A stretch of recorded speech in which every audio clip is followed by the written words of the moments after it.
Neville Goddard, 1959 lectures, The Art of Dying, 3/23, 1959. That's a good day. If you are with us for the first time, this is what we believe and teach here. We firmly believe that you, the individual, can realize your every dream, and the reason is that God and man are one. We believe that the difference is not in the mentality with which we operate, but only in the degree of intensity of the operant power itself, and that we call human imagination.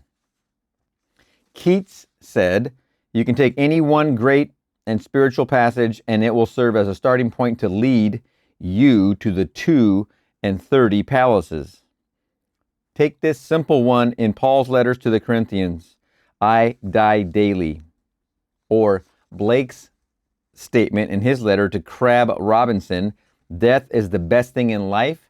There is nothing in life like death, but people take such a long time in dying. At least their neighbors never see them rise from the grave." If you understood Blake, you would not think of death as the world thinks of death, but you would see that no one can grow without outgrowing. But man is not willing to outgrow, yet he wants other things than those he has. But if you remain in one state, you will forever have to suffer the consequences of not being in another state. Repeating that sentence.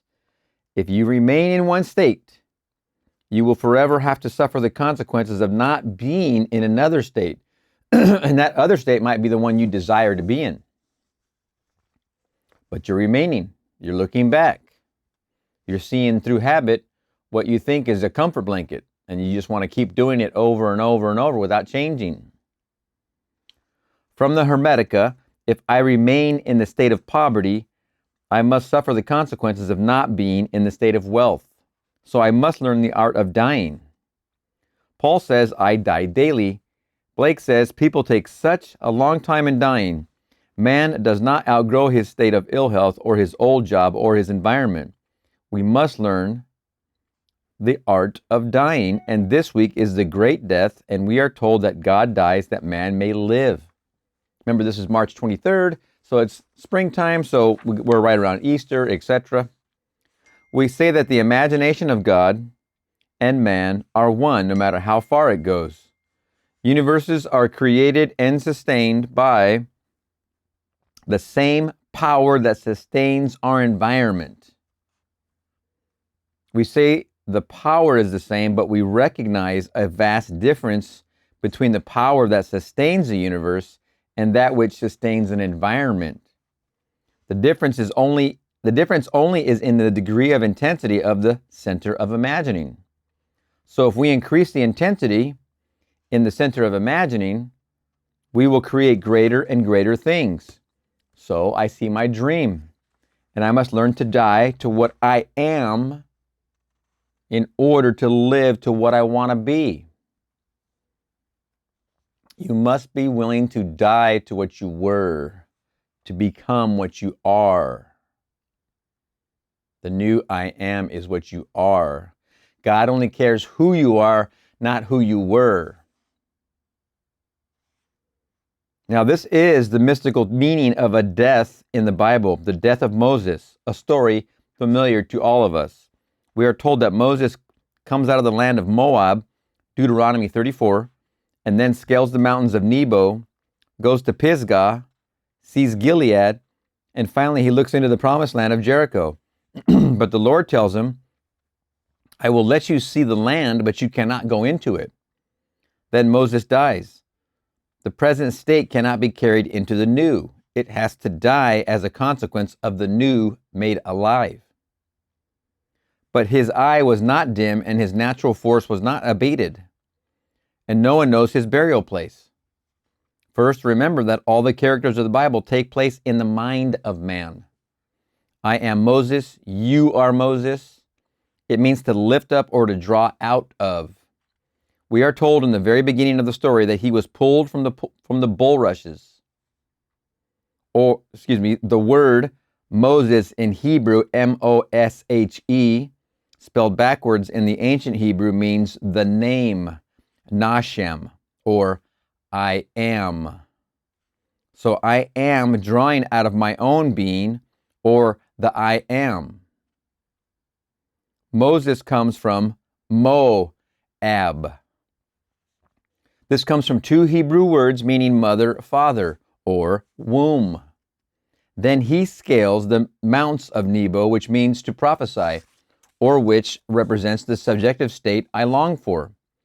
I will prophesy for you, or you for another. You single out a person's longing. If he longs for something, it means that he does not have it. Else there could be no longing.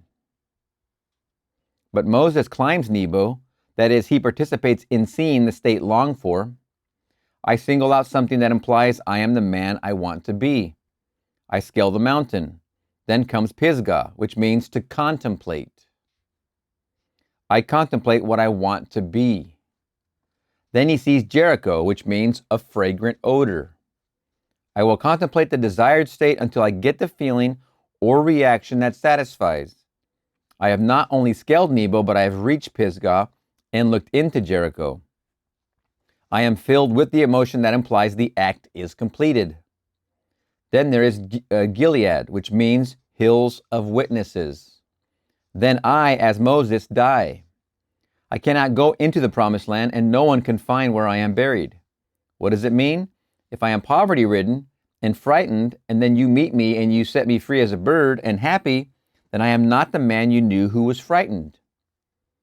Then where is that other man buried? For Moses is the power in man, generic man, male, female, to draw out of himself anything in this world he desires, and to do so enact the drama that he dies to what he was, that he may live to what he is now enacting.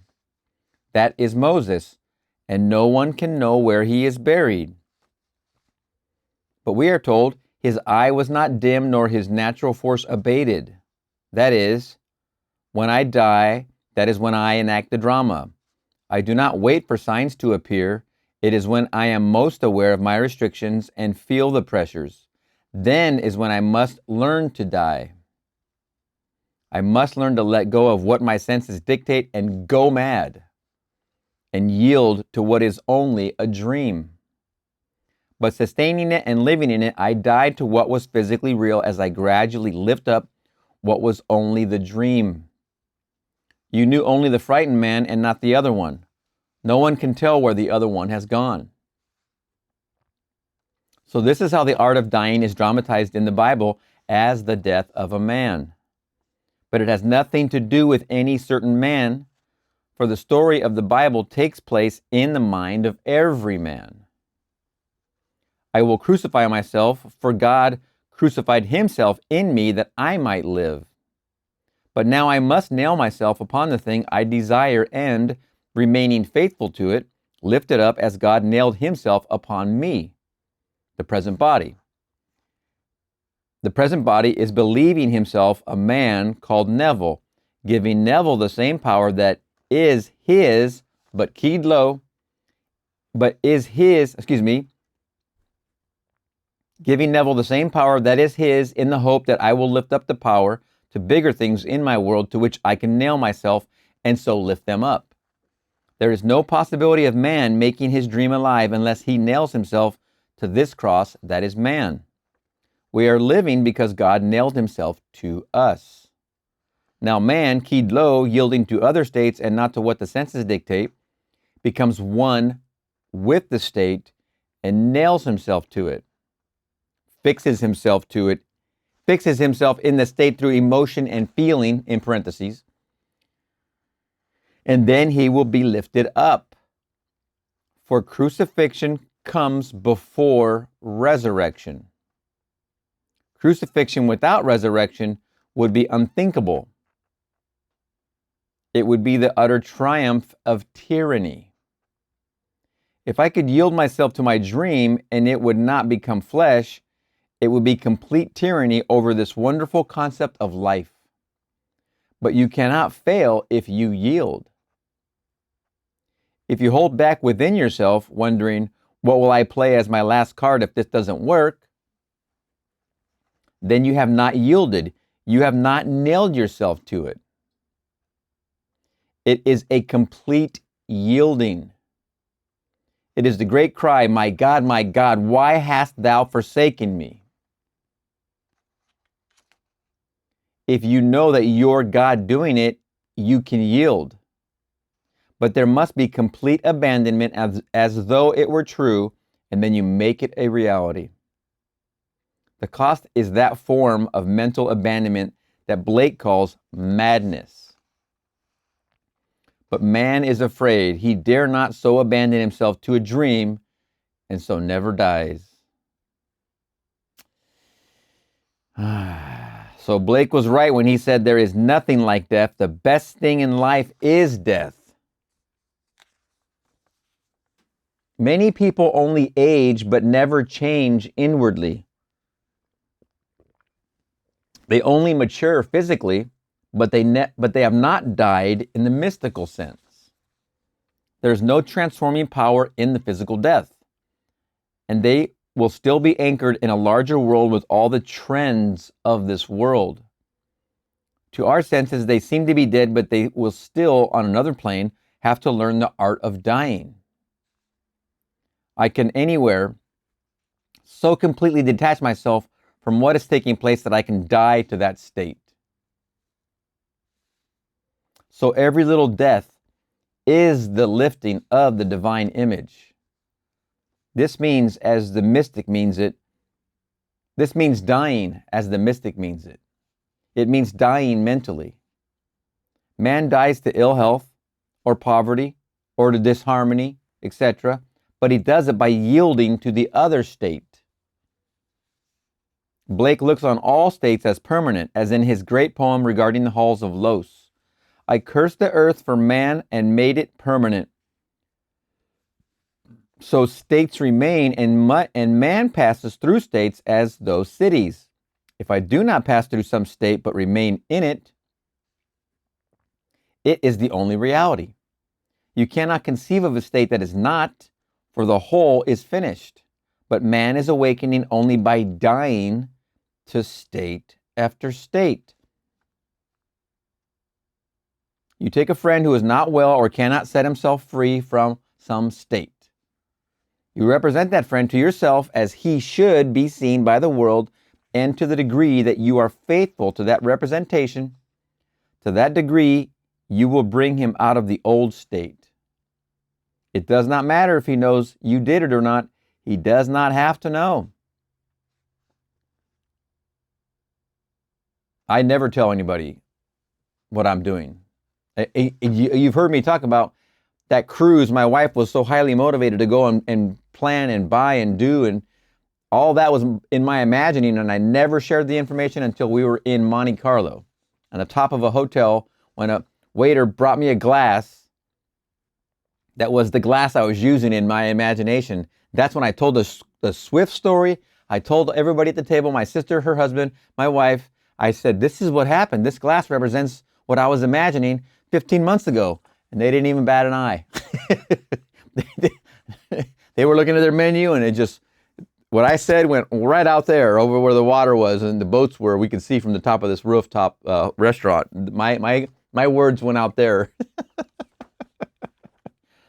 And that's just the way it goes when you're the one doing the imagining. For those not doing the imagining, they're the ones who are the automatons of your imagining. That's how this works. If you're not using your imagination, someone else is. But remain faithful, and ye will bring him out of the old state into the new state that you are seeing.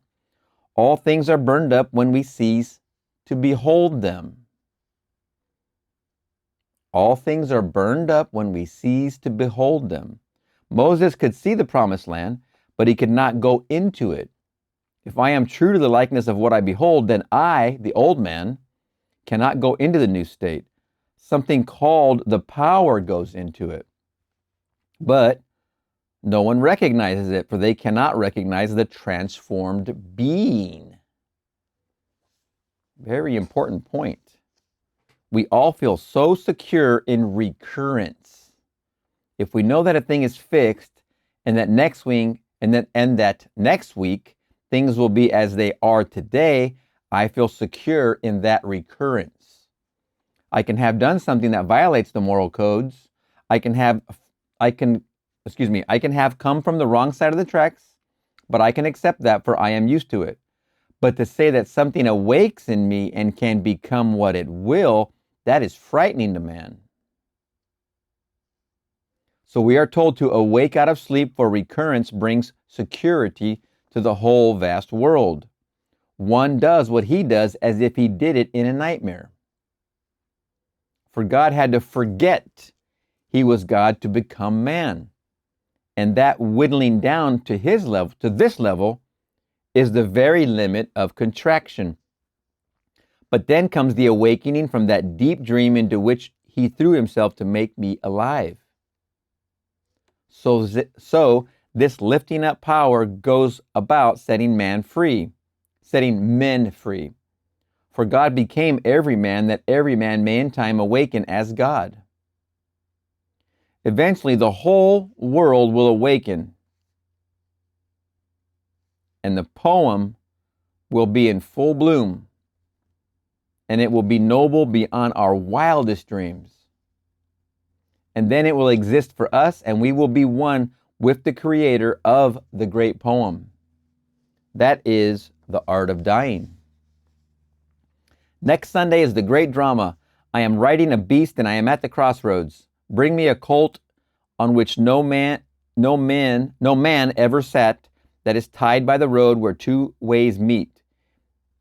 Here is state I have never ridden before. It is so unnatural to feel myself to be the man I want to be, and to actually get into that state and ride it without being thrown by reason, which tells me I am mad. But if you know the Lord is your imagination, you can ride it into Jerusalem. We are told we will find the animal at a crossroads where two roads meet. We are always at a crossroads of what I am and what I want to be. So can I ride the beast I find at the crossroads and ride it into Jerusalem? ? Then I am going toward heaven. But it is not continuous on my line of motion. It is contiguous. It is adjacent to where I am, for heaven is a state of consciousness. I try to catch the feeling that would be mine if I were the man I want to be, but that involves a death. I must abandon myself to my dream as if it were true, and living in it, I lift it up and make it real. Everyone must pass through this state, for this is the only true religion in the world. Religion, like charity, begins at home with one's self. The mother seed of all religious beliefs lies in the mystical experiences of the individual. All ceremonies are but secondary growths superimposed upon it. Religion means to be tied or devoted to. But if I am not in love with what I am tied to, I must yield to something more lovely and make it real. I must bear my cross. I go so far, and then I want to cross to the other line where my heaven is. For everything is interrelated. We all interpenetrate each other. We are all one. So there is interpenetration of the whole world, and then comes conflict, and from that comes the solution of the conflict. For we must conflict if we are all interpenetrated. But then we must bring about reconciliation. Reconciliation. But then we must bring about reconciliation. Whatever the solution is, that is the reconciliation. But we cannot stay in a state or any condition forever. Each new state bears within it the seeds of new conflict. Every heaven becomes in time hell. A thing is ours for a moment, but as we continue in it, it will bring about conflict. As long as there is interpenetration, there is always conflict. So live in any desired state, and then as conflict arises, resolve it and die to it, and then move into another state. Thus we grow and outgrow, thus man awakes. So man can be born in one environment and ever realize another if he does not yield to the state desired. So Blake was right. The best thing in life is death. But it takes man so long to die that his friends never see him rise from the grave. They never see you transform. Can you not see then how it is with your friend who always tells you the same things? Even though you have not seen him for 10 years, everything is still recurring. Nothing is new, but that makes him feel secure. Man does not want change. It frightens him. Fascinating. I tell you that your imagination is God. Believe it. Exercise it. It is keyed low, but as you lift it up, you intensify it, and then vision after vision will be yours, and you begin to awake. Do not think you are greedy because you are demanding things or the changing of things. You are here to create as your Father creates. Want what you want and yield to it and create it. Then you will want higher and higher things. At first you had a 1986 Yugo. Now what? You can want higher and higher things. 2025 Ferrari, no problem. But nothing blesses a man unless it comes down from its heavenly state and takes on flesh. You are the only one who can clothe it in reality, but it remains a state unless you yield to it. This drama in the Bible is all about you. For the Christ Jesus of the Gospels is your own wonderful imagination. There is only an infinite God and the creation he loved. And so he loved it. He wanted to make it alive and then share it and even change it. So God became man that man may become God. That is the great story of the Gospels. Every mystic in the world tells the same story. Then every man is free. There is no judgment, for no matter what man has done, it is God's doing it in a nightmare. There's only complete forgiveness of sin, no judgment and no argument, but man can change facts.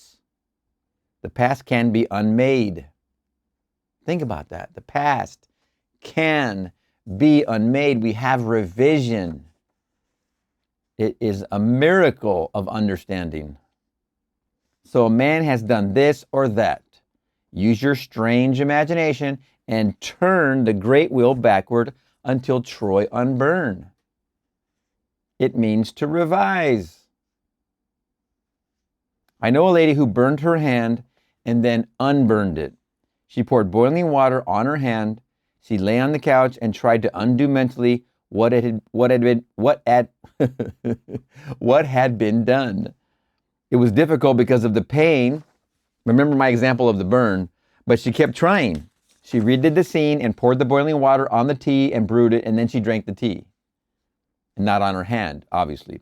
She did it over and over and over, and finally, in the act of thus making the tea, she fell asleep. When she awoke, some hours later, there was no trace of the burn. She wrote, "You would have thought I should go right to the hospital." Excuse me. But now there's not even a sign of the burn. It happened to me so long ago, I forget which finger it was. I think it was my middle finger. That was only a few weeks ago, and I can't see a trace of it on my hand at all anymore. I think it was my middle finger. I'd have to look at the video because I don't see any. I never felt pain after my revision as I described it in my videos. If you're watching these all, you heard me describe that. I revised it a few times here and then under the water, then a few times more under the ice cube. And then it went through its own healing process. I could watch it heal, but it never had one more iota of pain whatsoever. I dealt with the healing of the flesh, but not the pain. This gal here, it all went away. I didn't go deep enough like her. When she awoke some hours later, there was no trace of the burn. She wrote, "You would have thought I should go right to the hospital, but now there's not even a sign of the burn." That's great. Congratulations. Comment, the past and present are one in a greater moment, which is what I call the eternal now. Neville has described it as the eternal now. I call it now, present moment. Now let us go into the silence.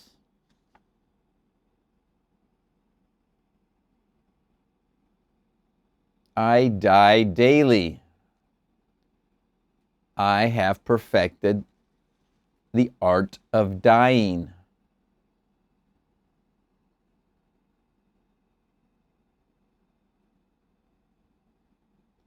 I am a grand artist at dying daily.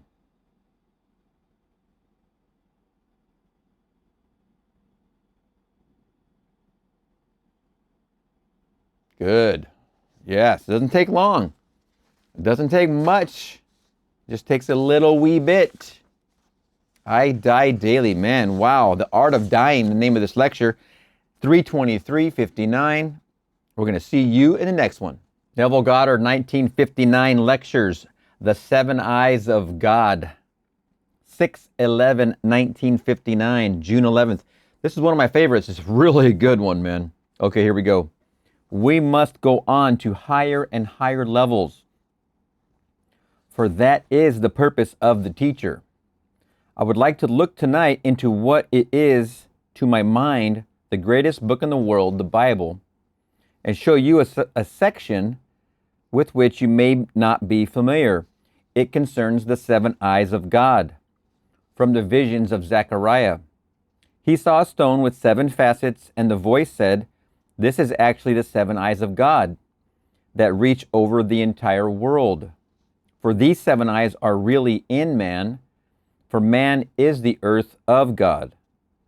So forget this little planet and know that man is the true earth in which God is planted. These are the seven visions of God, seven increasingly clarifying visions of the Creator. The Bible names them, but you must look for them. The first appears only once in the Bible in Isaiah 14. Lucifer, the morning star. And it tells how he is fallen and cut down to the ground, this shining being. All races have taught that man has fallen. It is not something that belongs to the Christian or Jewish faiths, but all races have held this concept. So the first eye of God is Lucifer, cut down to the ground. The second is Molech, the strange god that demands sacrifices. Jeremiah 32. Man offers up his sons and daughters to appease this being he conceives to be God. But the voice said, I command them not, neither came it unto my mind that they should do this abomination to cause Judah to sin. This eye is in every man who thinks he has angered God and must make sacrifices to appease him. All the wars of the world are an appeasement.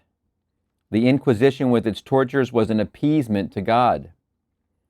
The wicker baskets in which men were burned alive were an appeasement. They did it all to appease God that he might not be angry. Boy, oh boy.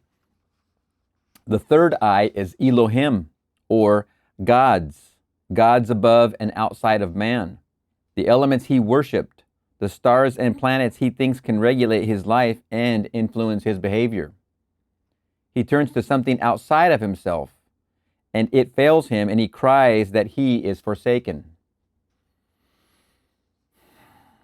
The fourth is Shaddai, Almighty. In this eye, man seeks security and comfort. These are the governments, the mighty political machines, the rulers that man trusts. And this fails him too. And then he turns to the fifth eye of Pahath, P-A-H-A-T-H, Pahath, which means to dig a ditch or to snare animals, dig a pit. It does not mean the animals of the forest. No, it is man I bring into my little trap. Much of the world functions like today, everywhere in every business, especially in the great advertising campaigns. These people rule like tyrants over us. Every paper, every magazine, every TV commercial has another method of trapping us into buying all these things, so many things that we never get them paid for before we have still others. And then the sixth eye is Jehovah, Yod-He, Vav-He, or I am. man finally grows out of the snaring process, he does not now have to trap anyone in the world, but only boldly assert himself. Bold inner persuasion will create the condition that I am persuaded of. That is Jehovah, the sixth I. The seventh is Jesus, or Jehovah saves, or rescue, where man boldly asserts himself, but his heart is torn for those who still sleep, for those still asleep. And he sacrifices for others and gives himself for the whole vast world. Not as the churches teach it, but as the mystics tell you. You will take anyone, no matter who he is or what he has done, for he is only in a state. You do not condemn anyone, but you lift him out of the state. And you do it by identifying the one you would save with the idea he wants to embody. And to the degree that you are faithful to your vision of that person, he will embody his ideal and become it. That is the I called Jesus, or the seventh I. There is an eighth I, only implied in the Bible, and it is veiled. On the eighth day, they circumcise the child and unveil the organ of creation. There is an I in man, and Blake names it. He says, he did not come, he hid in Albion's forest. Albion is Blake's name for universal man, male or female. This I is hidden in Albion's forest, in the dark convolutions of the brain. There, this I is hiding. When you finally begin to exercise your imagination for another, which is the seventh I he just described, and actually revel in the joy of others as they become the embodiment of what they desire, and you revel in that far beyond what you would for yourself, that is the I of Jesus. What begins to be the perfect scene of the seventh I of God, then something stirs, and it stirs exactly like something trying to get out of an egg. It is something trying to break through Golgotha, and Golgotha is the skull. That is the meaning of the word, but it is held by 5 nails, the 5 senses. The 5 senses confine man to this world, and then he breaks loose from this skull as the seventh I is clarified, and the eighth I sees concrete reality for the first time in his life. And then, once seeing clearly, he never blames anyone. For with this eighth I, he sees the perfect world. This is called circumcision, or the unveiling of the perfect organ, which is man's imagination. On the 8th day, he is circumcised. It means that the 8th eye is open. It does not open by the process of time, but only after the clarifying of the 7th eye of Jesus.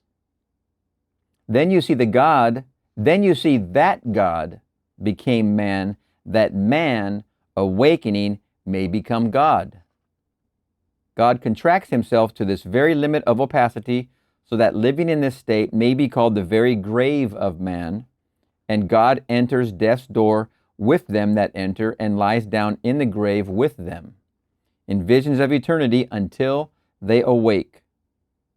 Blake. And then there are the 7 visions.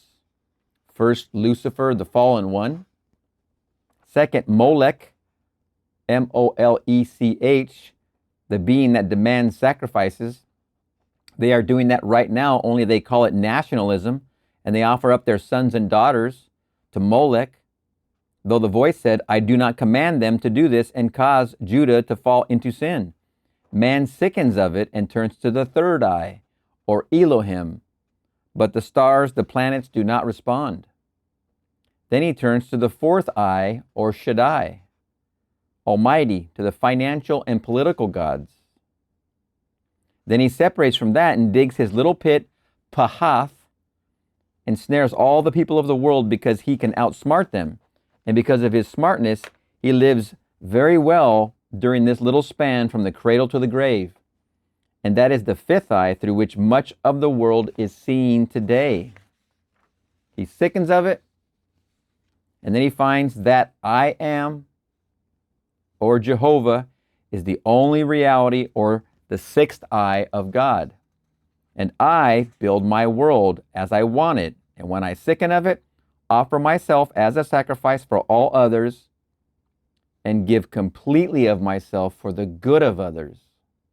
And my good fortune then becomes the joy of hearing their good fortune. As it says in Job 42:5, I heard by the hearing of my ear, but now my eye seeth thee.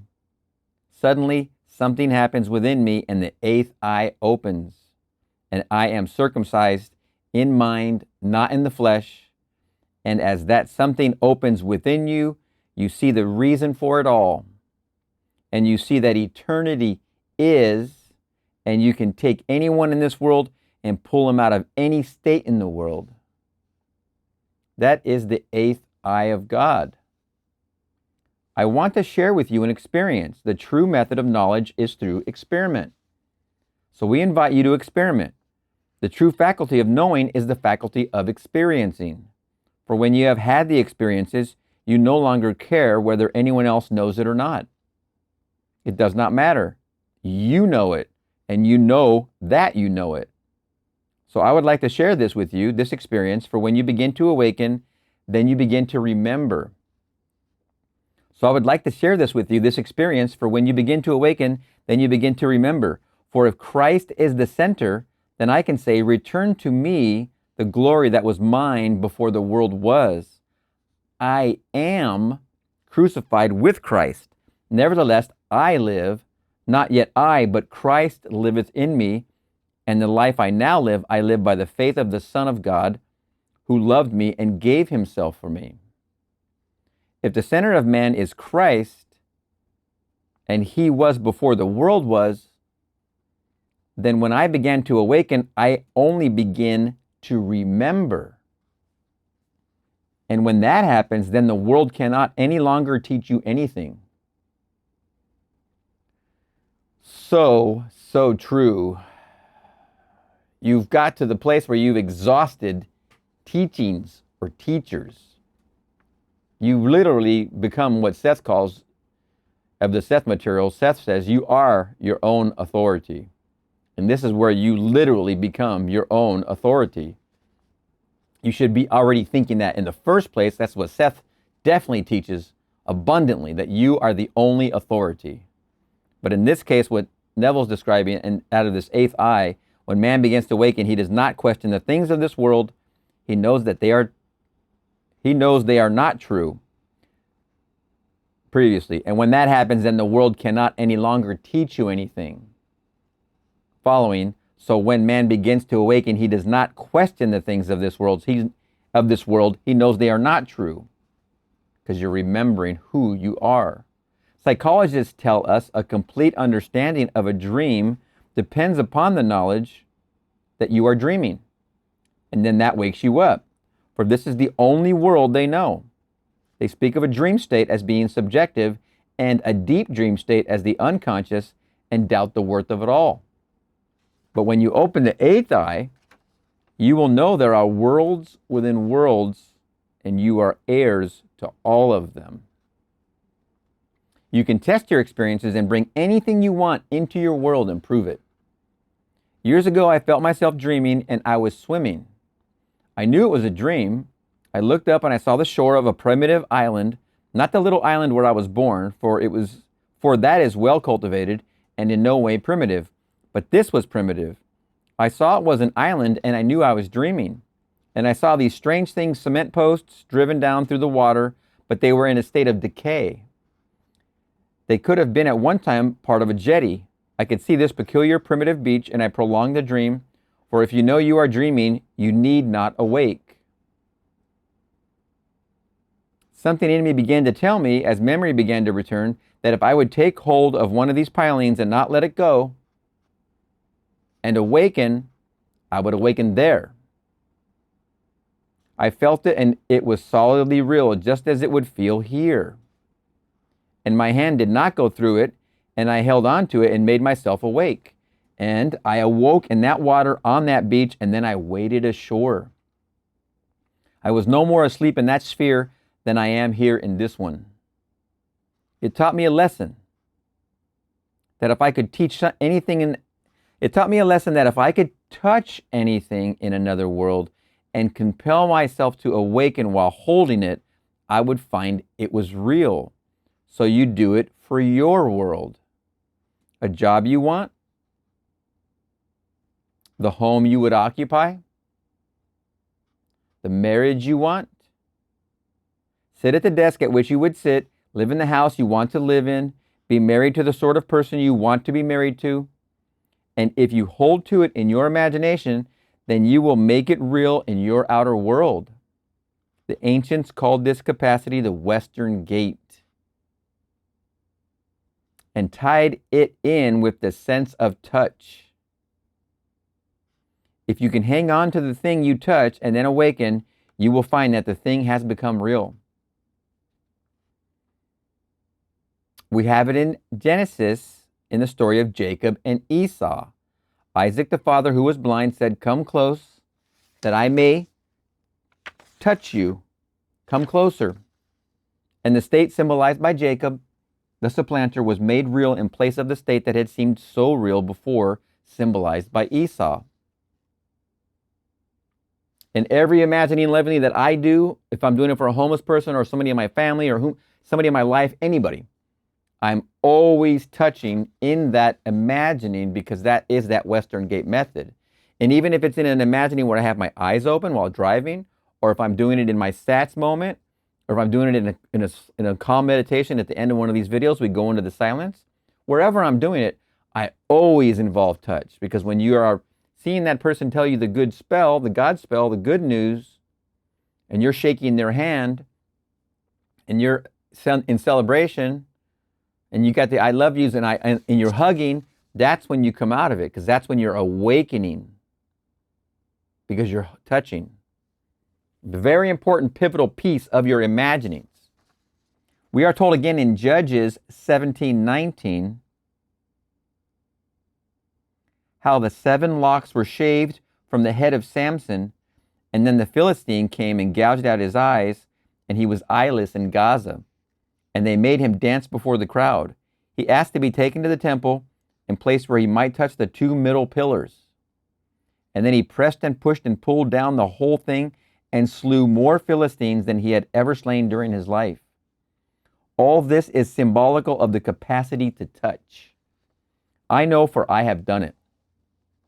Many a time, finding myself dreaming, I have held on to an object in the dream and found myself awakening in another world. I have also found myself in other aspects of this world. I did it in Barbados when I wished to be seen by my sister, who was 2,000 miles away. But whether it be in this little aspect or in another world, it does not matter. For there are infinite worlds, and you are heir to all of them.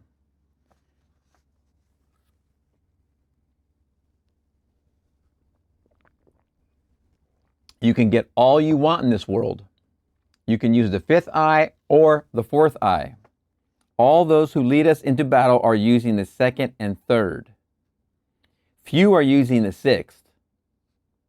And only an nth part of us use the 7th eye, or the eye of Jesus. And not until it is used, and you would rather have the good of another than your own good, and rejoice for another more than for yourself, you really open the 7th eye, and then you are ready for the opening of the 8th eye. The 7th eye, the eye of Jesus, has nothing to do with a man born 2,000 years ago. It has everything to do with the expanding mind of man. When you exercise the 7th, then something opens. It is the 8th. But until the 7th is fully open, he hides in the forest of Albion. He hides in the dark convolutions of the brain. It may scare you a little at first, the feeling of an electric battery moving in your head. You feel memory come back, and you feel it on this side and then on that, and then you enter, and then you center it, and then you see Something opens and you actually see a world no one else can see. The seventh eye is based purely on faith. Man does not know God will actually redeem him. And he cries, "My God, why hast thou forsaken me?" And then the new world will be seen. You could call that the 11th hour, if you will. Man seeks security and comfort through the fourth eye. These are the dictators, the political machines, etc. They are always going to save the country, save the world, and then they are driven out, but they take $500 million with them. We have seen it in this hemisphere, the very ones impoverishing the treasury that men had just called the saviors of their country. They have not reached the sixth eye, or I am. He who has reached that turns to no one. He knows I am that I will be. I am what I am. You can be that or anything you want. But then you go beyond it and you want nothing for yourself but only for others. Then he starts giving himself for man, and then when that is completely clarified, the eighth eye opens. Look in your Bible and read the story of the unveiling of the mind of man. But it comes only after the seventh eye is exercised. So I must learn to experience feeling and touching. That is called the Western Gate. And it is closed in man. But he must learn about it. And before I close this eye, he must learn much about the Western Gate.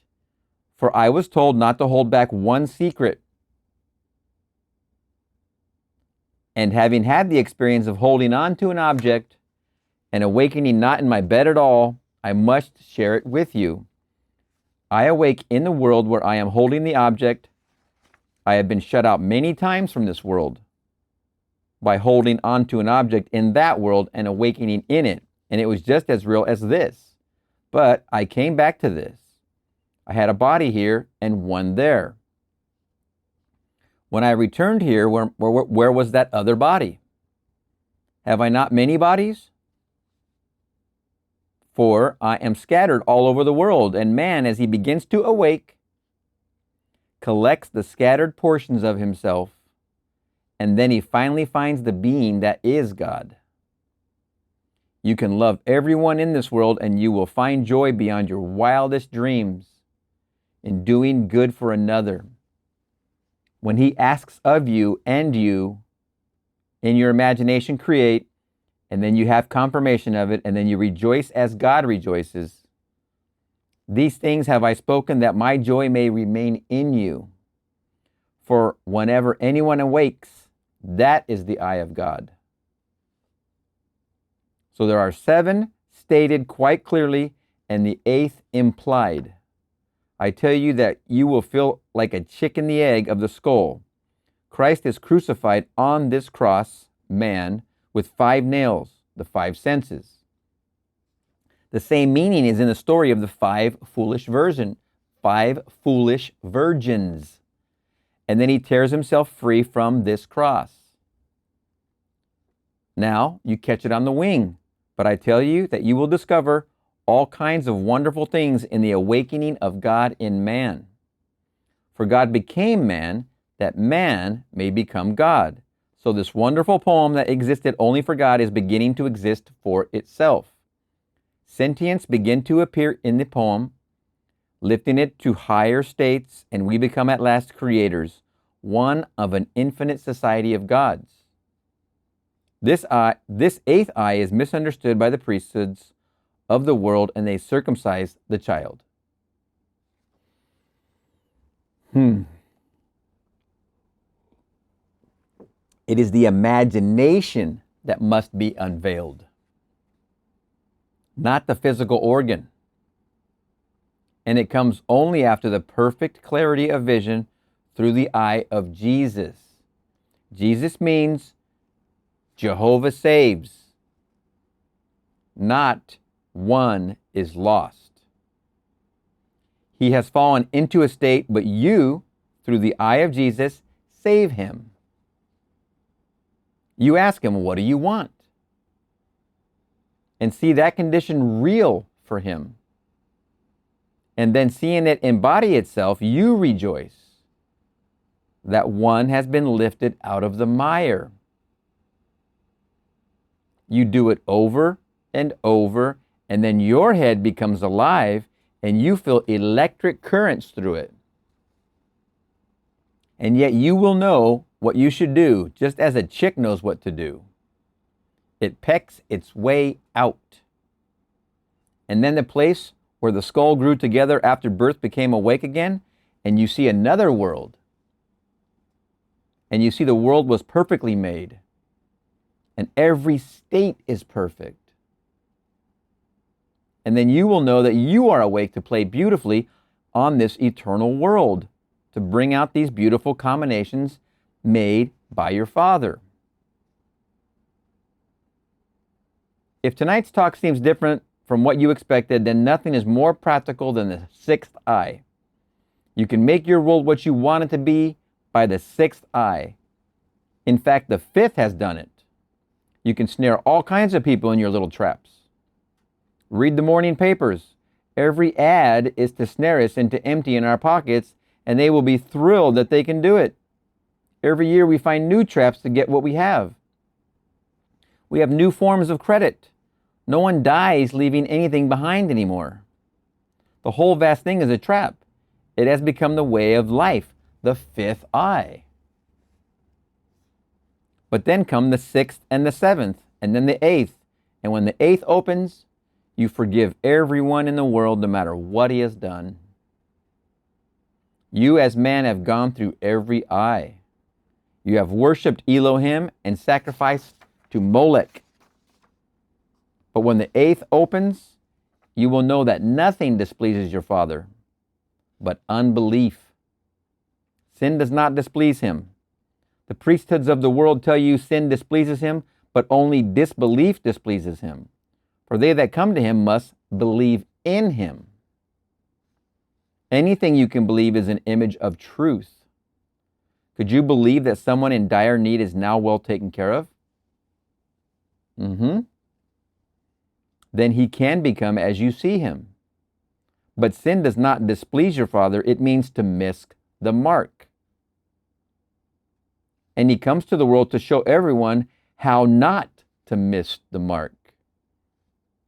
If I do miss the mark, he makes a greater effort to show me how not to miss marks. Hebrews 11, those who come to him must believe that he is, and that he is the rewarder of them that seek. So seek him first, and then all these things will be added. So there are these 8 eyes in man. The 8th hides in the forest of Albion, or the dark convolutions of the brain. Breathing won't bring it out. Or diets or yoga exercises will not do it. He will come out only when, as you look through the 7th eye, which is the vision of Jesus, you see only the good of another and the glory in that beyond what is only for yourself. Then you will begin to see through the 8th eye of God. Use the 7th eye consciously and take every person, regardless of color, race, or creed, and ask him only, what do you want? For in him there is neither Greek nor Jew, nor bond nor free. So you take everyone, for he has only fallen into a state. And you single out that individual's request and persuade yourself that he is now the embodiment of the ideal that he wants to embody. And to the degree that you use the 7th eye, will the 8th come out of the forest of Albion. The opening of the 8th eye is actually the second coming of Jesus. For when the 7th becomes perfectly clear, then the 8th will open, as if it were released from the tomb, and then you see as God. One cannot be born a Christian. If you are not using the seventh eye, you are not a Christian. If you are the Pope, you are using the fourth eye, and all the priesthoods of the world use the fourth eye. So-called almighty powers all use the fourth eye, but you must use the eye of Jesus. Jesus is the eye of God that sacrifices itself for the whole vast world. He gives himself for every being in the world, seeing for them their ideal, their perfect state. Now let us go into the silence. Let's see with our seventh eye. Let's imagine lovingly for someone we know that wants to be in a different state than the state that they're actually in right now. Let's see them telling you the good news that has transpired. This wonderful change came about, and they are now in a new state, in the new state that they wish to embody, that they've always wanted to be in.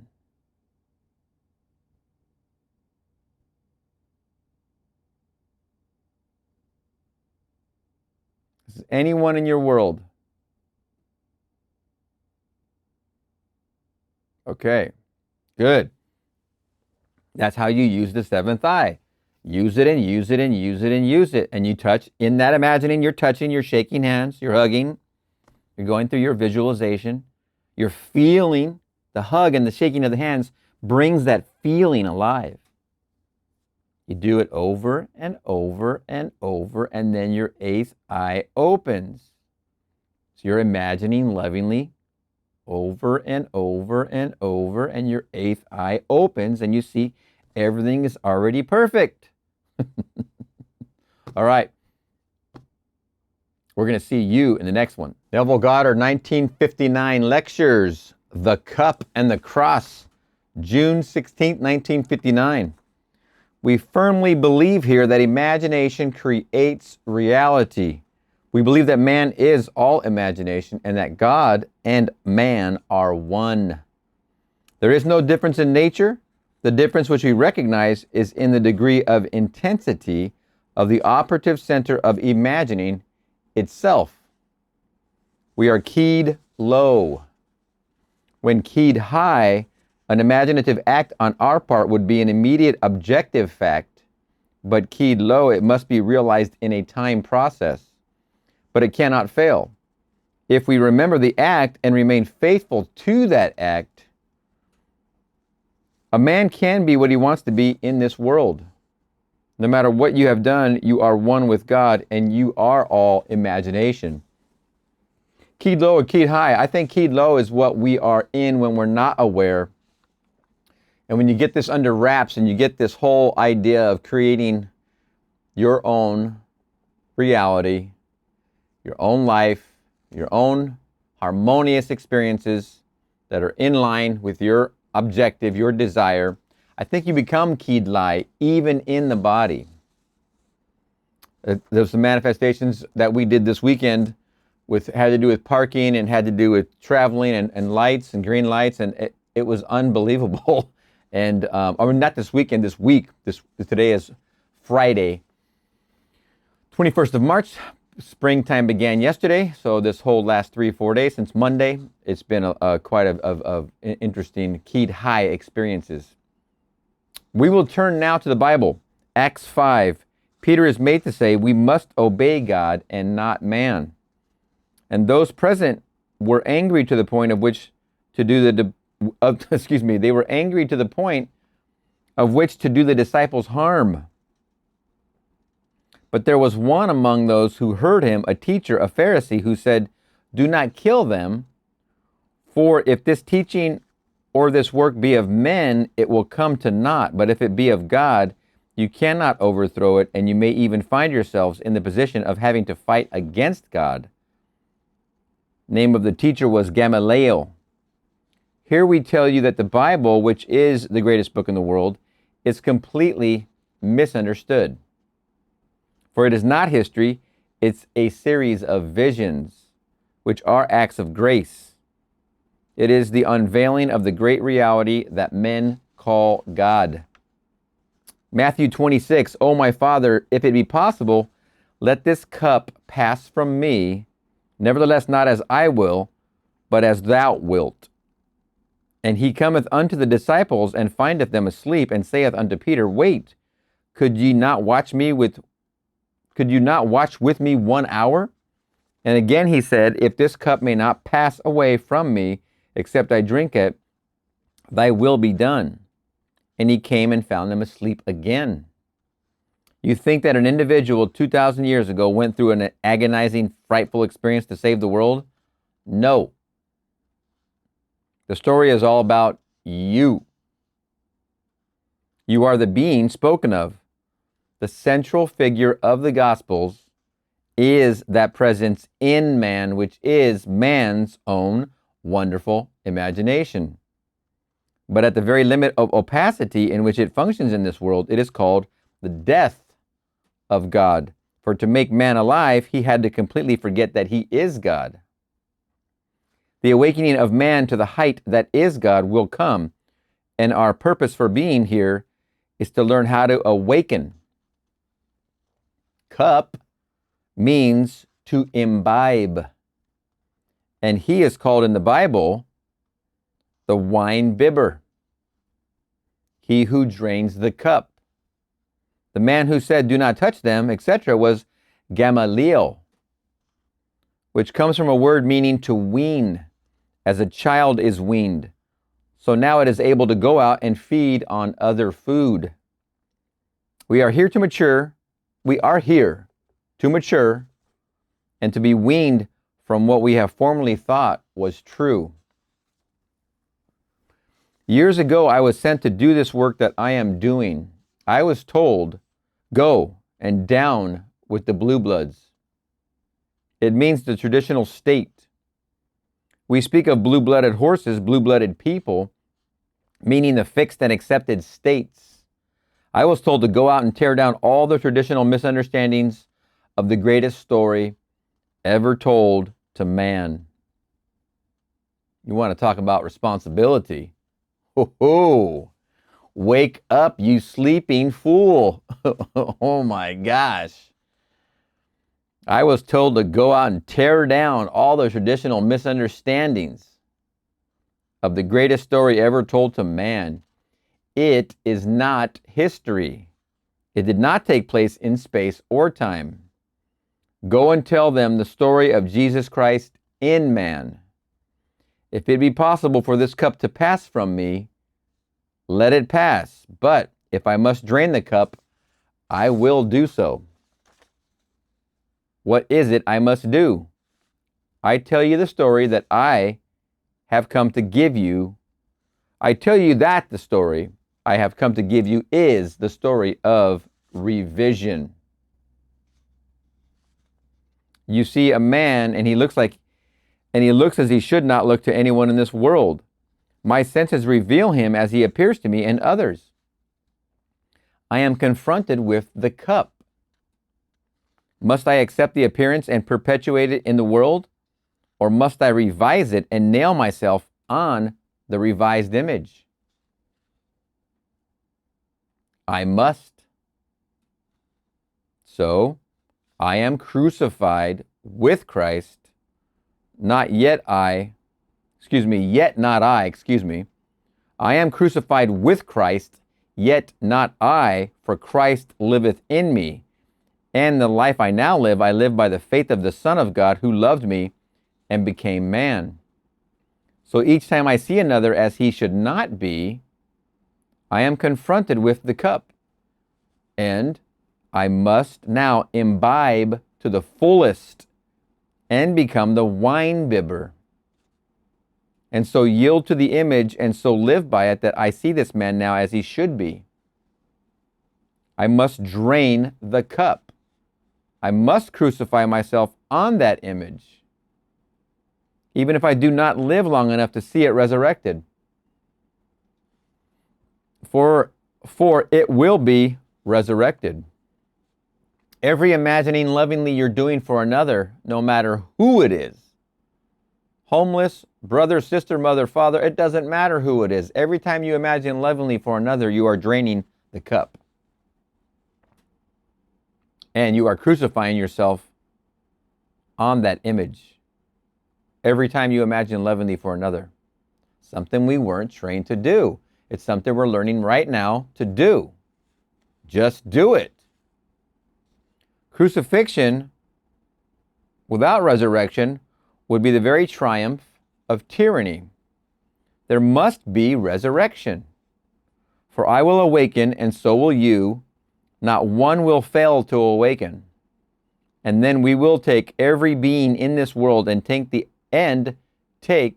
ideal of that being, and so yield to it that we nail ourselves to that imagined state and remain faithful to it, so that no matter how long it takes, it will be done. That is the cup you and I are called upon to drink. It is offered to you tonight, not 2,000 years ago. You drink it for yourself or for a stranger. The man you want to be, that man you will be, if you will nail yourself to that state. That is reality. It seems crazy. Men reject the teaching of Christ and of Christianity, for the churches have no concept of this teaching. It has nothing to do with ritual. We conquer only by the sword of forgiveness. Identify the other with the ideal that he has failed to realize. And to the degree that you do it, you have truly forgiven him. Though as yet no one sees him as you now see him. Still, if you will walk faithful to it, you will make it real in your world. Do it for everyone. Everyone is immortal. That's why it's called the eternal now. He is not contained in his little body, in this little body. I am not, you are not. I am scattered all over my Father's visible and invisible universe. So reject me here, and you will find me there. So I must, in my mind's eye, resurrect you. And you must, in your mind's eye, resurrect me. Not one can be left behind, for we are all scattered, and we must gather that which is scattered into the perfect body that my Father saw when he became it. What did my Father see when he became it? That's what we must do with each other. So he became alive by nailing himself here on Golgotha, which means the skull. Here is where he is crucified. And the measure of awakening is measured by my awakening you in me. So no matter what anyone has done, it was only a nightmare. It was only in a nightmare. I will represent each to myself as my Father saw him. And to the degree that I lift each up within me, with the I will represent each to myself as my Father saw him, and to the degree that I lift each up within me, will the veils be removed, and God's eye will open, and I will see the perfection of everyone in the world. There is no place that you are not, and I am not, for you are infinite and scattered all over God's universe. I cannot run away from you. So, I must face you here and see you as you should be seen. And walking in that state, I lift it up. Now we can do it in other ways, the practical ways. What I am telling you now belongs to a higher level of being, but take it on a lower level if you wish, a job or a home or money or health, whatever your need is. Doesn't matter. We are entitled to it. For God gave it to us. He gave us the kingdom. For you and I are citizens of heaven. I was actually sent to this sphere to tell you, no matter what your race or your background is, you are a child of God.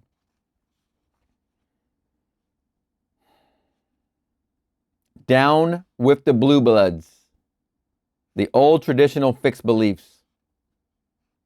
No matter who tells you otherwise, their concept is completely wrong. Every man living is God made visible, black, white, red, or yellow. Man goes through different stages of awakening. Do not think because you are wearing a light pigment that you are more awakened than one wearing darker skin. Listen to them, Gamaliel said. And it means to wean, to ripen. If what they say is of men, it will fail. If it is of God, you cannot stop it, and you may even find yourselves opposing God. I know what I say is true. You can prove it. You can take anyone in your world and represent him to yourself as he would like to be. Take an incorrigible child and bring him before your mind's eye and see him as you would like to see him, and he will embody that state. Revision is the most practical thing in the world. The story of Christ is the story of revision. But the world does not understand because it was told in a parable. It is told in the story of the unjust steward, which I have given you before. I know what the day revealed to me. Change the day. Can you change it? I was just reading this masterwork on psychology which claims the past has ceased to be but influences the present through memory. So it is said in this wonderful work that it has ceased to act save through the gathered experiences stored as memory. It cannot be acted upon. It has not ceased to be at all.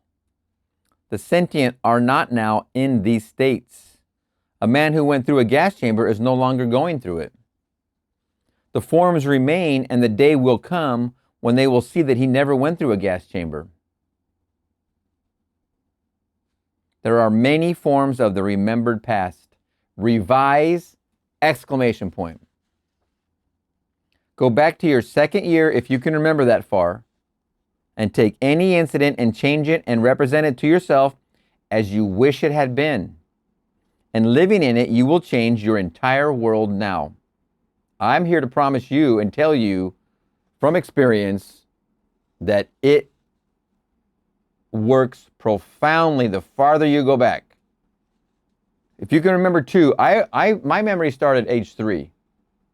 So I can and have revised a lot of things starting at age 3 to age 7. I've done a lot, and yes, you feel completely different after each and every time you revise anything in those times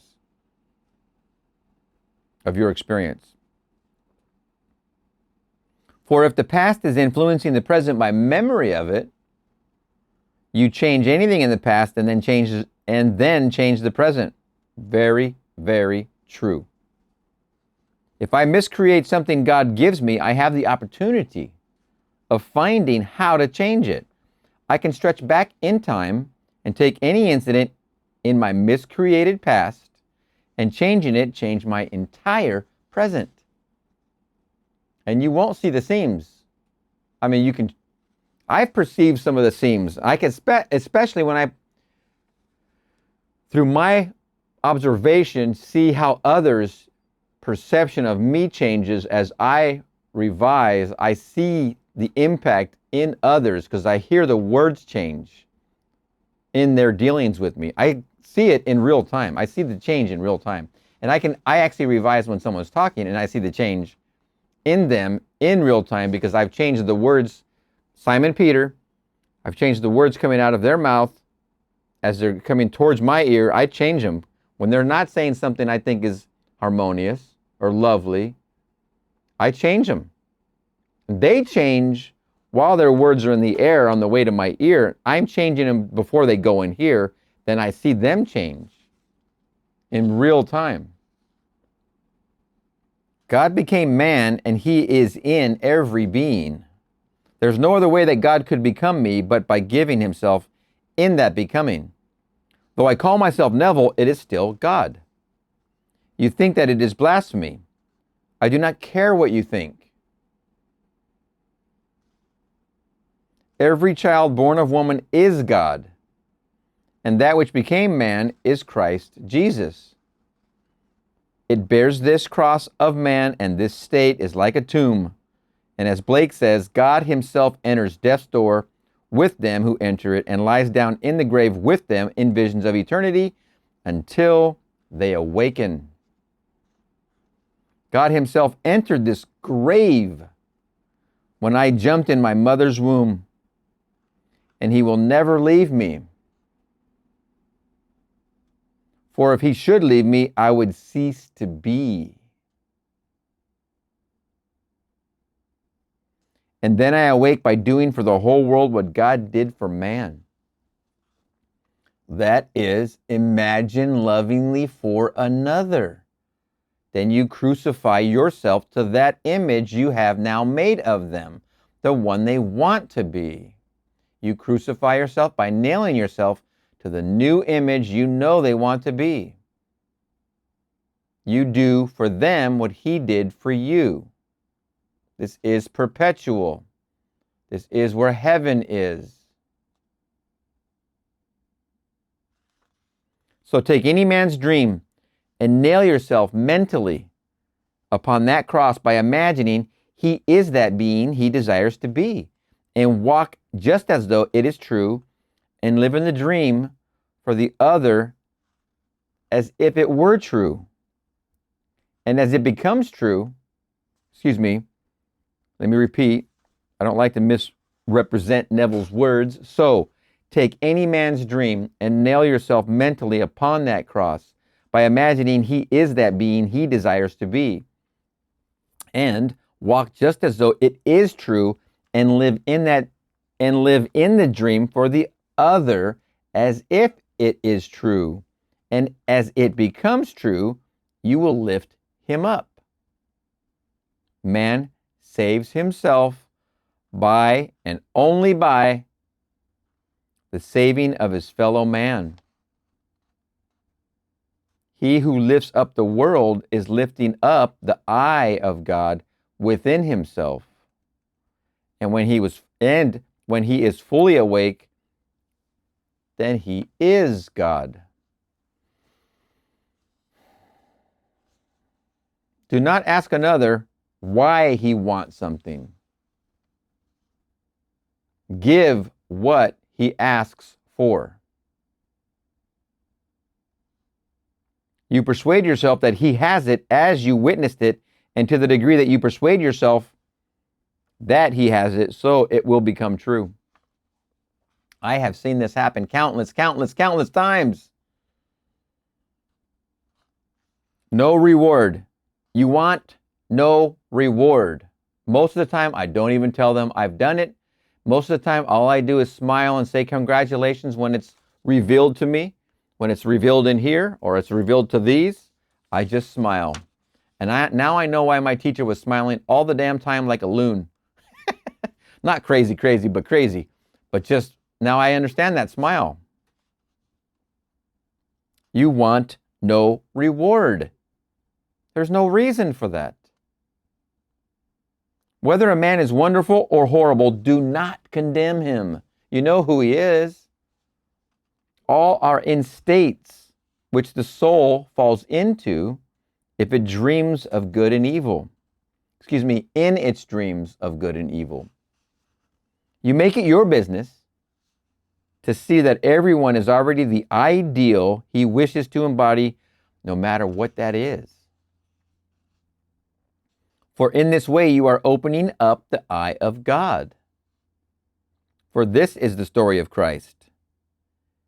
If it really is of God, then you cannot stop it. All he asks is that I try. Must I drink this cup? Yes. There is no other way than the way of the cross. I must cross one state to another state. We conquer by the cross. It is not a thing hanging on the wall, though as an object it is very beautiful. It is crossing from where you are to where you want to be. From seeing what you appear to see to seeing what you want to see. That is the Passover. I cross from one state to another. Is there any other way? If it is possible, then let this cup pass from me. If not, then thy will be done. What is God's will? All that you gave me I have kept, and none have I lost. All that he gave me I must lift up again, and he gave me you and you. I meet you, and you are a gift from my Father out of nowhere. Oh my gosh, what a sentence. I can't stop thinking how angelic everybody is. We were at a restaurant last night, and I overheard the waitress talking about her brother moving back from Washington, so we struck a conversation while we were checking out, getting our bill, and we talked to her about her brother, and he's coming back from Washington, and we happen to start our business in Washington, so we know what it feels like to be there, especially to be from here, Southern California, where it's warm and sunny all the time. It's always 72 at least, constantly. And we had a nice, wonderful conversation, and I could sense the angelic nature of this person that we're talking to, and the angelic nature of her brother we were talking about, and his return to Southern California from Washington. He was going to, not the UW, the state of Washington, Washington State, which is over by Coeur d'Alene, near Idaho, but it's in Washington. And the angelic, you start to sense the angelic in people, everywhere you're dealing with people, of course. I start to sense it.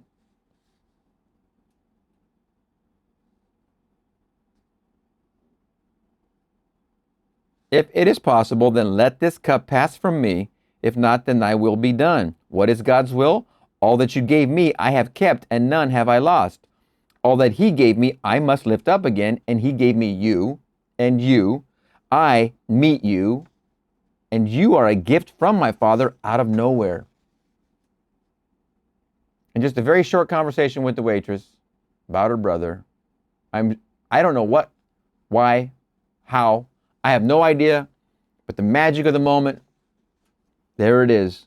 I meet you, and you are a gift from my Father out of nowhere. I must lift you up, for I will meet you beyond all the veils, for you are an infinite being. I must lift you up, for I will meet you beyond all the veils.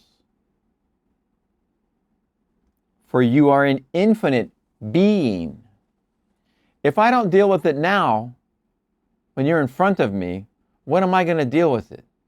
How many repeats do I have to go through to then deal with it, to lift you up?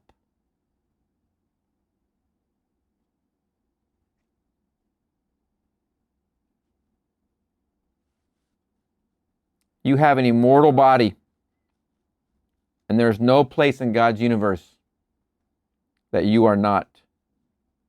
If I do not redeem you here in me, I will meet you elsewhere and still have to redeem you.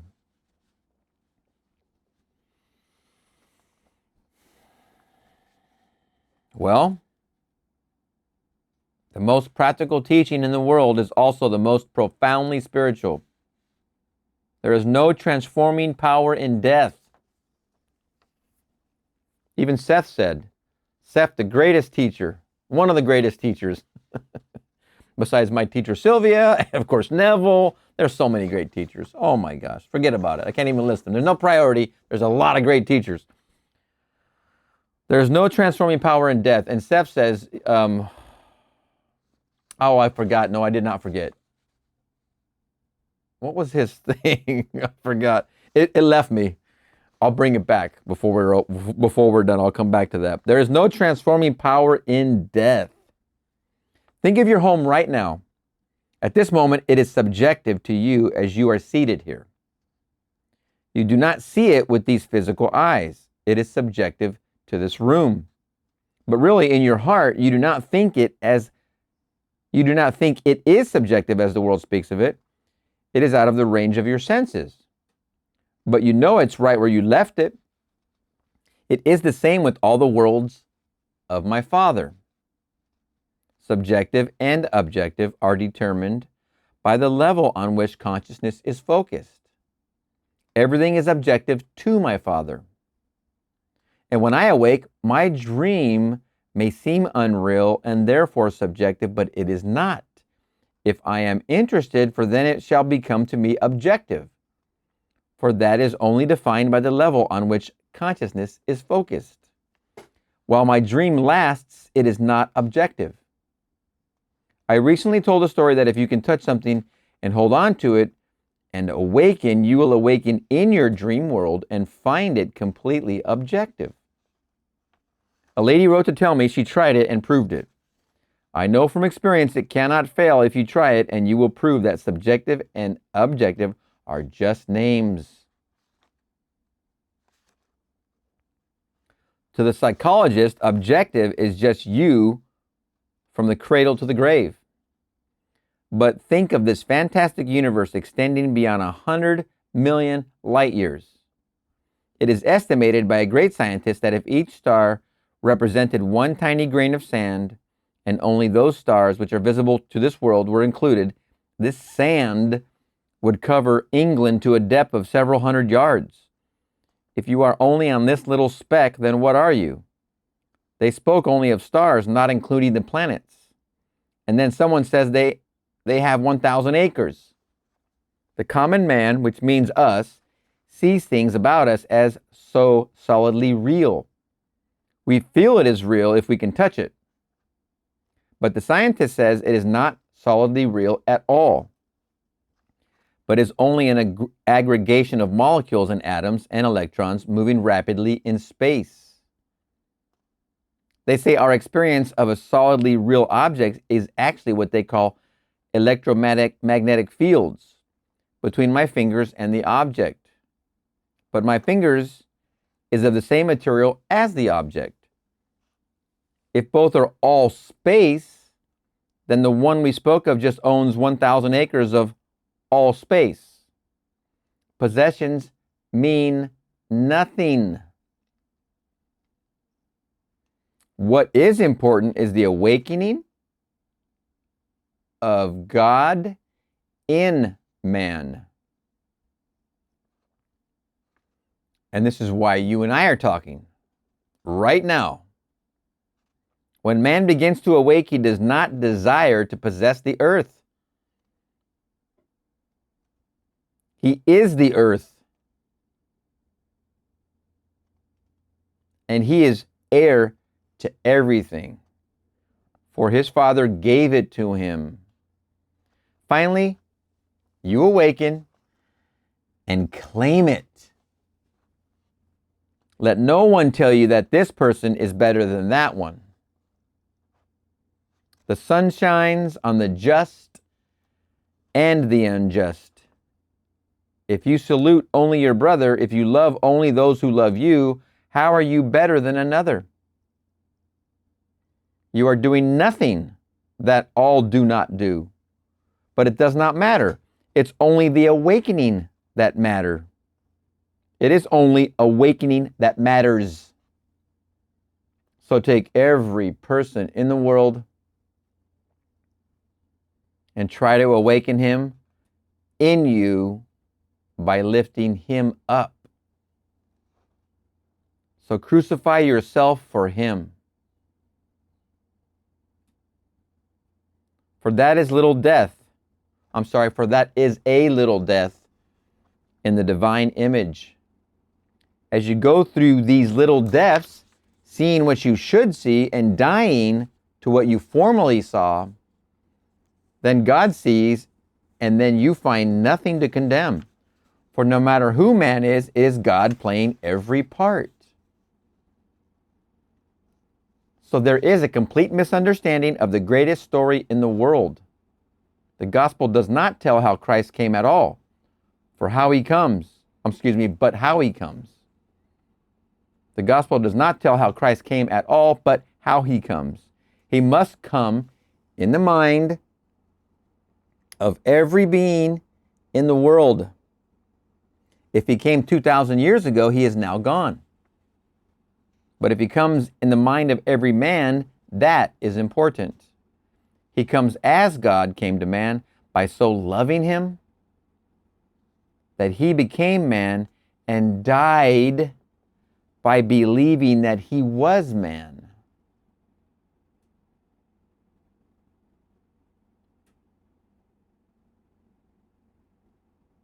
But man must do the same thing for his fellow man as God did for him. And he yields to the dream for another. And to the degree that he is faithful to it, he will make it real in the world, and then finally he awakens. Ask me how I know? I know.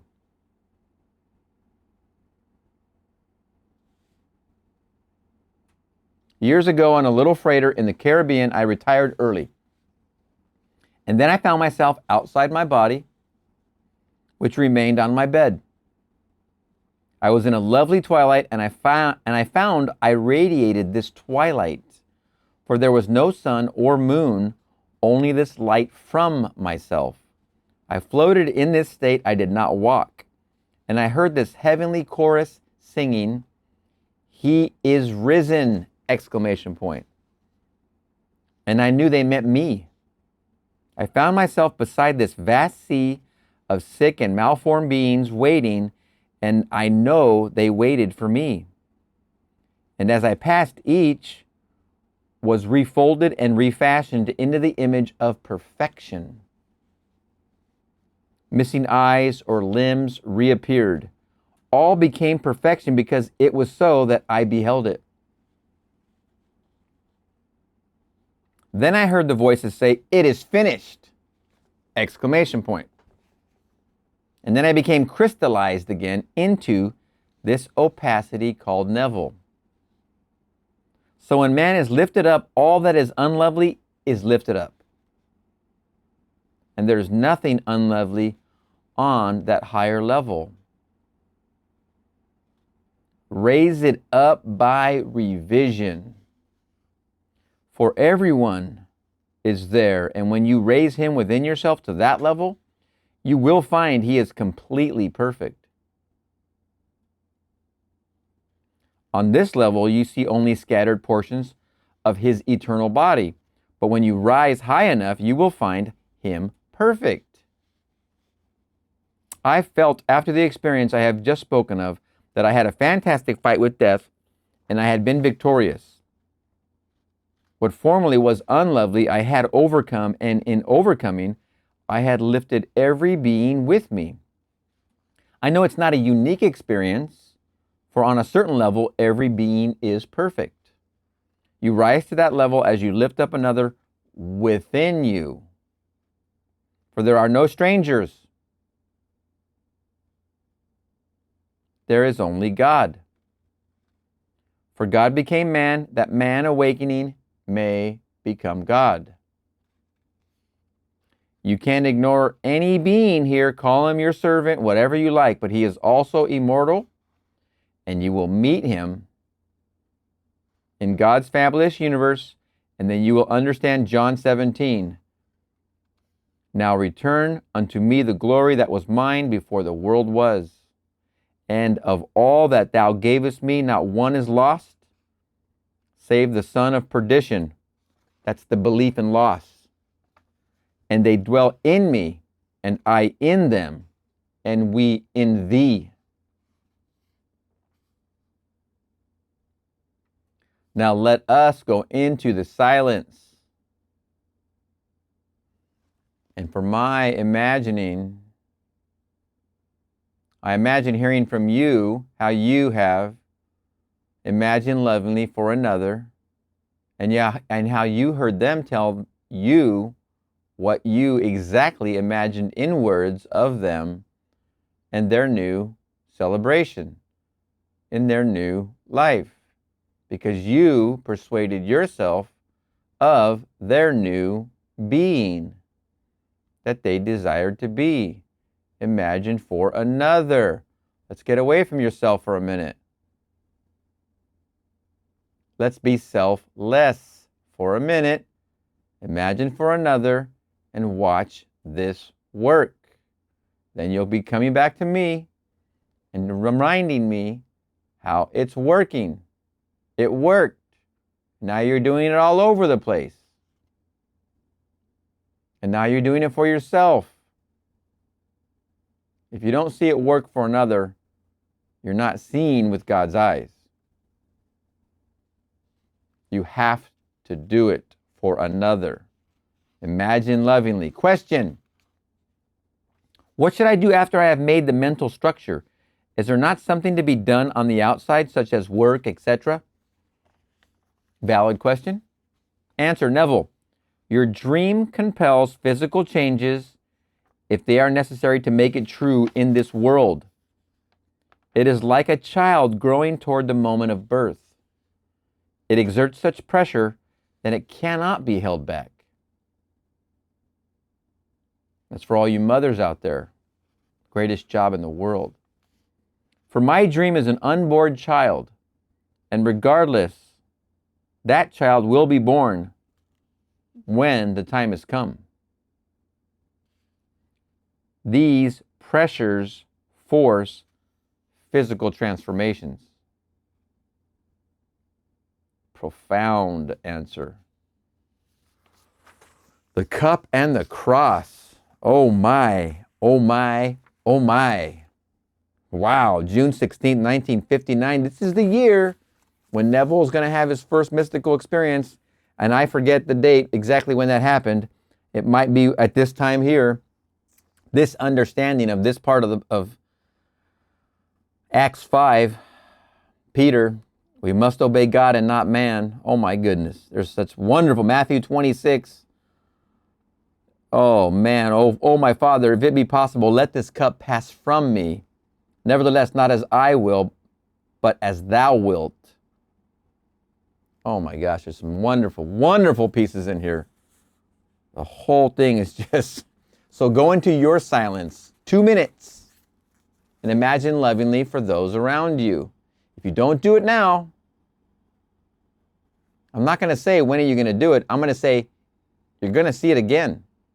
If you don't do it now, it's going to come around again. It's going to put itself right in front of you again. You try and ignore it, it's coming again. If you ignore it again, it's still going to come.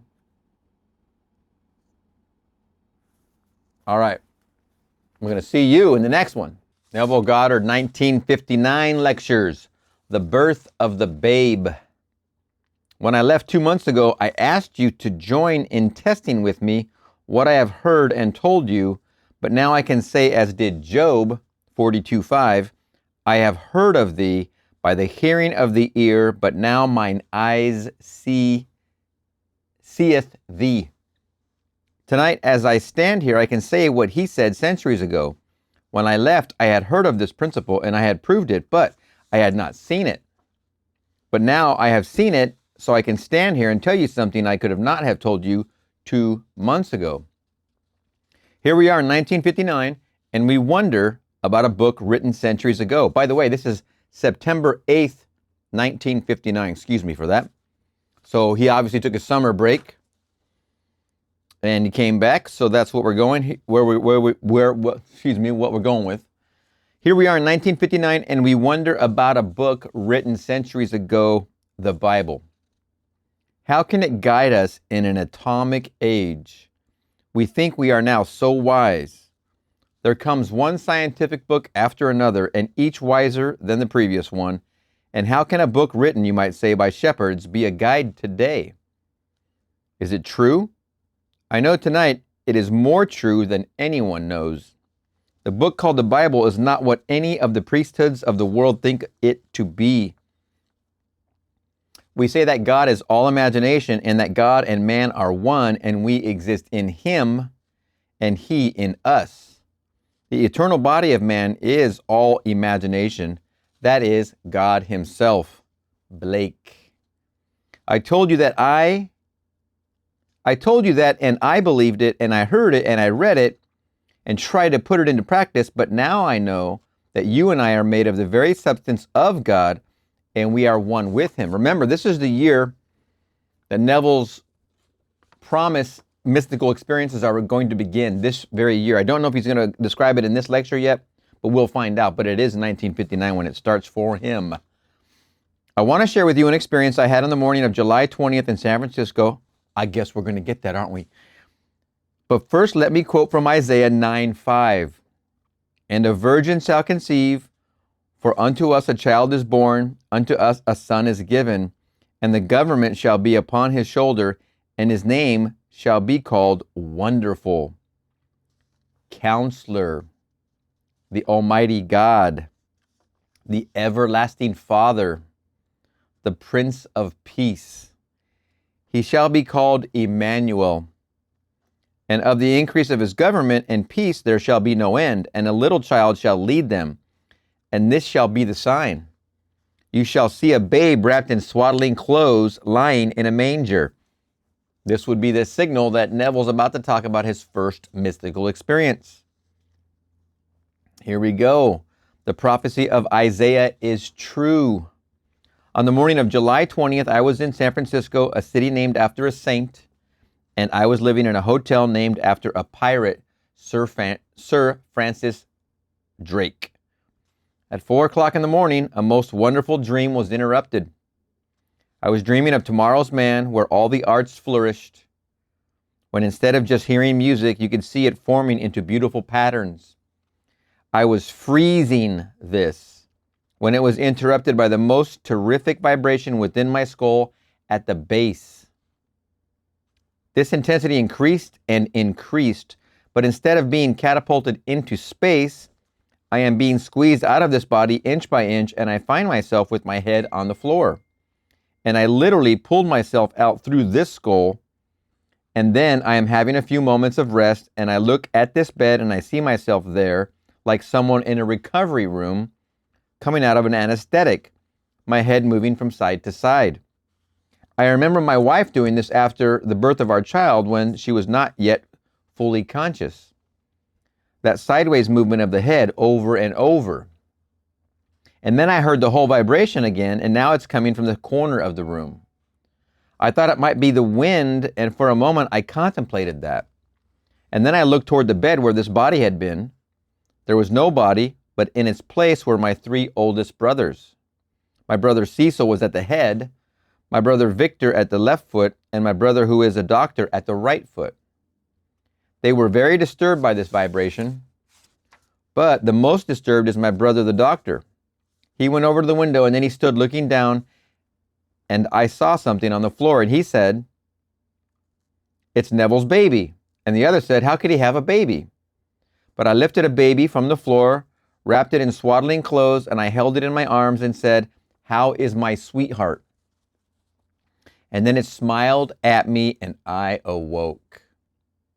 I know the story is truer than I ever knew it to be, the story of the birth of Christ Jesus, but it is not something that took place, but it is taking place.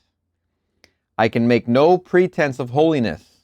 I have done everything. I have lived life fully, and I think richly. Everything I have done to excess. That is the way I am. So I cannot be proud that I gave birth to that son, nor can I be ashamed. But when I see as I have seen, then I know the story is truer than the priesthoods of the world tell us. In John 3:2, we are told of Nicodemus, a ruler of the Jews, who came secretly to Jesus We know thou art a teacher come from God, for no man can do these miracles except God be with him. And Jesus told him, you must be born again or you cannot see the kingdom of God. Fascinating piece. You can't even see it. You must be born again or you cannot see the kingdom of God. Where's the kingdom of God? Within. And Nicodemus said, how is it possible when a man is old that he can enter his mother's womb and be born again? And Jesus told him, you must be born from above. The wind bloweth where it lists, and thou hearest the sound thereof, but cannot tell whence it cometh and whither it goeth. So is everyone that is born of the Spirit.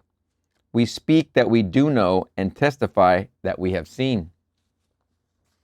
I know today that we are all born of this flesh, which is called Cain, or Ishmael, or Esau, or John the Baptist.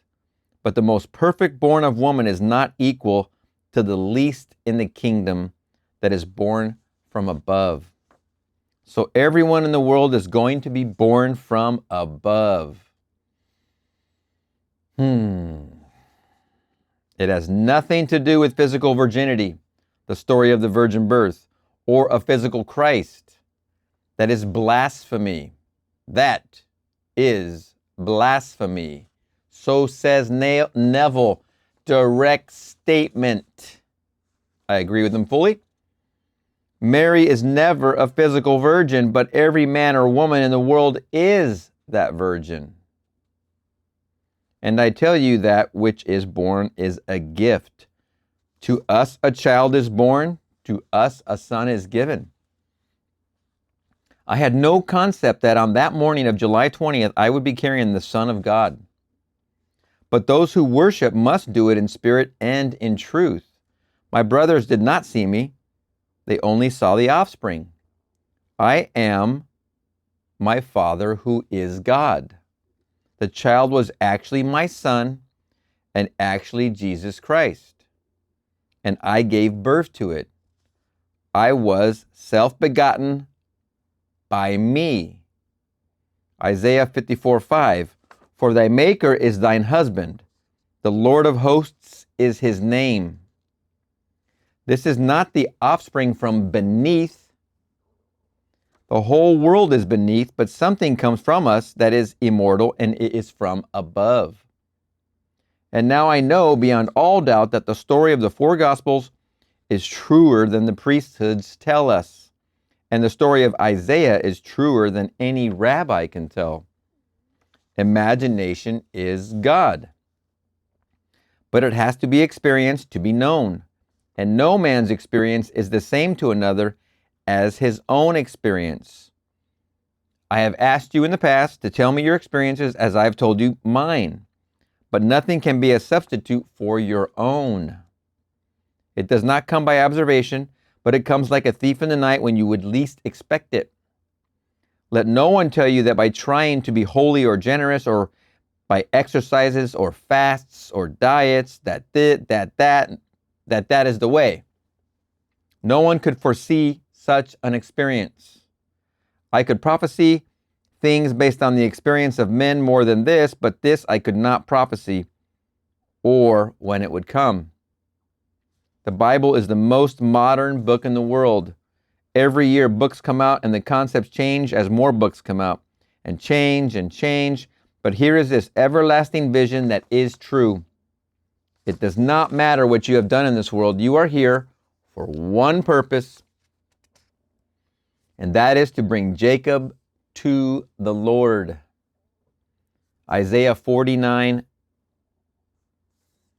He who formed me from the womb to be his servant, to bring Jacob again to him. The perfect servant is going to find Jacob, the lost boy, the prodigal son. The perfect servant. We are all the prodigal son. Remember, Neville's now describing his first mystical experience after having one of his four mystical experiences.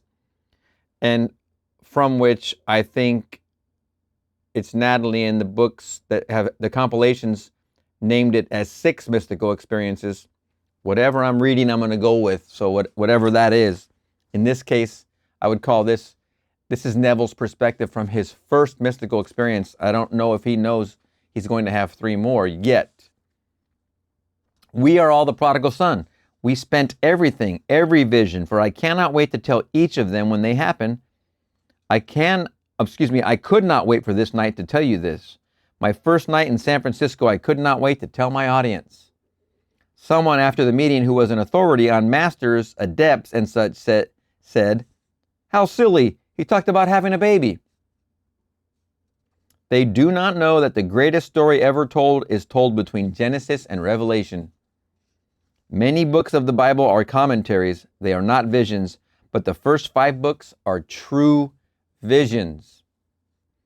Judges is vision, and Joshua, the 2 books of Samuel, the 2 books of Kings, all the Psalms are all perfect visions. Proverbs and Ecclesiastes are commentaries, but not true vision. The others I mentioned in the 4 Gospels and Revelation are perfect visions, and every man in the world is going to fulfill them. Not one will be lost, because your Father who made you out of his very being is your husband. And he sires you out of his holy begotten Son. He is making all of us centers of imagining or centers of reality. I have heard it before with the hearing of my ear, but now my eye seeth it. Ab told me this. Speaking of Abdullah, Ab told me this. When he met me, he told me that I had come to do a certain work, and he called me by my name, though I had never met him or he me. He gave me a piece of paper, and I put it in an old Bible. And here are the words written in 1933. The King of Kings, the eternally becoming one, which men call Christ, must ever be remembered as a little child. He wrote that out for me, and I put it away all this time. That was 1933, and currently Neville's giving this lecture in 1959, if I'm not mistaken. Yes, of course, September 8th, 1959. Repeating the phrase that Abdullah wrote and Neville stashed away in his Bible. What would that be? 26 years later? The King of Kings, the eternally becoming one, which men call Christ, must ever be remembered as a little child. I tell you that God made you out of his very being, that we are made from the very soul of God. And then he sires the image of himself in symbolism. I found this infant in swaddling clothes. I will not fail, for it is God doing it. Science laughs at the Bible and says there is no God, that the whole story is a fake.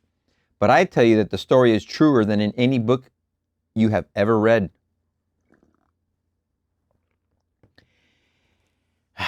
You come out of these mystical experiences and you have no longer this thing called faith and this thing called science or these things of the world. You now come into a definition of being in the world but not of it. The of it would be the science type mind, the physical focus type mind, the touchy, this is fact only, this I can touch and it's only this that can be a fact. That's lost, actually. But when you come out of these mystical experiences or having out of bodies or lucid dreams or all of these wonderful otherworldly situations, this doesn't have the same value as it does to those who think it is. They think, excuse me when I say they, let me qualify that. Anybody who sees the world and as it is the only end all, that anything you can touch like this table is the only thing that exists, they're missing the mark, heavily missing the mark. We are definitely spiritual beings. Even Seth, the teacher Seth of Jane and Rob, he even said that man is a philosophical being. He cannot exist without a philosophical bone in him. We are that. We have to have that spiritual essence and understanding of it. Hence all of our philosophies and our spiritualists and our poets and our writers and our artists and our creatives, and that list is long. But even Seth says that, yes, man is that kind of being. We have to have that. And so when you come and reconcile that with what Neville's saying right here, it definitely fits. Science is very limited, very focused, very kind of minute, and yet the spiritual idea that Neville's talking out of from having his first mystical experience, this is an expansion without definition. There are no walls to this. There are no measurements.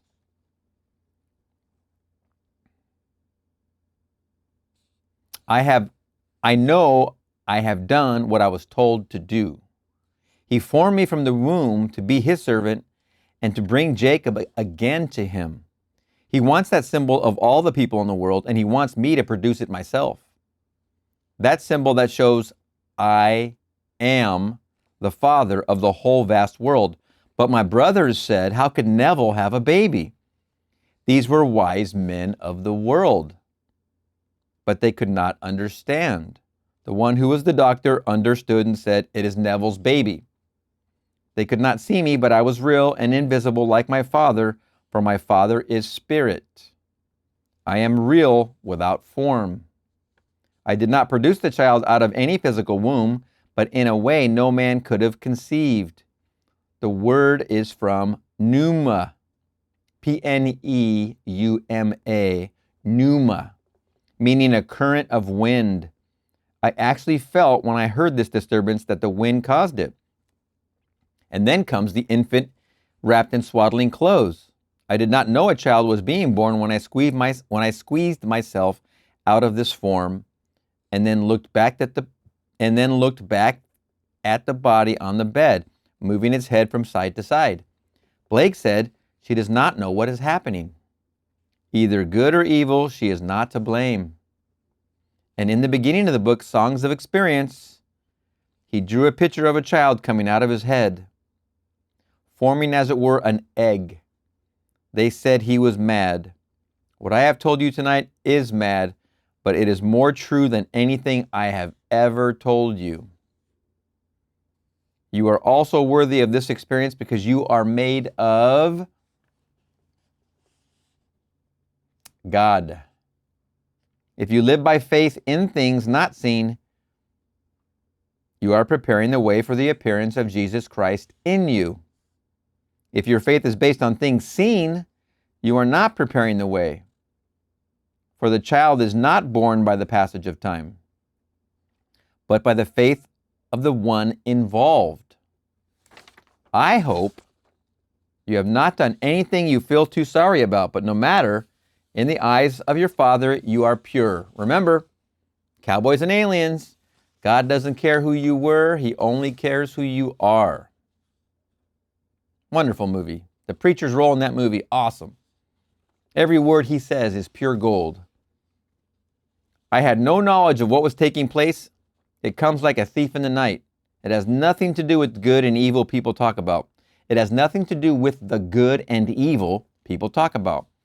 Blake says, I do not consider either the just or the wicked to be in a supreme state, but to be every one of them states of the sleep which the soul may fall into in its deadly dreams of good and evil, when it leaves paradise following the serpent. Great selfhood. Now I know, night after night, the whole experience unfolded to me. I would turn back to the Bible the next day and find things I had never seen before. I have taught the Bible for 25 years, yet now the whole thing is greater, yet it does not deny what I told you, that God and man are one, and all imagination. God is actually seated here as you are seated here. There is only God. Blake said, if thou humblest thyself, thou humblest me. Thou also dwellst in eternity. Thou art a man. God is no more. Thy own humanity learn to adore. There's a very interesting piece here, and it's very interesting. You get to this level of awareness where you start to see experience bubbles out of experience. Things bubble out of things, I should say, maybe that way. You start to see more from when you thought you saw so much, but you see more when you return to it. Like Neville says, he turns back to the Bible, which he had taught for 25 years, and the whole thing is completely greater. It's a completely different book because he is now a different being. And in every different probable reality, which is the Seth term, everything that goes with that probable reality is completely different. In each new now, everything is different. Everything is new. And this is the wonder of the Seth materials. You get to a place, if you study it intensely, like we did, you start to see that each moment is brand new. So it isn't to try and judge the Bible as being one thing, which Neville was doing, and then when he had the mystical experience, then he returns to the book, and then he sees completely new pages, new information. It completely comes alive. It's like it's bubbling out of itself. Experience, as you change your perception, the experience of things will be redefining themselves right in front of you. They'll be bubbling out of themselves. Pictures will take on different definition. Pictures will only reflect the current probable version of reality you are actually in by the focus of what is in your imagination. You change your imagination, you change your reality, which means the version that you're experiencing also has different pictures in it. As you change, everything in your environment changes because everything is you pushed out. You must get to a place of accepting that is just the nature of it. If each moment is new, then everything that comes in that moment is also new. If you're new because you're changing your consciousness, you're making the impression, you now are expressing a different expression, then everything in that expression is new. Everything. Your clothes, your home, your car, your coworkers, everything becomes a completely different version than the version you were experiencing before. You have to be okay with that because that means I die daily. Let the dead bury the dead so I can live. I make alive. I kill. I make alive. I kill the past. I make alive the new. You are the new. Black, red, yellow, there is only God and nothing but God. Man can reach the sun and go into interstellar space, and it is nothing to the unfolding of the visions given to us. When you have the experience and you hold your own Christ and know you fathered it, Blake said, "For there the babe is born in joy that was begotten in dire woe, just as we reap in joy the fruit which we in bitter tears did sow." Mental traveler. This whole vast world is a furnace, and we are tried and then received back by God as background in the imagery of His perfect Son.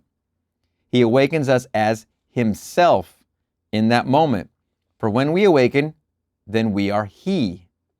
He is begetting His Son in all of us forever. He descends as a weeping babe, literally.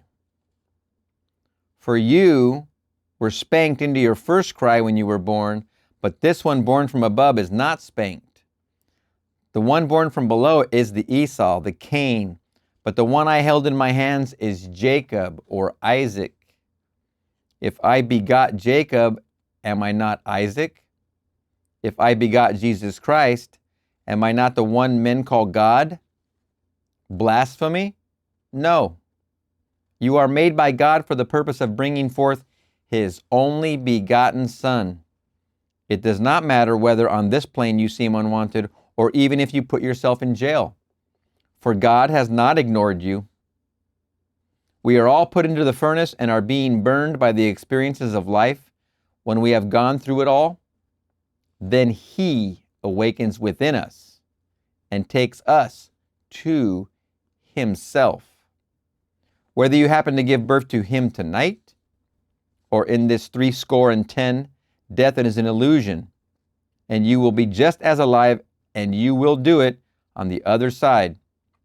For God, being the sire, cannot fail, and He will make everyone have the experience of producing His only begotten Son. A friend in San Francisco, having read Tennyson, said, "Be patient. the playwright may show in some fifth act what the play really means. And he will! Exclamation point. Now let us go into the silence. This is your time to imagine lovingly. Imagine you're holding the babe in swaddling clothes. Imagine you've heard the wind. Imagine you felt the fear, but you pushed it aside. Imagine you cracked out of your own skull. Imagine you're with the three witnesses and they don't see you. Imagine picking up the babe in swaddling clothes and its brilliant face.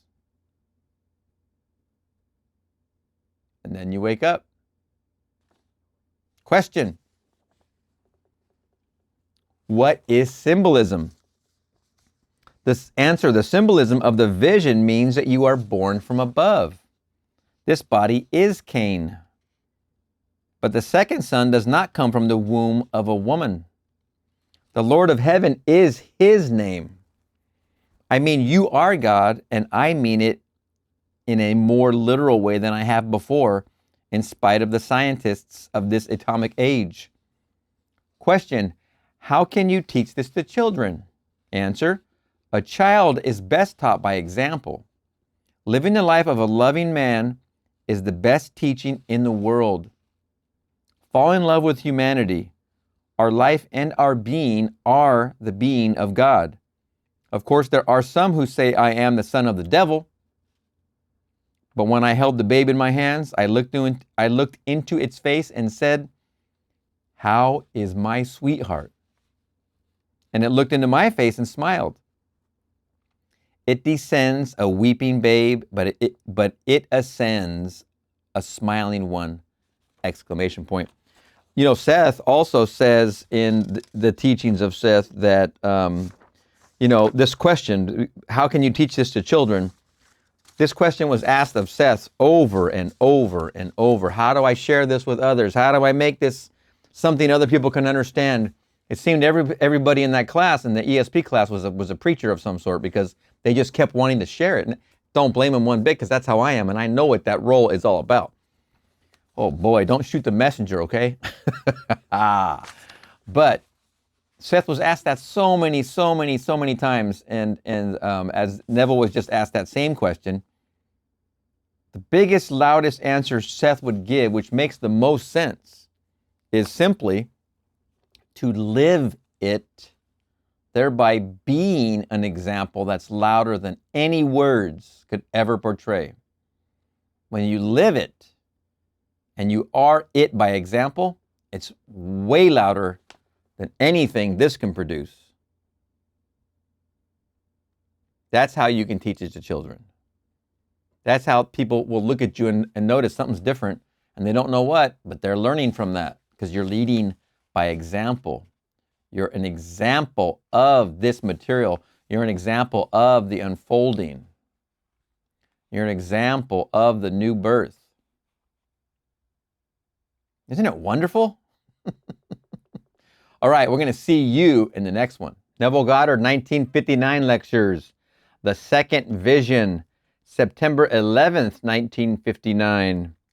We make the statement with Blake that all that you behold, though it appears to be without, it is within, in your imagination, of which this world of mortality is but a shadow. I mean that literally. The whole of humanity is contained in you. For that is the being you really are, and that is God. And we exist in him, and he in us. The eternal body of the imagination, that is God himself. Man, oh man, oh man. There's such a magic of the eternal now. It is this new moment. In each and every moment, all birth and dying is happening at the same time. In each moment, all is contained within you, and you are giving life to each and everything outside of you in the instantaneous, effervescent, ever-present now. Close your eyes. Nothing exists. just your thoughts, just your imagination. Open your eyes. You've just given birth to the entire world. Whatever you can see, at least, you are giving birth to while you're looking at it. Did you hear President Eisenhower speak just recently on his reaction to his recent trip? Then he came to what he felt was the very spirit of our land, the freedom of the individual. He said we have two great documents. One, the Declaration of Independence. The other is one that takes precedence over it, and that is the Bible. I wish he spoke for every one of us in the world, but even the majority who accept it as the Word of God do not understand it. It is a series of visions from beginning to end. The Old Testament shows what is taking place in the whole. The New Testament tells what is taking place in the single or individual man. The whole vast vision in both old and new is actually taking place in the individual. I told you of the experience that took place on July 21st in San Francisco, and that parallels the first vision in the books of Matthew and Luke. I actually gave birth to this Christ child as it was enacted in me. I was its father. My reality is invisible, for I held in my hands what I formed as my own son, but I did not need a body. So when God conceives of himself, he conceives of man. So you are God, conceiving Christ Jesus and forming out of your own being, unaided by any other person in the world, the only begotten Son of God. The vision began to unfold in me, and 24 days later came the second vision. And the second vision is the death of Herod. The child is taken into Egypt to save him from being killed at the command of Herod. Herod is compiled of two words. One means hero, and the other idios, means to fashion. That's E-D-E-O-S, means to fashion, or a thing formed. And the thing formed has to die, for the being you really are is God, which is spirit, without form or figure. But you display this body in every form in the world. So the second vision came. 24 days later, I am seated at a table with friends, and as I rose, my body dropped dead. And then came a manservant and tied it up with a rope, as you tie up a piece of beef for the oven. You could see the flesh jump as the cord drew tight, and he said, "You were not sick. Why did you die?" And I said, "There is a time to be born and a time to die, and a time to plant and a time to reap. And the time has come." That is the death of Herod, or form. It is when you find that the form or hero that you thought so wonderful comes to an end. Then the child comes out of hiding in Egypt. But now Herod's son, Archelaus, rules in his place, and the word means mighty political power. For there is still the danger or the chance that one could sell his soul, become a part of some ism or some great organization for profit or for acclaim of men. But he goes to Nazareth to become a Nazarene. The word simply means to separate. It does not mean humanity being separated into two camps, the sheep and the goats. It only means putting off form and putting on the lamb. It has nothing to do with this meat of an animal called a lamb that we eat. Blake wrote, "Little lamb, who made thee? Dost thou know who made thee? Gave thee life and bid thee feed by the stream and o'er the mead, gave thee clothing woolly bright, gave thee such a tender voice, making all the vales rejoice. Little lamb, who made thee? Dost thou know who made thee? Little lamb, I'll tell thee. Little lamb, I'll tell thee. He is called by thy name, for he calls himself a lamb. He is meek and he is mild. He became a little child. I a child and thou a lamb. We called by his name. Little lamb, God bless thee. Little lamb, God bless thee." Blake is not speaking of a little lamb of the field. What could it tell you if you asked it? Nothing. It is the symbol of the Christ child that comes out of the mind of man. This is the symbol of the separation of the form from the lamb. How do I do it? By living completely by faith. If you do not live by faith, you delay the coming of the child, for it does not come by the passage of time. It comes out of the mind of man when that mind is prepared for the coming. I must learn to actually live in the reality of invisible states.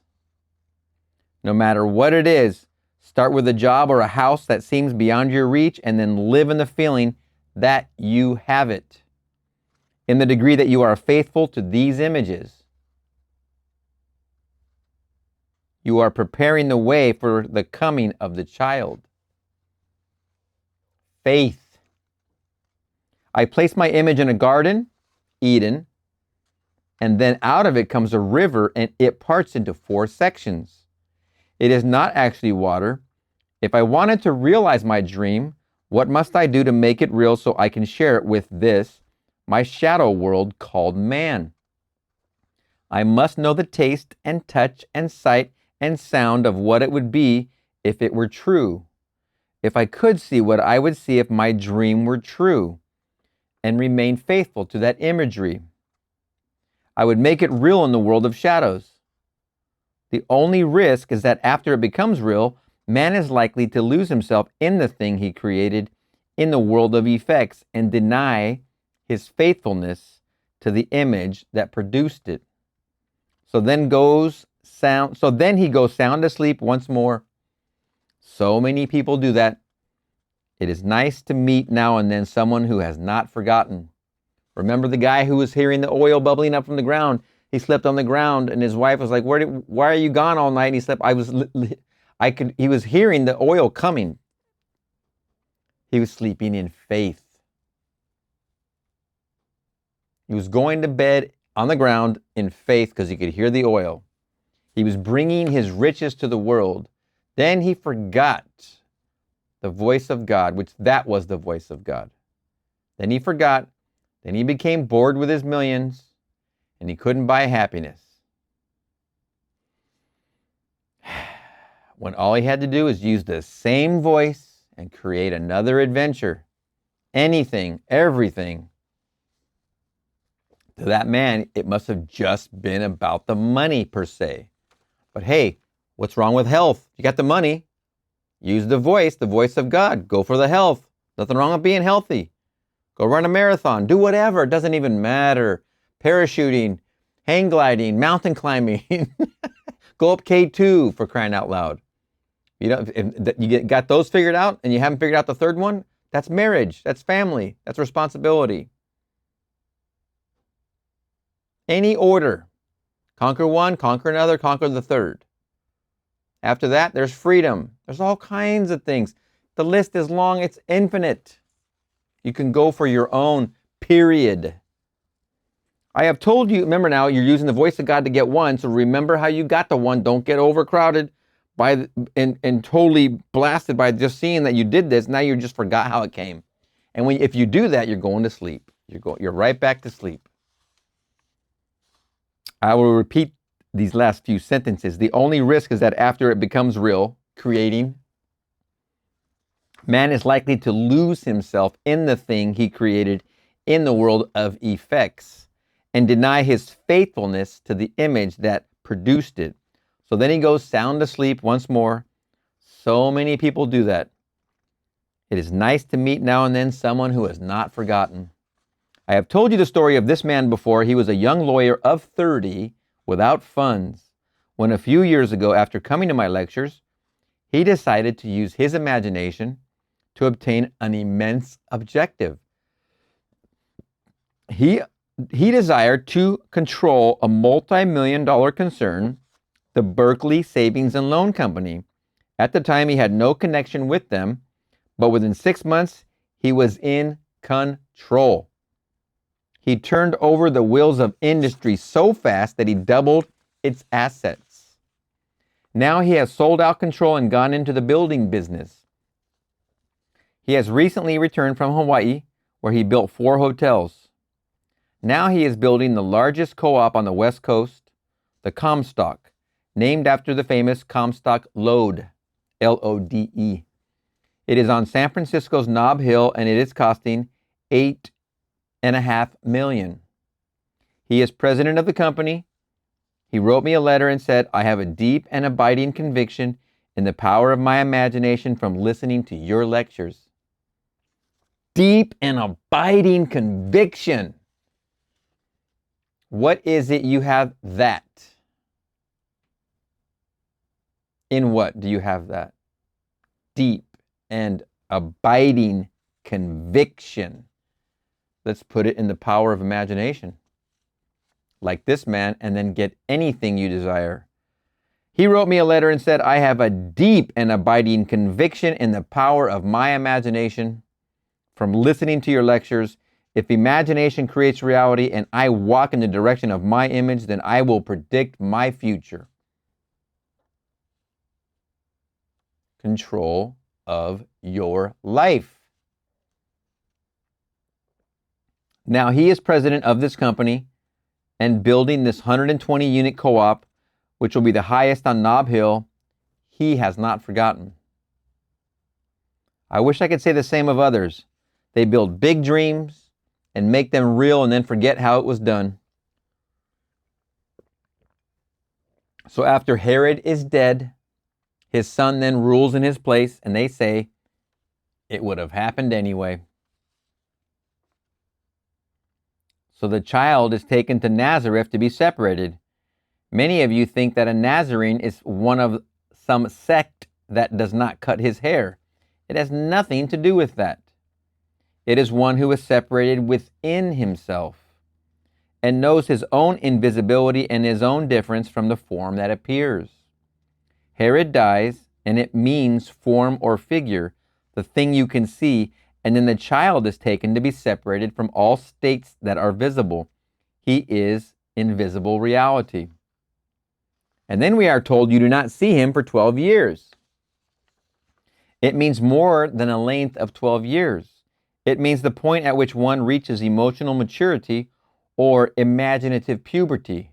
Imaginative puberty, where one can now create out of his own being. Then he reappears, and the first thing he does is to deny his earthly parents. I am about my Father's business, etc. He turns his back on his earthly parents. I and my Father are one. And then he starts the work and goes through to the very end. There is only this short interval before he reappears. This did not take place.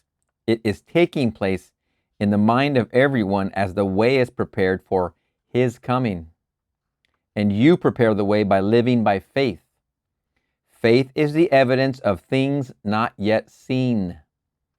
Faith means meaning. Things that are seen are not made from things that do appear. Science thinks that things come from substance that does appear. They are taking over 1 million organic substances and an equal number of inorganic substances and are now reducing the whole to electricity, positive and negative.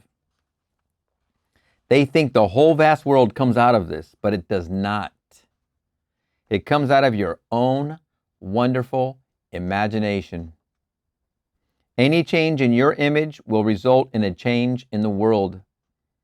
When man knows this, he is beginning to awaken, but until he is sure of that, he is still asleep. Father, I thank thee thou hast hid these things from the wise and prudent and revealed them unto babes. Prudent comes from a word which means those who pray and act piously. Note the word around you, and you will see these who act piously. But this is hidden from the scientists, the wise men, who would tell a scientist his imagination is creating this world of confusion. He could not believe an attitude will bring about a change in the visible world. Is it not physical? If a man can predetermine an attitude, where is causation? Causation is within the imagination of man, and man is God, spiritual man that is. When you live by it, the visions begin to unfold, and you will see if the Bible is historically true or psychologically true. Most of the Eastern world says the Christian Bible is the opium of the people, and the Western world says it is history. So listen to this again. Most of the Eastern world says the Christian Bible is the opium of the people, and the Western world says it is history, but it is a series of visions that will come only after the way is prepared, and that is by faith.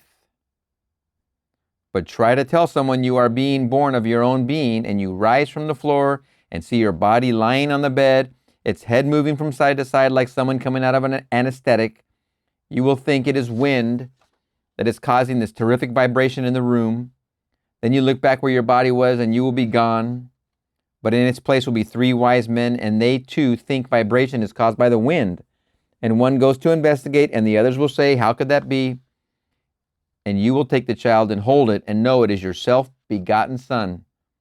And you will know that you have given birth to Christ Jesus. From then on, you begin to awaken, and you find out who you really are. And you will know that you are God. You are not dependent on anything in the world, for you are making everything in the world. Everything is taking place in the mind of the single individual. For the whole vast world is contained in you. Repeating this most important sentence, as I just said a few minutes ago, you are not dependent on anything in the world, for you are making everything in the world. Everything is taking place in the mind of the single individual. For the whole vast world is contained in you. Literally. It's all a dream, and you are projecting it on the screen of space from your own imagination. You want to change what's on your screen, in your space, you change what you're imaging onto the screen. Sounds simple. We get so hooked on what's on our own screen, we forget that it's coming from us. We forget that we are the projector of the image. We want to change the image, we change what's in the projector.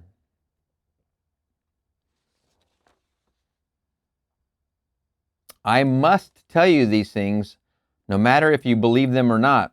The birth of that child was mine, and I know who I am and who he is. This is a child born of a virgin. It is not a physical virgin. It comes out of the mind of man, and that is the womb of God. You are told in Hebrews 11, without faith it is impossible to please him. For he that cometh to God must believe that he is, and that he is a rewarder of them that diligently seek him. Remember, there's only 2 things that displease God. One is, I think it's the eating of the tree of good and evil.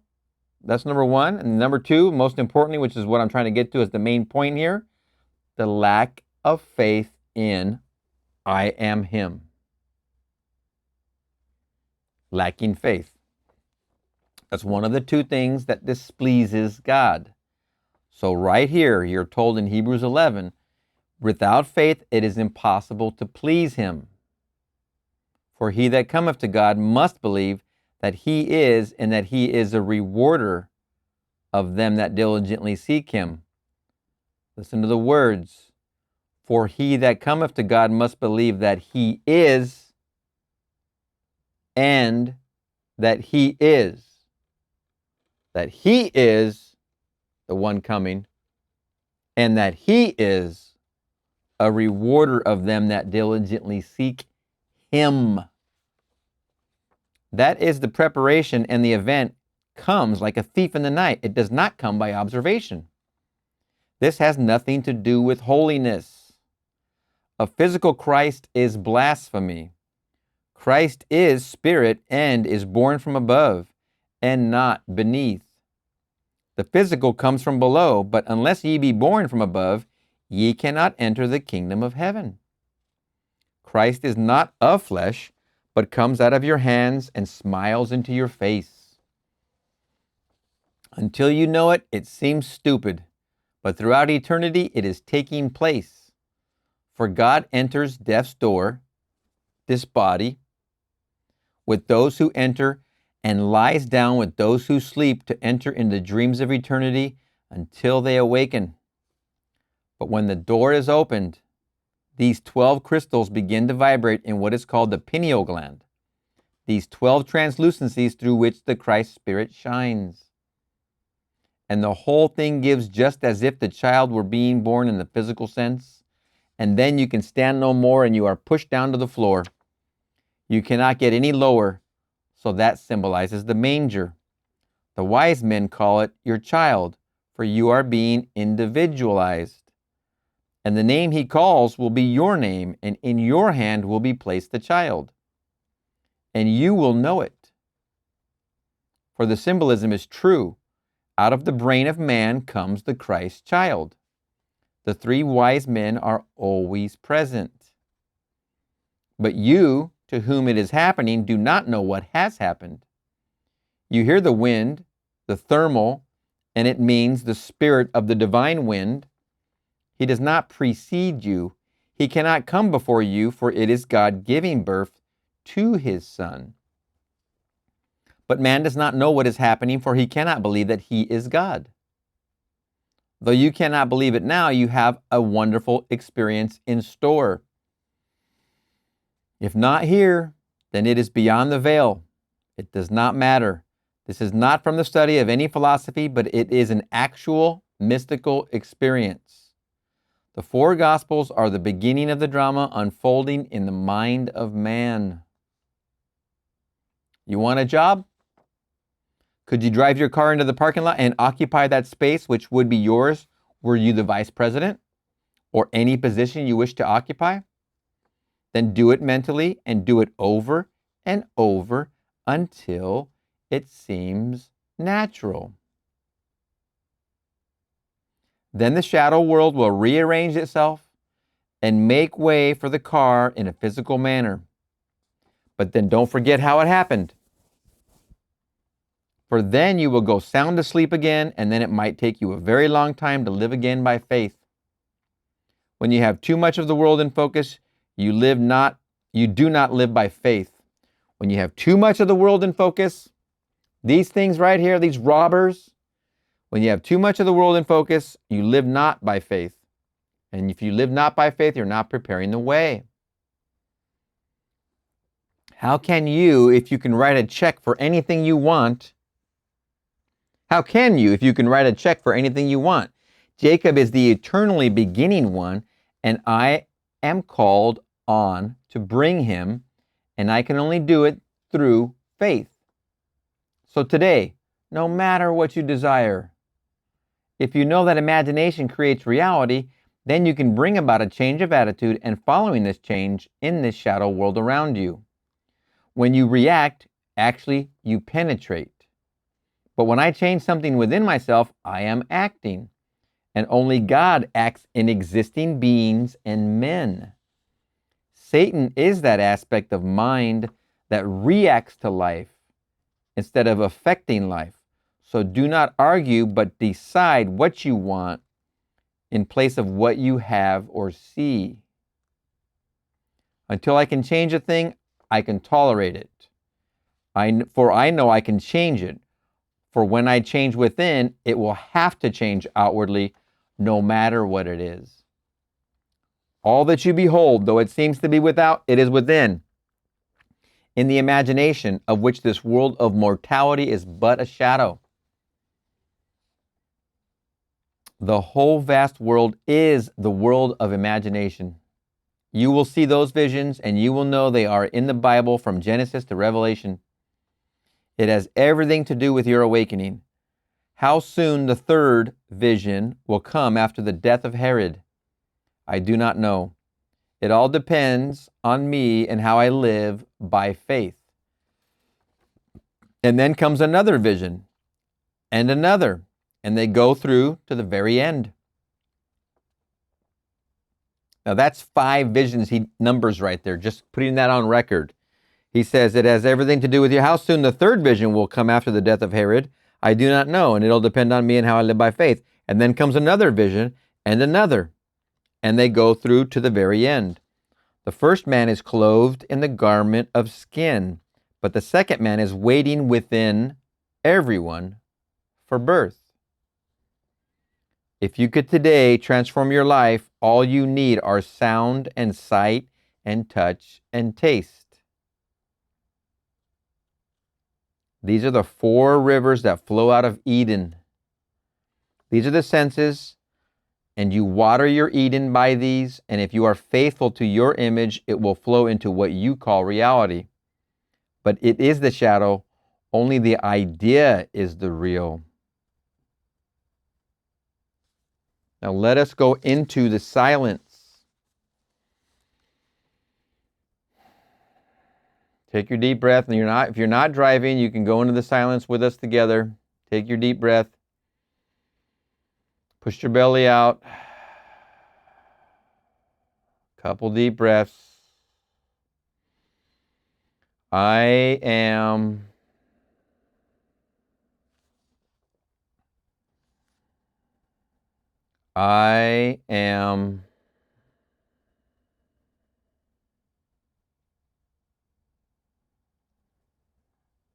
You're imagining lovingly.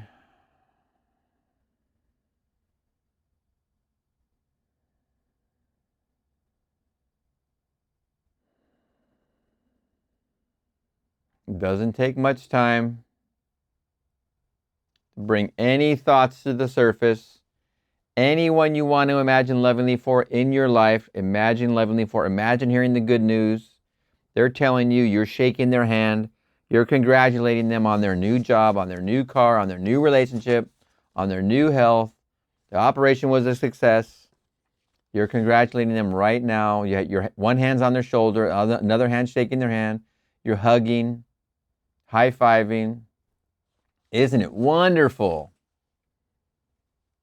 All right, very good. Doesn't take much. It doesn't take much time. It's very, very quick. With that, the second vision, 1959 lectures, 9/11/1959. Okay, we're going to see you in the next one. Neville Goddard, 1959 lectures, Fawcett's letter. There's a little bit of pre-lecture and post-lecture we're going to read around this one. The beginning part is a quote from Neville. That's why the great old man Fawcett, whom I quoted in my latest book, he said, the greatest of all secrets is this great secret of imagining. If one could only unravel that secret. Neville Goddard. Neville Goddard mentions a quote from philosopher Edward Douglas Fawcett in at least 6 of his lectures. Test yourself, 1967. Your maker, 1969. If any two agree, 1971. The Secret of Imagination, 1971. What does the Lord require, 1964. Behold this Dreamer, 1966. And we will be reading all those lectures. This happens to come out in 1959, Fawcett's letter, the lecture, but we're just going to read the pre-matter and post-matter that are going along with this. This came off of Cool Wisdom. Fawcett's letter. There is also a Neville lecture. Well, there we go. Here it is. Fawcett's letter. This platform is concerned only with imagination. We believe the supreme power that created the universe is all imagination. We believe that man is all imagination. And this supreme power we call God exists in us and we in it. That our eternal body is imagination. That is God Himself. And I mean that literally. So we will turn now to the greatest book in the world, the Bible, which is addressed to the real man, who is all imagination, not to the natural man or the one you see daily reflected in the mirror. For like my Father, I am spirit, and I, the spiritual man, have neither face, form, nor figure. I must come to understand my own invisibility, for when I fully understand that, I am awake. But I will express myself in form forever and forever. This universe, vast as it seems, is only a part, for there are worlds within worlds. This platform is to encourage you to test it and create reality. You can create the conditions of your own world. You must realize that if one is a teacher, the responsibility on his shoulders is great. For if I am a teacher, my purpose is to make you see as I see, and to the degree that I can get you to see as I see, I have succeeded in getting my thoughts across. But if my thought is false, I mislead you. The responsibility is mine. No different right here. And they said to him, "See these great buildings?" And he said, "Yes, I see them, but not one stone of them will be left standing on another. And there will be wars and rumors of wars and all the conflicts of the world, and even the sun will be darkened and the moon fail to give its light. These things must be, but now take a lesson from the fig tree. For when you see the leaf appear, you know that summer is near, and when these things happen, he is at the gate," etc. This is all addressed to you, the real you, not the man of sense. It is addressed to the imagination. What structures will be cast down? These on Wilshire Boulevard? Question mark. Time will erase them. Economy will dictate their fall. As land grows in value, these buildings will come down to make room for taller ones. It has nothing to do with the visible world, but all to do with the structure of the mind. Some structures of the mind stand for centuries, but they will finally come down. Not collectively, but one by one in the mind of the individual. No matter how close we are as a family, we never awaken together. It is said, the enemies of a man are those of his own household, not his physical household. The conflicts within me are my real family. The whole thing begins within the individual, and the structures by which I live are the sun and moon that guide me. We all live by structures built by other men. No being goes through a university who does not build such structures in his mind in order to get his degree. He passes his examinations on a memory test based on a structure built within himself from the ideas of men who have preceded him. Not one of these from Plato down, but has some truth, but not one is completely true. Destroy these buildings, and I will rebuild them. Destroy this temple, and in 3 days I will rebuild it. And only that picture is true that is built from a vision, for then man does not build it out of theory. All the different teachings of the world are babble. It means confusion. These are the structures in the mind that must tumble. These must come down in the mind of the individual, and then he will begin to awaken. The other day, my friend Bob Keeler showed me a wonderful letter. A month or so ago, he wrote a letter to Douglas Fawcett, whose concepts I have discussed here. He is now 93 years old and is a great philosopher. His name is mentioned on all suggested lists of required reading, though he is not always taken seriously. He was a former Don of Oxford. In answer to Bob's letter, this is the gist of what he said. He told Bob he was very interested, and then he said, "I have been fighting for imaginism since 1916. And all my experiments prior to 1916 I have abandoned as valueless. But since 1916, I have been fighting for imaginism." Douglas Fawcett came to imaginism by the way of completely exhausting all the other ideas, including the Germanic ideas of truth. He eliminated them one by actual experiment. They did not fill the bill. And so one after the other he had to eliminate, and then arrived at imaginism. He drew on Blake to support this claim, Then he came to the discussion of what Bob had written him about. Bob sent him 2 of my books, Your Faith is Your Fortune and Awakened Imagination, and explained my teaching of revision and said that people had changed their whole lives, sometimes revising an incident that had taken place in childhood, which of course we already know works amazingly. You can go back as far as you are able to remember, and you change that image, and you change that image that has been supporting a physical state by memory. What Fawcett wrote to Bob about this was very flattering. He said, I should consider the revisionary aspect of imaginism as that given by the Divine Society, and I suggest that you read the last chapter of my Oberlin Dialogues. He suggests that the Divine Society is way beyond this terrene world, and it consists of men who have become gods, and he feels such a wider outlook and such a revolutionary aspect of life must have come through that Divine Society. I know it, and I know there are those who form that great body of awakened individuals. They are individualized centers of imagining, and one day all will enter that state, for there is no limit to the expansion of time. From that Divine Society come the ideas that show man what he is capable of doing on this sphere. You revise an incident of the day and relive it as you wanted it, and you persuade yourself that what you wanted took place.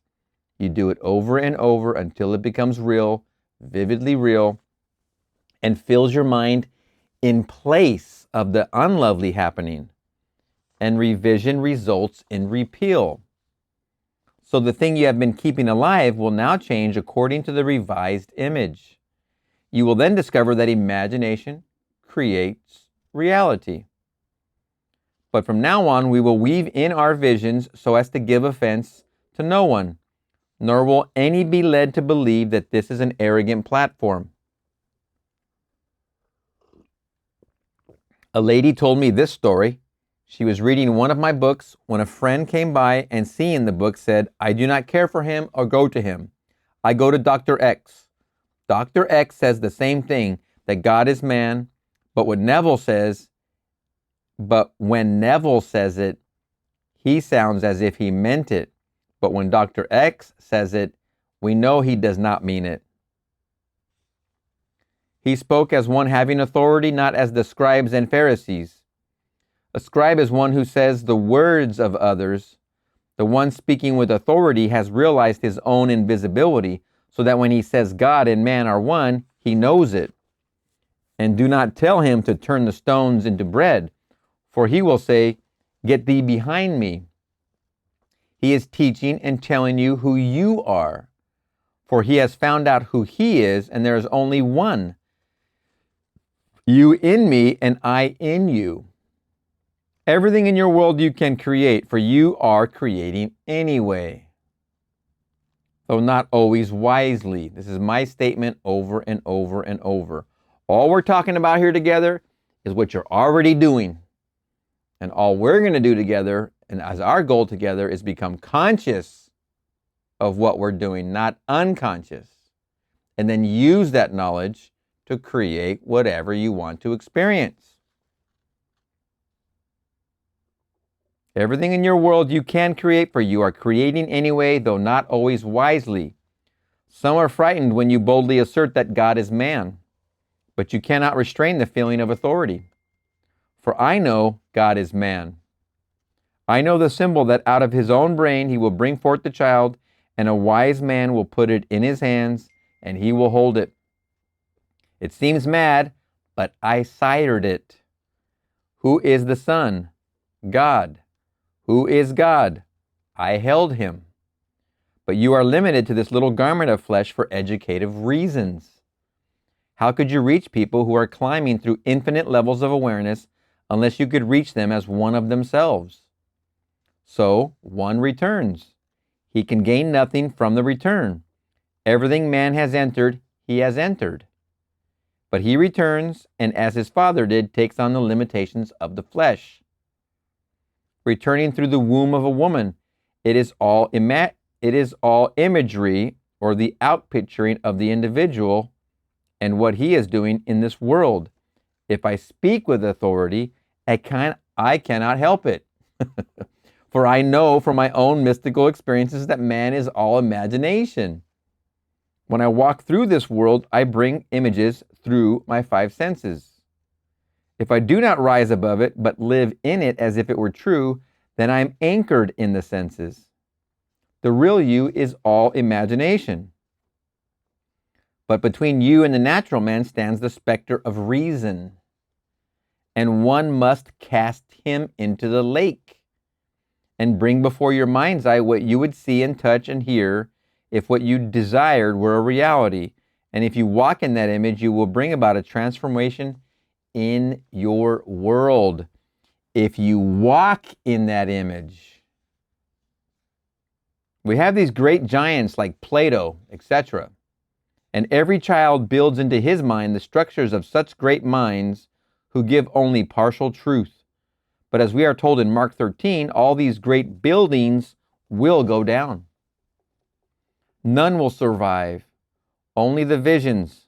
The temple not built with hands, it will survive. Everyone here can be the woman or man he wants to be, for God has never left you. God actually entered this body when you jumped in your mother's womb. He entered death's door with us and remains with us until we awaken. For the day will come when you will awake, and then you are He, and the whole thing will be unfolded. Let us go out determined to bring the buildings down by putting something in their place. As you become more and more aware, the old buildings will collapse. In the mind of every man, these structures are built by the teachers of the world, but only the individual can bring to life the structure within himself. We awaken individually, not collectively. He comes, as it says, in clouds of glory, but inside you. All things topple at last. They used to bleed us to make us well. Now they give us blood for the same reason. We change from this diet to that, each worked in its time. These are structures that are built into the minds of men. These will not fall collectively. For example, fascism has not yet fallen. It only falls in the mind of man, in the mind of the man who has discovered within himself how empty it is. But do not think that because they have lost the war that it is not still a structure in the mind of people. All these buildings will fall. But it has nothing to do with our lovely buildings on the avenue. Economy will take care of those. But the buildings that the Bible speaks of are within you. That book is speaking of you, of us. God so loved you and me that He became us individually and stamps that print on us that make each of us unique.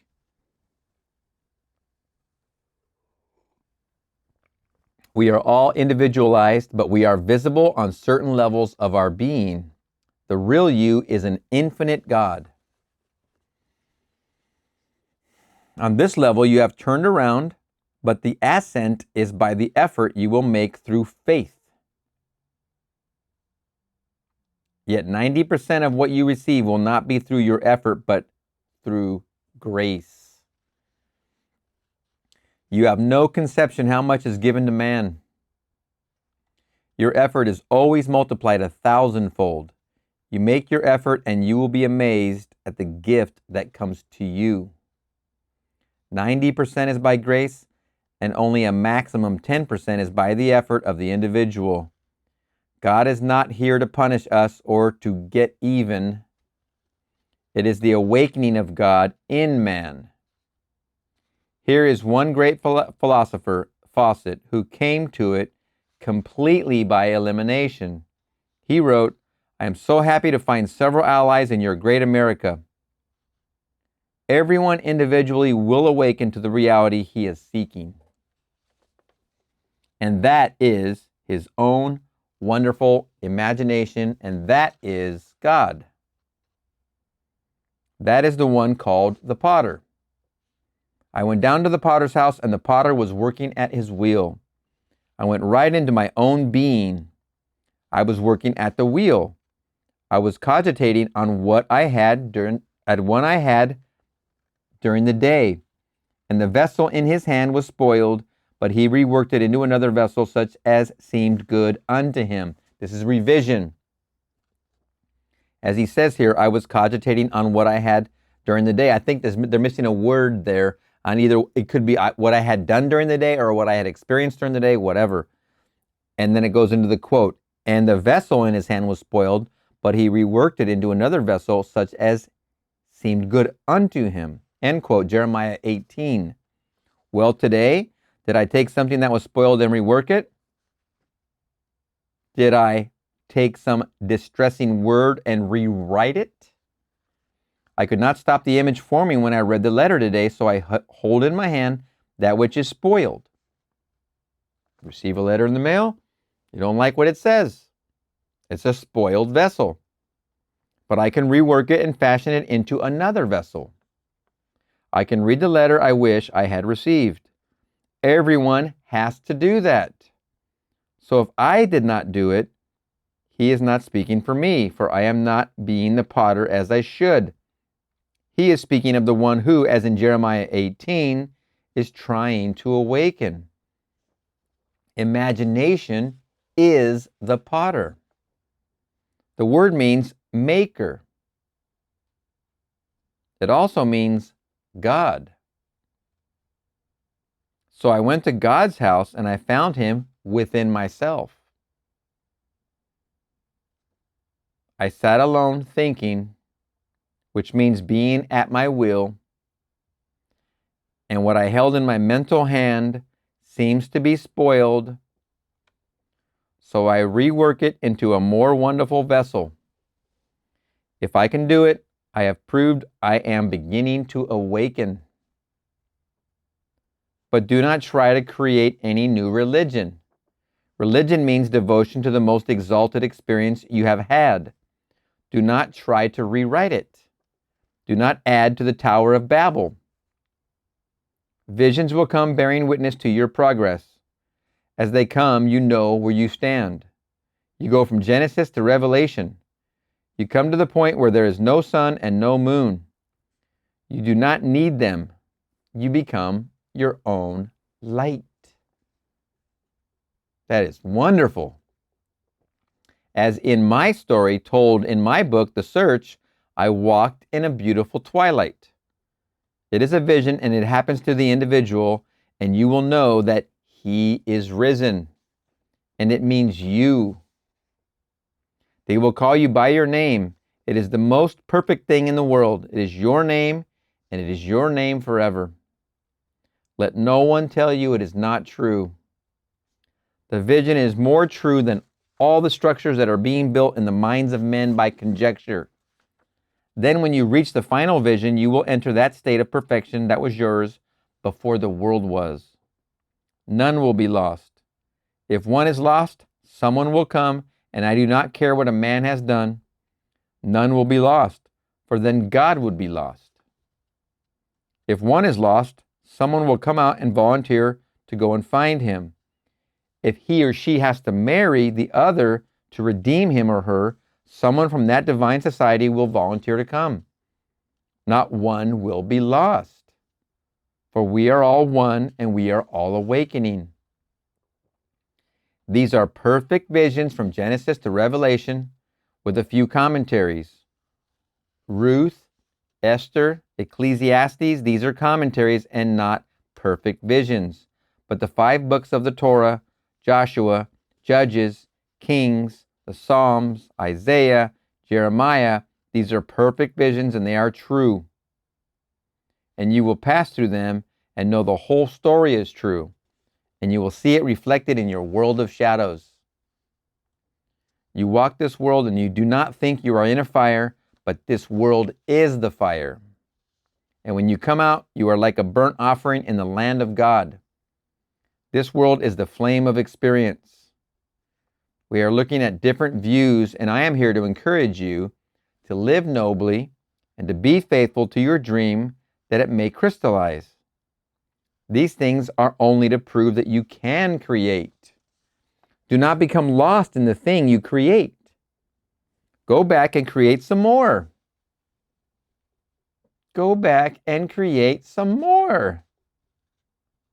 My whole purpose is to tell you how wonderful you are. And if after the first night of this series, you thought I was a dangerous man because I meant what I said, that God and man are one, well, it's what I have been sent to tell you. And may I also tell you that everyone who is sent is called a devil, and God loves every one of them. Now let us go into the silence.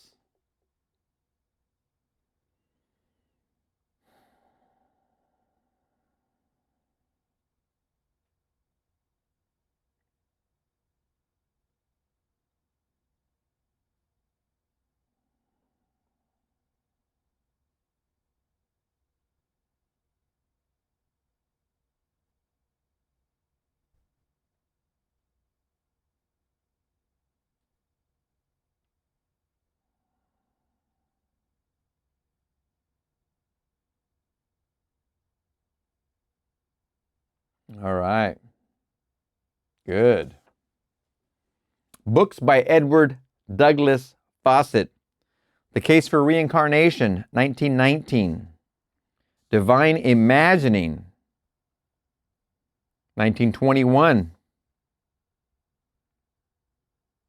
I believe The World as Imagination, maybe 1923. The Individual and Reality, an essay touching the first principles of metaphysics, 1909. Oberlin Dialogues, 1939. The Power Behind the Universe, 1891. Remember, he was born in 1866 and lived to 1960. A year after this lecture was when he left the party. The Riddle of the Universe being an attempt to determine the first principles of metaphysics, considered as an inquiry into the conditions and import of consciousness, 1893. You can see why Neville has been quoting this man. A Talk with Sumangala, Is Southern Buddhism Materialistic? The World as Imagination, 1916. Reprinted in 1924 and 2007. The Zermatt Dialogues, 1931, 541 pages. Edward Douglas Fawcett. Hopefully we can see this picture. Maybe I'll do my best here. That's him there, 1866 to 1960. That was a picture of him in 1903. Edward Douglas Fawcett was born in Hove, Sussex on 11 April 1866. He was the elder son of Edward Fawcett, an equerry to the Prince of Wales, King Edward VII, and the older brother of explorer Percy Fawcett. He was educated at Newton Abbot College in Devon and was a Queen's Scholar at Westminster School from 1880.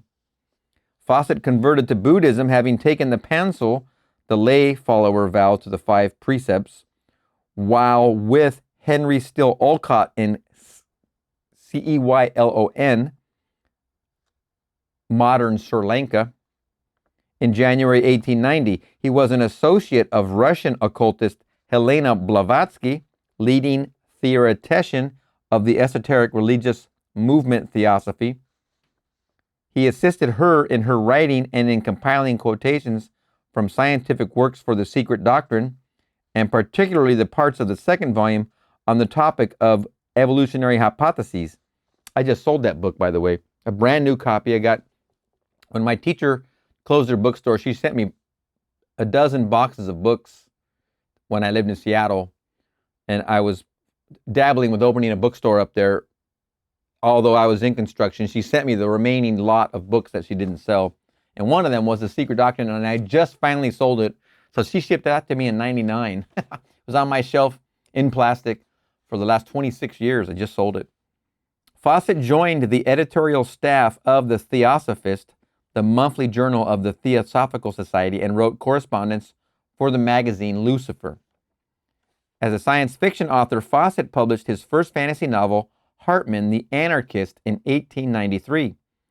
He published 2 adventure novels in the 1890s. His 1894 novel, Swallowed by an Earthquake, drew favorable comparisons in London to the works of Jules Verne. He also authored multiple books on philosophy, including The Riddle of the Universe in 1893, on the metaphysical concept of monadology. In the preface to his 1909 essay, The Individual and Reality, Fawcett concedes to having abandoned monadology in favor of the metaphysical philosophies of idealism. Wow, that's also similar to the name of a Seth book. The Individual and the Nature of Mass Events was one name, and Personal Reality, The Nature of Personal Reality, was another name of Seth books. This guy's right there, and a lot of the words in these titles were right there with what Seth named his books. Fawcett devoted his life to mountaineering and philosophy.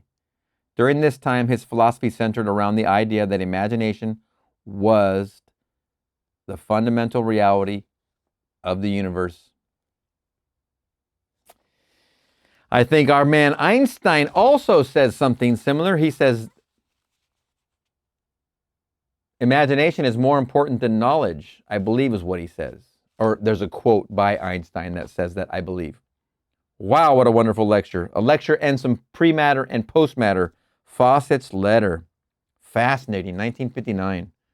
All right, we're going to see you in the next one. Neville Goddard, 1959 lectures, The Bread and the Wine, September 25th, 1959. When we say that the supreme power that created the universe is the same power that is resident in man, people question that statement. Possibly everyone here owns a Bible, and when you go to court as a witness, say you are called to swear that you will tell the truth, and to swear you put your hand on the Bible or the Word of God. Then you open the Bible and read, whatsoever things you desire, believe that you have them, and you shall receive them. And when you stand praying, forgive, if you have aught against your brother, so that your Father in heaven may even so forgive you. You put your hand on the book of truth and swear to tell the truth. And here is this statement in this very book on which you swear, and you don't believe it. It is true. It is based on the statement, imagination creates reality, for the Bible is addressed to the real man, imagination. For the eternal body of man is the imagination, that is God himself. Blake. Is there anything you cannot imagine? Yet many cannot believe what the book says is true. You admit you can imagine it, yet man does not believe that the thing imagined can be true. But I tell you that if you can imagine it and persist, your persistence will win, and you will prove the truth of that statement in Mark 11 given above. However, that is on this level of the world. It is called in the Bible feasting on the bread and the fish, or the loaves and fishes. We can bring about all the changes we desire in our world if we imagine we have it and persist in that state. For if I will persist, I will win. But there is another diet spoken of in the Bible, and it is called bread and wine. You can go and get all the things of the world with the bread and fish, and you are invited to feast on it if you wish, but the other diet does something to a man that not 1 in a billion would believe. We are told that they despaired, for they could not believe it. They were told regarding this second diet, if you eat it and drink it, you do it in remembrance of me. Who? The one who is called Jesus Christ in the Bible, or the Spirit of forgiveness. You must feast on this, and it has nothing to do with the cup of wine or a little wafer. It is the Spirit of forgiveness. It is the mutual point of forgiveness between enemies, the birthplace of the Lamb of God. And throughout eternity, I forgive you and you forgive me. And just as he said, this is the wine and this is the bread. So if I know how to eat of the bread and drink of that wine, I am forgiving every person in the world.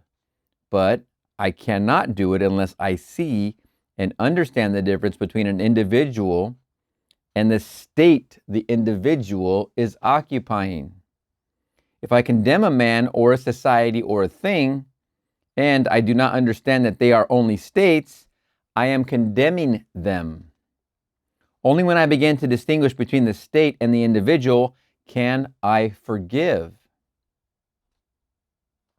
Then I can take the most horrible beast in the world and embrace him. He might in this present state be my worst enemy, but if I know he is only in a state, I can take him mentally and embrace him and pull him out of that state into which he has fallen and put him into a nobler state. And that is the point of mutual forgiveness between enemies, the birthplace of the Lamb of God. So, when man will eat this bread and drink this wine, he can have anything there is, for there is only one. For the whole is given to us if we know it. If any man gives you anything, he gives you what is mine as well as yours. For everything is given to you and to me. All is ours. We are one. Get things if you want them, but there is something far beyond the mere getting of things. But if you want to imagine things, they are here. Do not deny yourself anything you desire unless you would be gaining by another's alleged loss. That is not the way to do it. You do not take from anyone.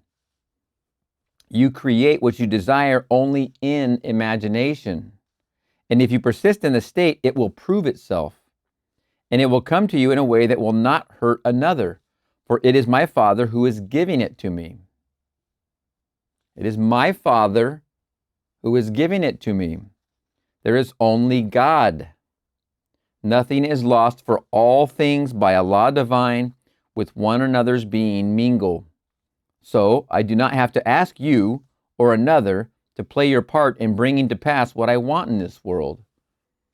If you are relative to my drama, you will be drawn into it. All I must do is eat of the bread and fish. But there is the other diet, the bread and the wine. Then when I meet someone I call enemy, I must know that he is in a state. And I must distinguish between the individual and the state into which he has fallen. For it is really God in the state. There is only God to play every part. So I can embrace that being I call my enemy and have him see in me his most interested friend. So I redeem him. That is the wine and the bread. And if I eat of the bread and drink of the wine, I will actually give birth to the Lamb of God. What must I do to bring about this experience? It will not come to anyone unless he eats this bread and drinks this wine, for that is the unconditional forgiveness of sin. No matter what the person has ever done, if you can distinguish between the individual and the state into which that individual has fallen, you can embrace him. And then you prepare the way for the birth of the Lamb of God. If you feel you cannot do it, then try the other diet. It is wonderful. If you want better health or a finer job or a larger world, then you use imagination to create it. You hear and see and touch as if your dream were a reality, and then you persist, and with persistence, you will win. If you will only persist in hearing and in seeing what you want to see, you cannot fail to realize it. It is a wonderful diet, and everyone is invited to feast upon it. Whatsoever things you desire when you pray, believe that you have them, and you shall have them. You need no other on the outside, but if you will have anything against another, forgive him, and your Father will forgive you. Some pious monk added the last part, which is now deleted from the newer, more accurate version of the Bible. If you don't forgive, then your Father will not forgive you. That was not the original text. There is no punishment. There is no retribution. It is all up to us. We are walking through this fire, which is called earth. But if man only knows that these are states, he will understand that the Spirit is walking as God, walking as the Son of God. Then it is the God we embrace, but man cannot believe it, and he worships another, unknown God. Everyone who walks the face of this earth is God. But there are unnumbered states created for a purpose, and we can use our minds to take anyone from an unlovely state. You recall the recent discussion regarding juvenile delinquents. They could all be put away, we are told. The judge does not know that he could do something about it instead of just corralling them and putting them on the backs of the taxpayers. If the judge only knew that this being before him is in a state and that he could create a new state and bring that being into a new state and enable him to become a noble, wonderful being in society. Exclamation point. But we cannot see that, so we continue to condemn the individual in the state. But we cannot see that, so we continue to condemn the individual as the state. No one can feast on the bread and wine until he can see that. And then he can reach the place of mutual forgiveness of enemies, the birthplace of the Lamb of God. So spoke the merciful Son of Heaven to those whose western gates were open. But sleeping humanity heard him not and slumbered on. This is a very, very important piece of your development of practicing this whole idea of imagination creates your reality. It's very, very, very important. It's not a hurdle. It's not a challenge. It's more of a stepping stone. Very, very important piece. Only those whose western gates were open heard it. And those go forward to create new states for another, and so he saves himself. For man is saved by and only by the saving of his fellow man. Finally, in each, the western gate opens, and then the Lamb of God is born. This is again why I'm constantly talking about imagining lovingly for others. It's through imagining lovingly for others that your forgiveness is practiced. Then it's practiced on you, by him, by him. A lot of times it's easy to get stuck thinking you're not doing this correctly, but you are doing it correctly. Everything you're doing is correct. You're doing it wonderfully already. It's in the imagining lovingly for others because you see them as a state, not as the man. You don't judge the man, you judge that he has fallen into a state and you can bring him out of that state. Therefore, bringing yourself out of any state. It is in doing for others where then the Lamb of God is born. Finally, in each, the western gate opens and then the Lamb of God is born. A good Catholic friend said to me, what do you do to have this experience? And I said, drink the wine and eat the bread. He did not understand, for he takes communion every Sunday. I said, has anything happened to you? Has there been an expansion in your consciousness? You have taken it for these many years, but that is not the bread or wine I mean. The wine is mutual forgiveness of all enmity throughout eternity. Just as the dear Savior said, if I cannot embrace a being and feel myself thrill to his good fortune, I have not taken the wine or the bread. But if I do it within and not by taking something in a tangible form, then I have partaken of the true bread and wine. And we have schoolrooms within schoolrooms. It does not matter who you are or when you were born, that has nothing to do with the awakening of God in man. Who are the right people? Everyone is God. I had a long distance call yesterday from New York. The lady who called me is a very, very rich by the standards of diamonds and money. She has not fingers enough for all her diamonds. She has everything she wants except one thing. She wants to be happily married to someone in the social register who has more money than she has and is at least 20 years younger. She is 75, but she wants more money and bigger diamonds. She said to me, look what I have done for my son by using this law. He can now send his 4 girls to private school. I did this for him when I persisted, but I cannot seem to bring this picture for myself into being. I said, anything you can imagine, you can create. But you are thinking the market is limited because there are so few in the register or in your social sphere. Everyone walking the earth is God, and there is no greater background than that. These people are only in states. And if you took them out of that state, you might not care for them at all, the same being, but another state. You do not distinguish the being from the state. You use this same law to put your son where he is now. You can realize your dream of being married to someone richer and younger than you are if that is your concept. It is not mine. We judge no one, for when you awake, you do not see the state. You only see the individual who has fallen into the state. And when you see that, you do not meet anyone you could not embrace and pull out of an unlovely state and put him into another state. Then we can intermingle as one being. Now, he may go back into the old state like Lot's wife. How many times must I do it, Lord? 70 times 7. That is how it is.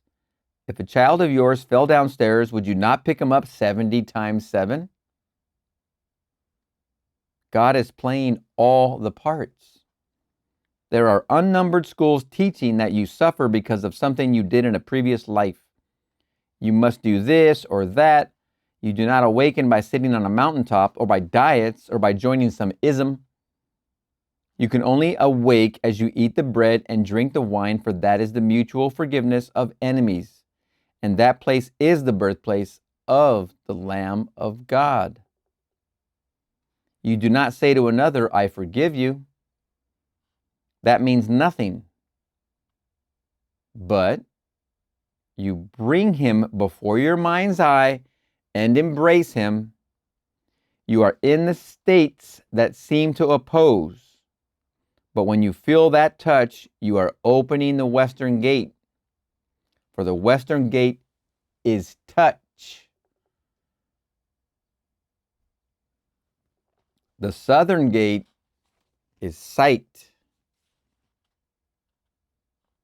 The eastern gate is scent. The whole world remains asleep because the western gate is closed in you. And then you eat of this bread, you touch the one you embrace mentally the very one who would cut off your head. Then the western gate is open in you. And then you eat this bread and drink of this wine, and then you prepare it. It is not by joining any Orthodox church or going on some diet. You can sit on the Himalayas until you freeze and cannot do it. But you walk the marketplace and mingle with God, which is man. And then you have unnumbered opportunities every day to eat this bread and drink this wine. I cannot tell you, I cannot emphasize enough how important what I just read was. That whole paragraph. Rewind it to the point, now he may go back into the old state like Lot's wife and read that whole thing. Oh my geez. Don't ask Jeeves. Oh, my Jeeves. This is wonderful. Let's repeat it. It needs to be emphasized to the nth degree. I am very calm right now, but this is profound right here. This whole lecture so far, very, very important. Very, very, very important. Now listen to this. You do not say to another, I forgive you. That means nothing, but you bring him before your mind's eye and you embrace him. You are in states that seem to oppose, but when you feel that touch, you are opening the western gate. For the western gate is touch. I'm always high-fiving in my imaginings. The southern gate is sight. Now, I'm always using the southern gate too. I'm always using the western gate, and I'm always using the southern gate. And these things happen verbatim. I hear verbatim. Western gate is touch. Southern gate is sight. The eastern gate is scent. Now, I can only imagine that the northern gate must be the sound, but he's not mentioning it because I always hear, and he says that many times. The eastern gate is scent. The whole world remains asleep because the western gate is closed in you. And then you eat of this bread. The touch that you touch the one you embrace. Embrace mentally the very one who could cut off your head. This is your enemy. This is the one who's pissing you off. The squeaky wheel gets the grease. Then the western gate is open in you. And then you eat this bread and drink of this wine, and then you prepare it. It is not by joining any Orthodox church or going on some diet. You can sit on a Himalayas until you freeze and cannot do it, but you walk the marketplace and mingle with God, which is man, and then you have unnumbered opportunities every day to eat this bread and drink this wine. Touch, smell, sight, and I say, obviously add your hearing, and you will have any of those. If you use all of those, but especially touch, as he's saying, the western gate's closed, you have to open it. How are you going to touch somebody if you're not seeing them in your mind? So that's sight. But adding this one, now that's interesting. Distinguish between the individual and the state he is in.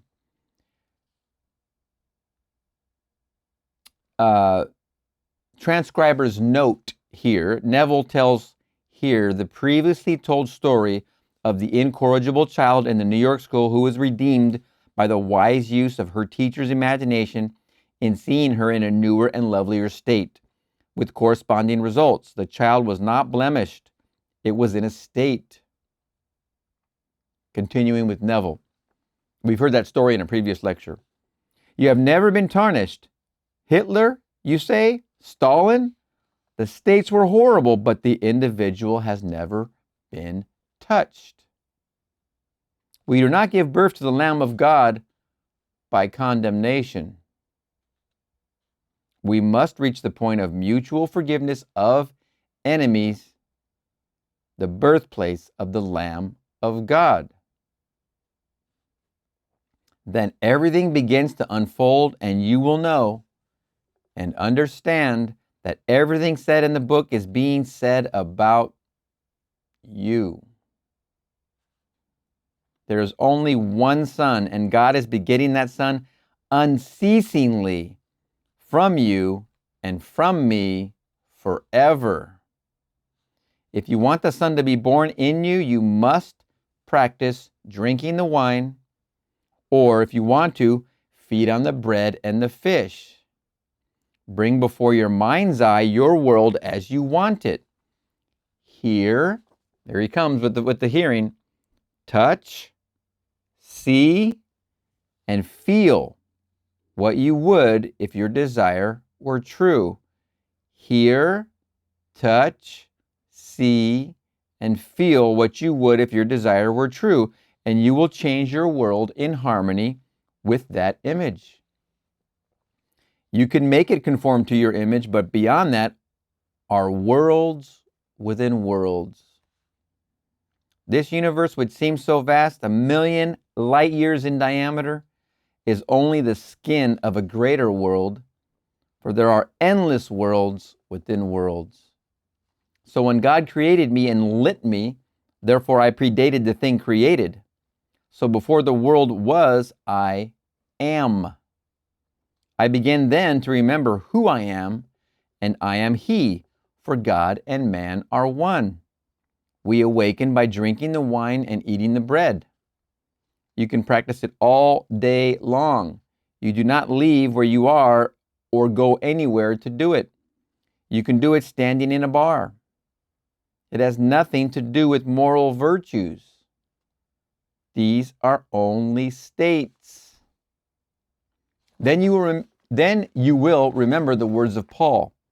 Drink no longer water, but use a little wine for thy stomach's sake. Water is psychological truth.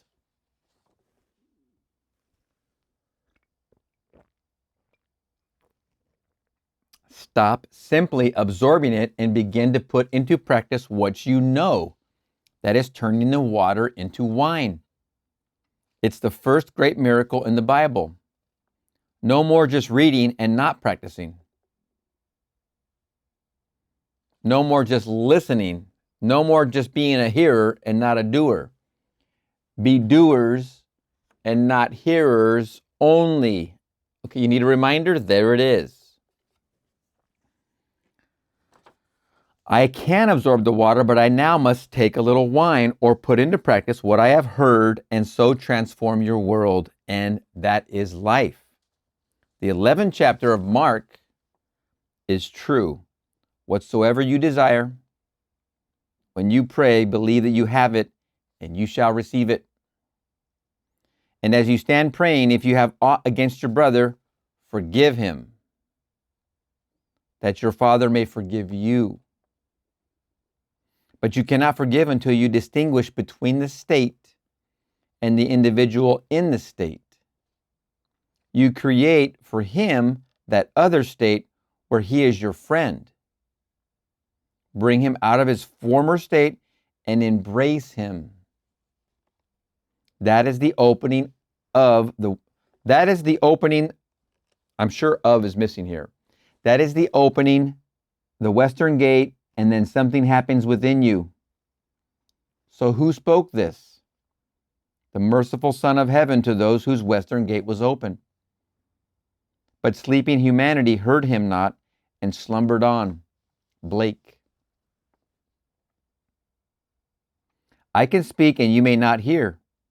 This diet may not appeal to you. It is only a state which you are in at present, for you are still God, no matter what, and you are still unblemished.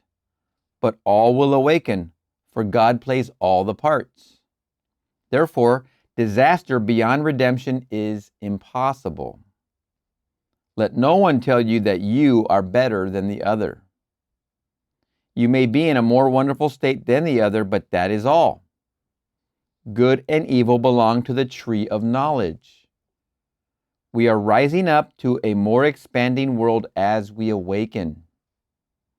You will step into another world as real as this one, and yet behind you, in this world, you will discover you have left a little garment, your body. All things exist in imagination, and it is one with the supreme imagining that creates and sustains the universe. Now, you take you take the diet you desire. If you are not interested in embracing someone you think is your opponent, and all you want is to transcend your present level, then live in the state that proves you have done it. You may never, after it comes about, give credit to your wonderful imagination, for it happens so naturally that you will think it would have happened anyway. You may discount that your imagination did it. But the day will come when you will want to transcend just things, and you will want that which does not have earthly value. You will see those with great possessions and know they are actually only moments from the grave. but up to the last second before they flicker out, they are still only conscious of possessions. But it is all right, for they too will awaken in time, though they do not even know that there is someone who walks among them who is awake. In the world beyond worlds, you are completely awake and not known because of possessions, because then you own the world.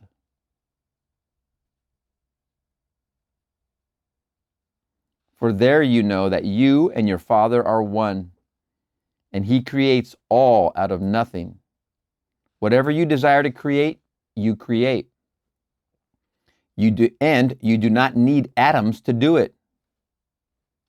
Forever those you create out of your imagination. But tonight, bring a friend, or he may be an opponent, before your mind's eye and represent him to yourself being in a finer state or freer, and then be faithful to your mental structure. Then, in a way no one knows, it will take on reality in your world and crystallize and become a fact. Now let us go into the silence. Let us find that opponent. The squeaky wheel gets the grease. Embrace that opponent in your mind's eye.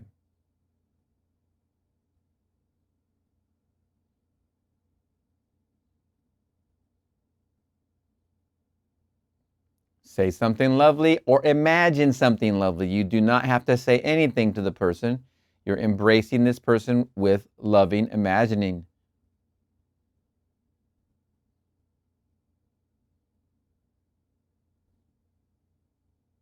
See them in their most successful state. You've never seen them with more. You've never seen them looking so good. Imagine them responding to you. You can touch them, you've embraced them, you've hugged them, him or her. You can smell their shampoo. You hear him saying thank you. I appreciate that compliment. I appreciate you. You hear that. You smell their shampoo. You've embraced them. You see them. Good. Doesn't take much. What a wonderful, wonderful, wonderful, wonderful lecture. The bread and the wine. Wow, I did not know we were going that deeply. 1959. Remember, he's already had his first mystical experience, and I think he's changing gears in like no one's ever seen. This Western Gate, Southern Gate, and Eastern Gate is blowing my mind. Now, I know I've been using them to success. I've been using the Western Gate for sure, touch. And I've been using the sight, Southern Gate. Eastern Gate, scent, I have not, but I have used it many times, imagining a rose or an orange or a lemon. And I've done those many times, but the more senses you can interweave into your imagining lovingly scenario, the more you're making it real, especially by adding this one. Now, I always add these. I always add this, and I always add this, high five or hug, right? So you got the feeling, you got the hearing them telling you, you got the seeing their joyful grin, but I never added the nose, what is he calling that? The Eastern Gate. Western is touch, Eastern is scent, Southern is sight. South, S, sight. Wow. Wow, wow, wow. What a wonderful one. The bread and the wine. September 25th, 1959. We'll see you in the next one. Neville Goddard, 1959 lectures. That which already has been. That which already has been. Neville Goddard, 1959, October 6th. This platform is concerned only with the great secret of life. Here we are convinced that the supreme power that created and sustains the universe is divine imagining, and it does not differ from human imagination, save in degree of intensity. So God in man is your wonderful imagination. That is God. We tell you that imagination creates reality, But bear in mind that at this human level on earth, it takes time and persistence. If we will persist in the image, live in it, sleep in it, breathe in it, it will crystallize into tangible form.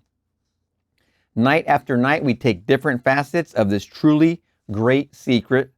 And as we turn to the greatest book on imagination in the world, we treat it differently.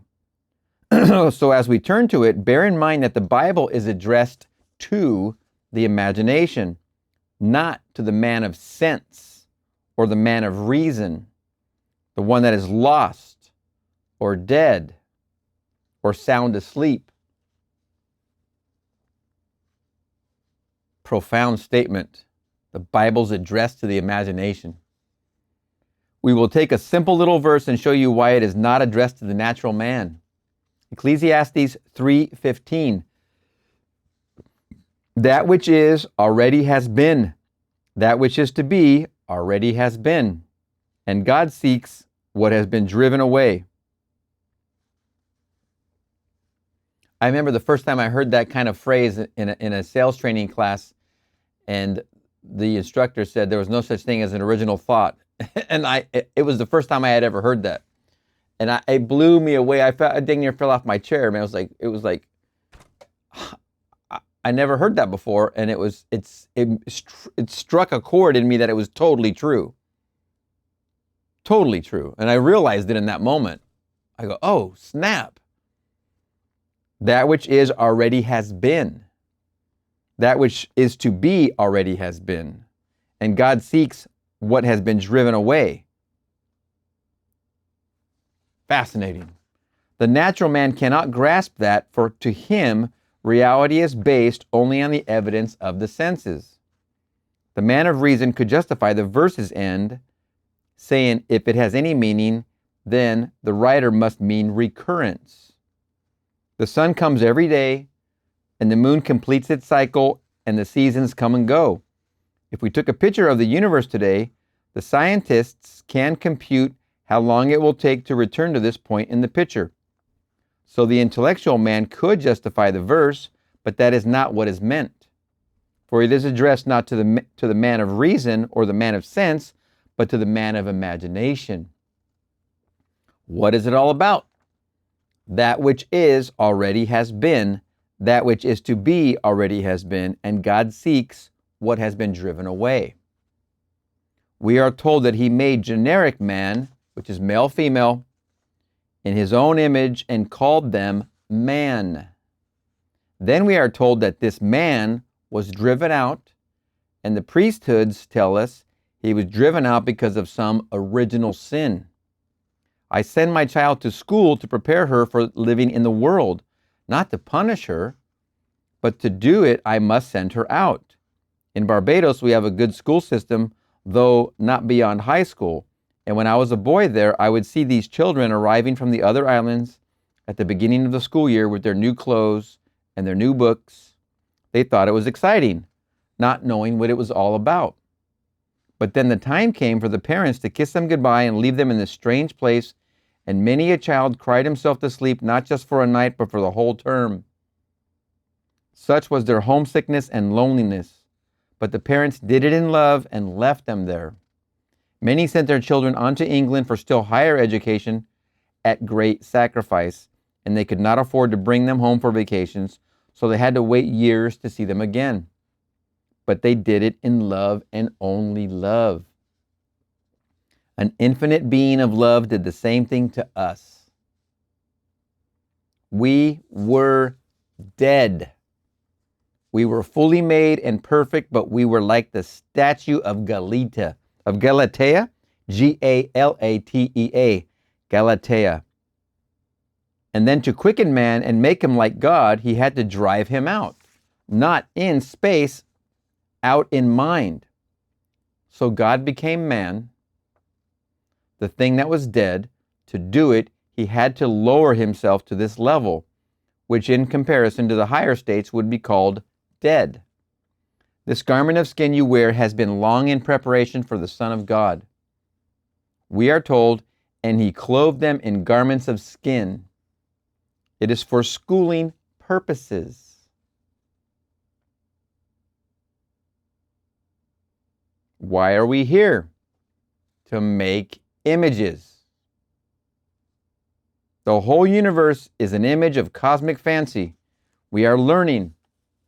So we begin with the simplest things: a job, a new home, a change in environment.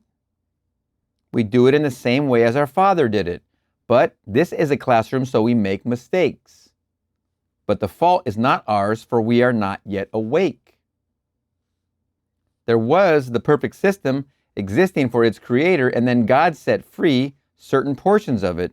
And so he prepared the way for his banished ones to return.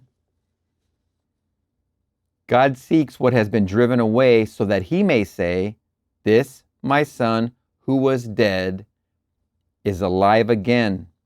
So we are the one he is seeking. There is something hidden in this coat of skin that he is seeking. We must get beyond the senses and begin to create. That's here. That's in our imagination. That's beyond the senses. That's when we close the door and we go into our closet. We're beyond the senses. I say to everyone that we must start the art of creating, no matter how simple or how big the thing is, no matter what it is that is creating. We create by faith, and faith is belief in the thing not yet seen. We create by assembling an image that implies we now have what we want in this world.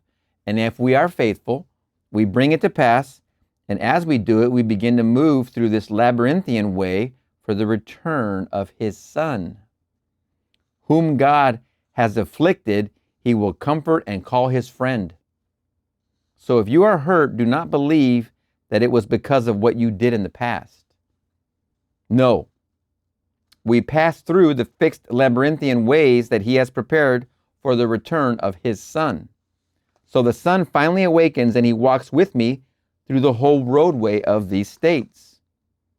You can create anything in this world if you know who you are. And if you do not know, that is why these platforms exist, to teach you. For we are all interlaced. You may think you are insignificant. You may even be in jail. But even behind bars, you are creating. And you need not remain in jail if you know who you are. Have you ever flown over a lake or over the ocean? A friend recently flew in from San Diego. He had been in the Navy and he had always owned boats, but he had never before observed what he saw now from the air. He was on the ocean side as the plane took off from San Diego, and looking down, he saw this little 30-footer coming in the opposite direction. He noticed the wake of this little ship and watched it widen, and nothing interrupted it. When his plane turned inland, he was flying at 300 miles per hour, but looking back, he realized that this little boat, doing maybe 30 knots, was troubling the entire Pacific. As far as the eye could see, this wake was moving, and nothing could stop it. And the occupant of that boat was totally unaware of what he was doing. What a wonderful story. We are all like that. You think you can imagine and not affect others?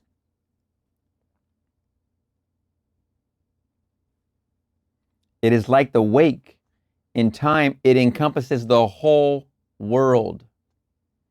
It starts as a little V, but it grows wider and wider. Everyone will be in some way influenced by my pattern. If one knows what he wants for himself or for others and remains faithful to it, he does not have to ask. A lady said to me the other night, "Look at my hands. A week ago they were blistered as if with acid. Now there is no scar, but it took me 5 days of revision to bring about what you are seeing. For unnumbered days prior to this, nothing happened, but 5 days of revision brought this about." She produced in her own body this change. This seems stupidity to the rational man. To the Greek it is foolishness, and to the Jew a stumbling block. It means that the man of reason cannot comprehend it. He cannot believe that one can create by imagination. The way is prepared for you, for there are unnumbered states, and we can create states to deliver others and pull them out of those into which they have fallen. We are here on earth as it is in a great, we are here on earth as in a great schoolroom. We were not sent here to be punished, but to learn to become creators like our Father. There is no original sin. For God made the decision to send me to school. In fact, I was dead. I existed only for God, the creator of the perfect system. And then came the decision to subject me to this schoolroom in the hope that I would be set free in the glorious liberty of the sons of God. Given the choice, what child would go to school? But loving the child, the parents subjected to that training. How many years are taken from children's lives and given to learning? It is the same with us, only it is a vaster school. So let no one tell you that you did anything wrong in being born. These coats of skin were prepared for us, for they help man, the invisible reality, to become conscious. And then some certain teachers sent by God tell them of the only value in the world, and that is to awake. But if in the awakening you want a better home, a finer job, better health, then try to create it. Failure does not matter. You are learning. If you persist, you will win. Most important statement. If you persist, you will win. You create by faith. By faith, the worlds were made and sustained. Things that are made from things that do not appear. So what would it be like if you were the man you want to be? See the world as you would like to see it. Let me define imagination for you. It is spiritual sensation, but the word spiritual is to most of us something that is not practical. The incorporeal as opposed to the corporeal. But imagination is the power to perceive what is absent from the senses. Take a rose. There's not one here, but right now, could I sense it in any way? Smell it? Touch it? I can, though it is absent from the senses. That is imagination. If imagination creates reality, such perception of what is absent from the senses make it so. We have unnumbered case histories to prove it. Imagination is the power to perceive what is absent from the senses. And if you persist, you go beyond the sense man and go beyond the rational man. You go beyond the sense man and go beyond the rational man.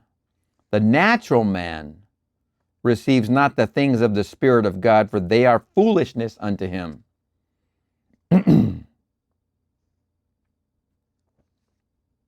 How can I discern my home spiritually? I cannot see it with my physical eye or touch it with my physical hands. But in imagination, I can do both. You may say, I do not have a home. Well, you do not have the same thing with a home you do not yet own. Do it with funds you do not now possess. Funny word, funds. F-U-N. Nothing has quite the same smell as money or the same sound. If it is money you want, use every sense to make it real. Smell it, hear it, see it, touch it. Use every sense to make it real. But do not say, I perceive it because I know it is there. To exercise the imagination, you see something that is not yet there. Then we get beyond the natural man, like the lady who in 5 days brought about a complete transformation in her hands. Everyone is here for image making and to learn lessons. And the being who sent you here came with you, and he has never left you. He became you and lit you with himself. As he lit man, he awoke through the passage prepared for him into this schoolroom called earth. And then as he lifted up, as he embraced, and then as he is lifted up, he is embraced and given the ring and the fatted calf. For this is my son who was dead and now lives again. For the first state was death, and then comes the quickening of this state. He was lost, and now he is found again. That which is already has been. That which is to be already has been, and God seeks that which was driven away. So he drives him out by taking him out of mind. He is seeking Jacob in the Old Testament, and in the New Testament, Jesus. For when he finds him, he is Jesus. As he finds him, his is the reality of being, which is Jesus. He will find him in every being in the world. When this begins to awaken in you, the old form cannot contain it any more than the new wine can be contained in old bottles. You cannot take this new wine of truth and confine it to the old dogma. It will blow it apart. So it has to take a new form as the Spirit begins to as the Spirit begins to awaken within one. So make your image and ask no one to help you. For like the wake of the ship, it will change the whole world if it is necessary to the fulfillment of your drama. Everything in the Pacific had to encounter that wake. Nothing could stop it. You are the ark of God, and what you are imagining is influencing all the others who are also imagining. Listen to this very important statement right there. You are the ark of God.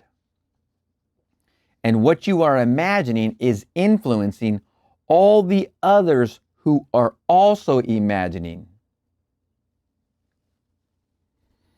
So imagination changes things.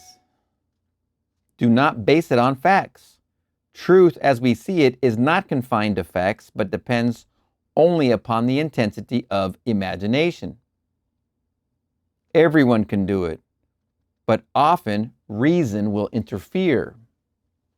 A friend told me tonight that he desired the answer to a certain problem, and it was given to him. He said, I prayed to the being within me. It was a financial picture, and he got the answer, but it seemed so stupid he did not apply it. Although he did share in it, it brought about everything that he desired. Reason interfered, and he did not put his money into a certain venture.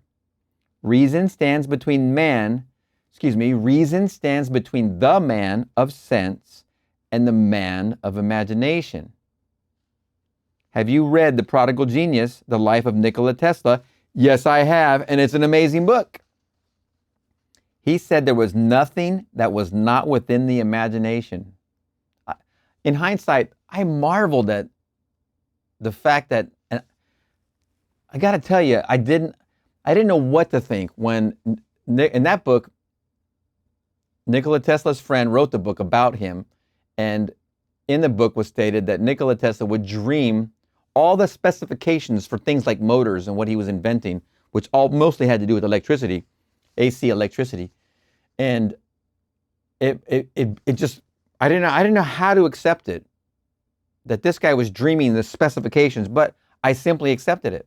I didn't know how to accept it, that it was this or that or what it was. I just knew that he did it. I accepted the fact that this man did that.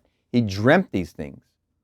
And I just went about my way, but I did accept it. I didn't reject it as a notion or as a fact of this man's life.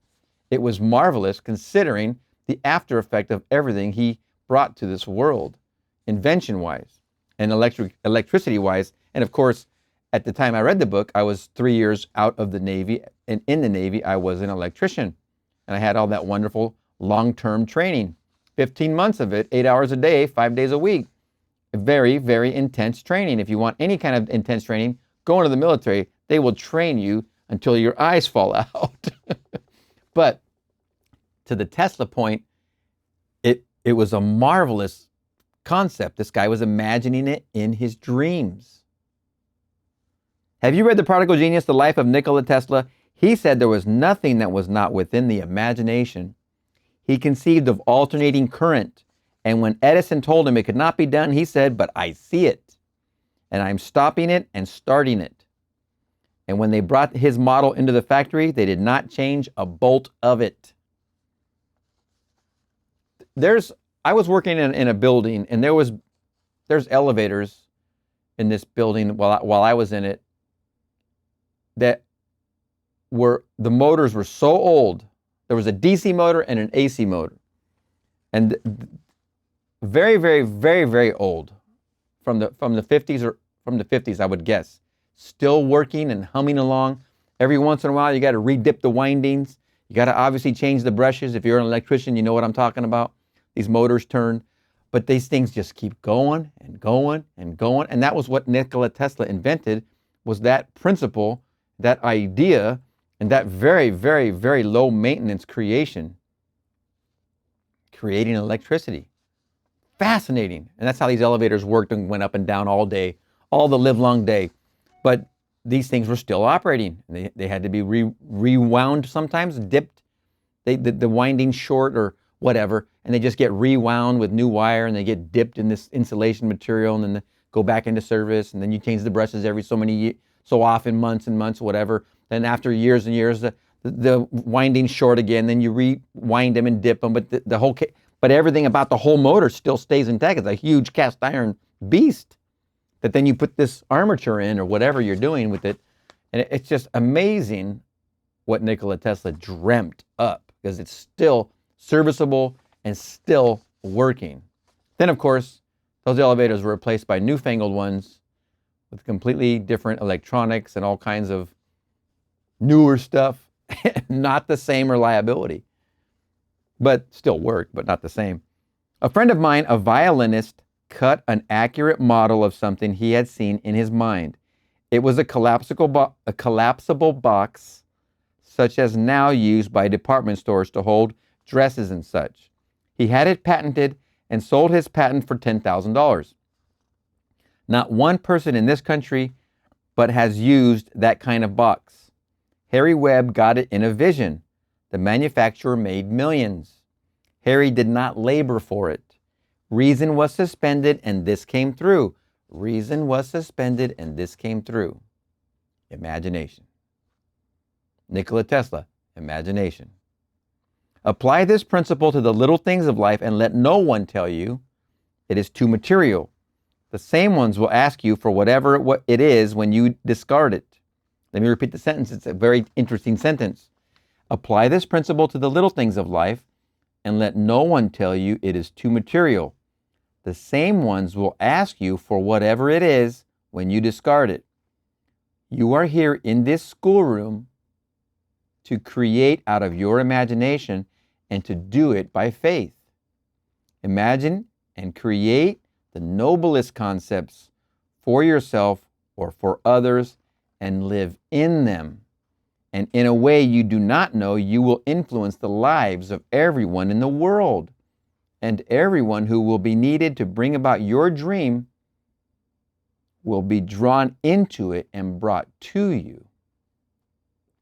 Even those who seek to stack the cards against you and even those who seek to stack the cards against you and think they are doing it so very cleverly will find that the very thing they did will instead stack the cards against themselves. You are influencing everyone in this world when you are imagining. Who knows what being now is, who knows what being now in solitary is not disturbing the whole vast world? He will never be accused, for he is not out. They can find a proximate cause, but they cannot blame him, for he was in a cell. Yet he could cause a wave of hate out of the depth of his own being. That is why it is so important to imagine wisely. There is only one being awakening, and that is God. And we were put into this schoolroom in love, even though many a night, like the children, we cry. Loving fathers here have sent their unwilling children to school. A loving heavenly Father sent you here on earth.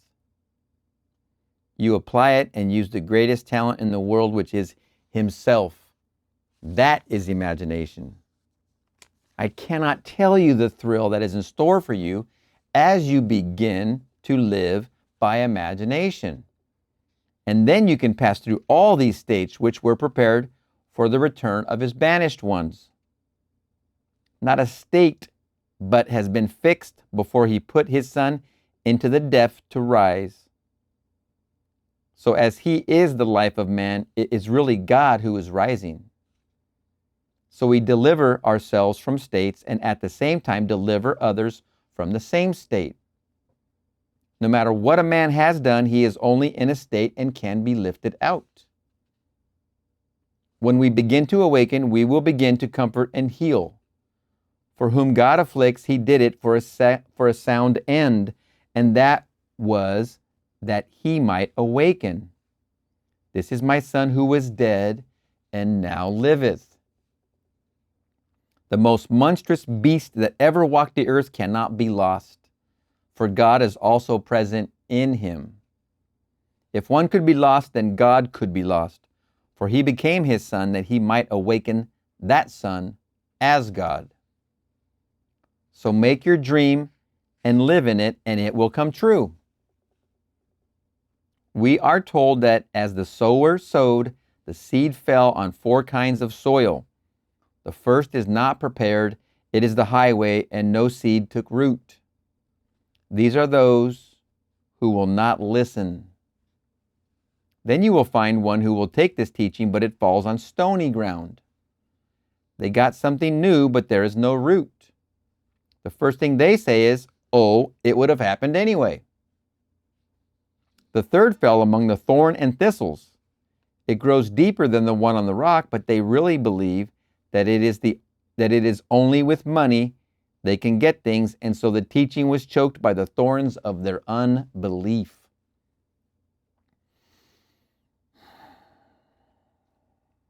Then there is the well-prepared ground, and it roots deeply and produces 50 and 100, been prepared for your education, and that is all interwoven in the labyrinthian ways of your own mind.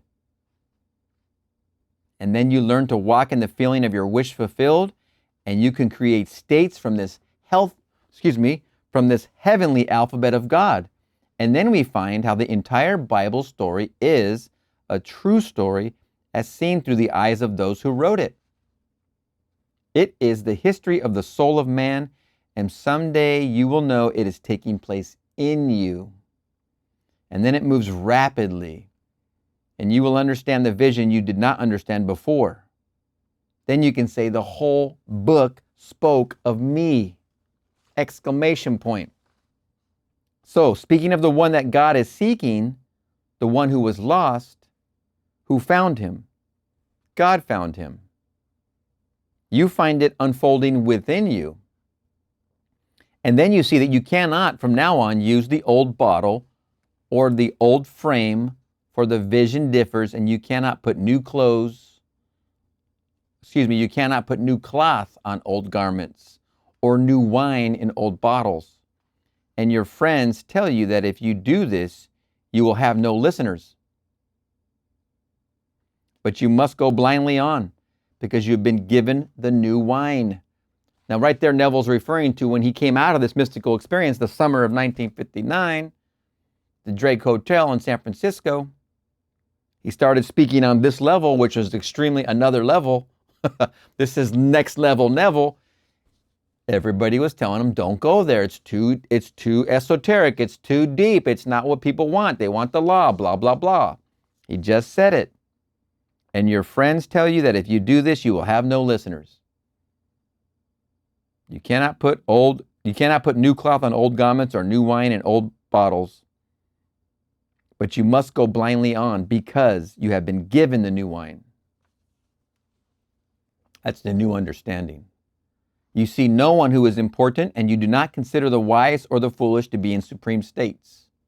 But you see them passing through these states into which they may all fall as we are being educated as we move from the state of death to the divine liberty of the sons of God.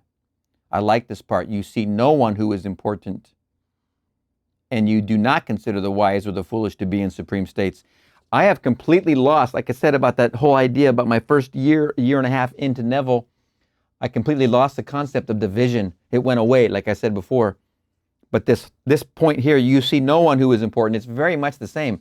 I'm sure there was a time in my life, I'm not there now, so I'm just going to have to say it. I'm sure there was a time where I might consider some certain celebrities or musicians as important people. I'm at a place now where I could be around whoever and it wouldn't bother me one bit. I mean, it literally wouldn't bug me one iota.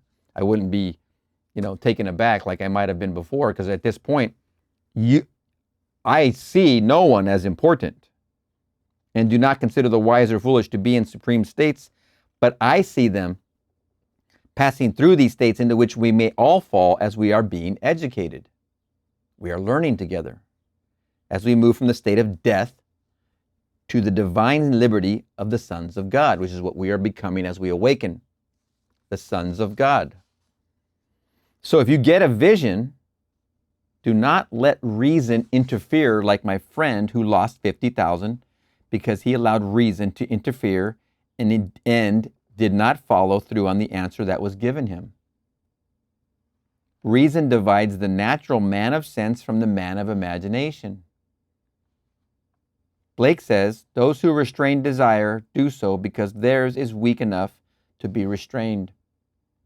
And the restrainer or reason usurps its place and governs the unwilling. And being restrained, it by degrees becomes passive till it is only the shadow of desire. How unfortunate. If you desire the recovery of a friend, do not restrain it, for then reason will restrain it. Let no one tell you he is suffering because of the past. You are called on only to forgive him. You are not the judge. Let no one tell you that your Father punishes. He seems to do it for a purpose. I kill, I heal, I wound, I make alive, etc. Choose life. But there must be the contrary to awaken you. But we may choose from the tree of life, which is truth and which is error. So, deliver anyone from the state into which he has fallen. Now you see what the prophet meant, that which is already has been, etc. For the schoolroom is prepared for the awakening Son of God. Now let us go into the silence. Let's imagine lovingly.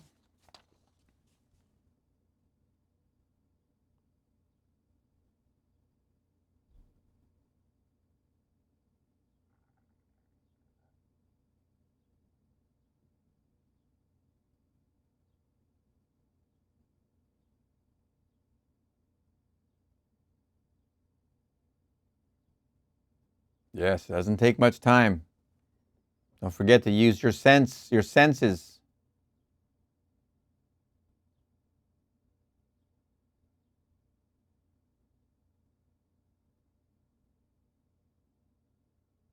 Yes, yes, yes.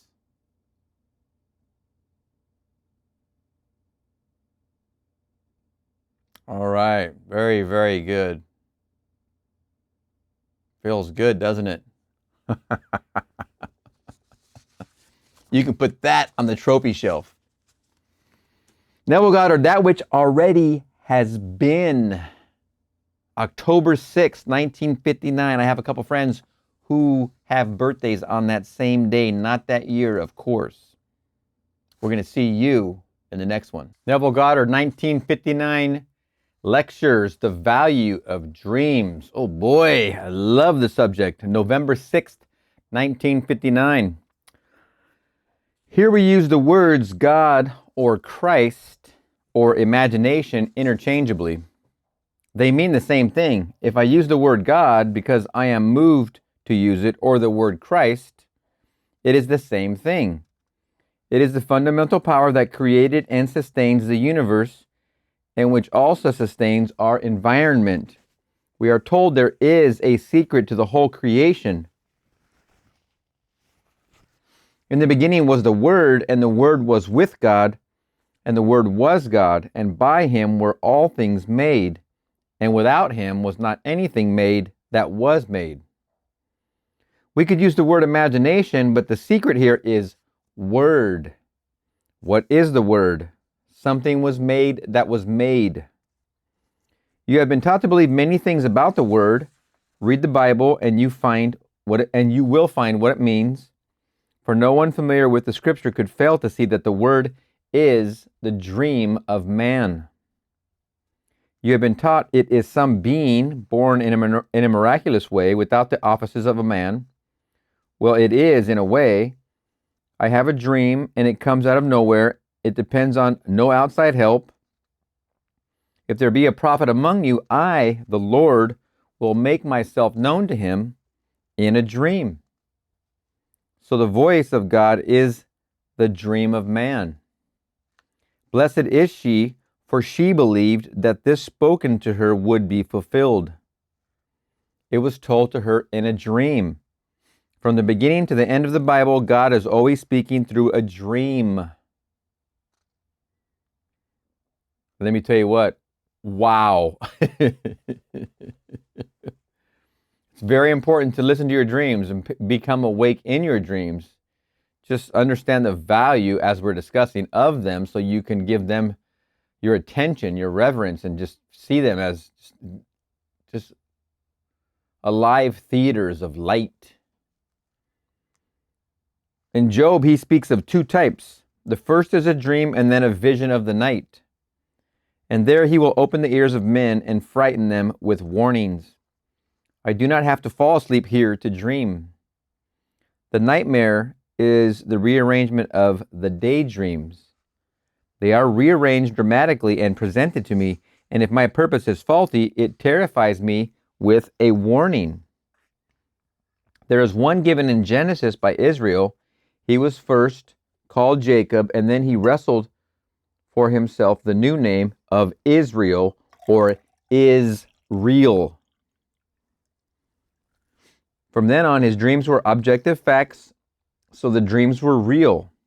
He made a bargain with his uncle Laban that all the spotted and striped animals in the flocks were to be his, and Laban agreed, thinking Jacob would be little more than a slave while he worked to win the first daughter and then the second. And then the Lord appeared in a dream and told Jacob that all those goats and rams which leaped upon the flocks when they came to drink were spotted or striped. And as the flocks bred where they came to drink, then the offspring became as in the dream, spotted or striped. And Jacob became richer and richer, and his father-in-law got nothing from his hard bargain. What he saw in the daydream, he saw in chronological order in the night dream. We see 1,000 things during the day, and often violent things, to be rearranged and dramatized in the dream of the night.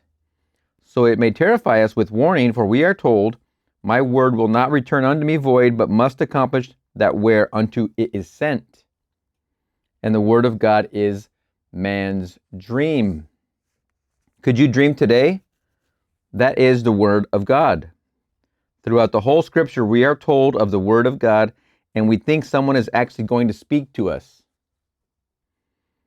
It could come that way when man fully awakens, but it usually comes in a dream.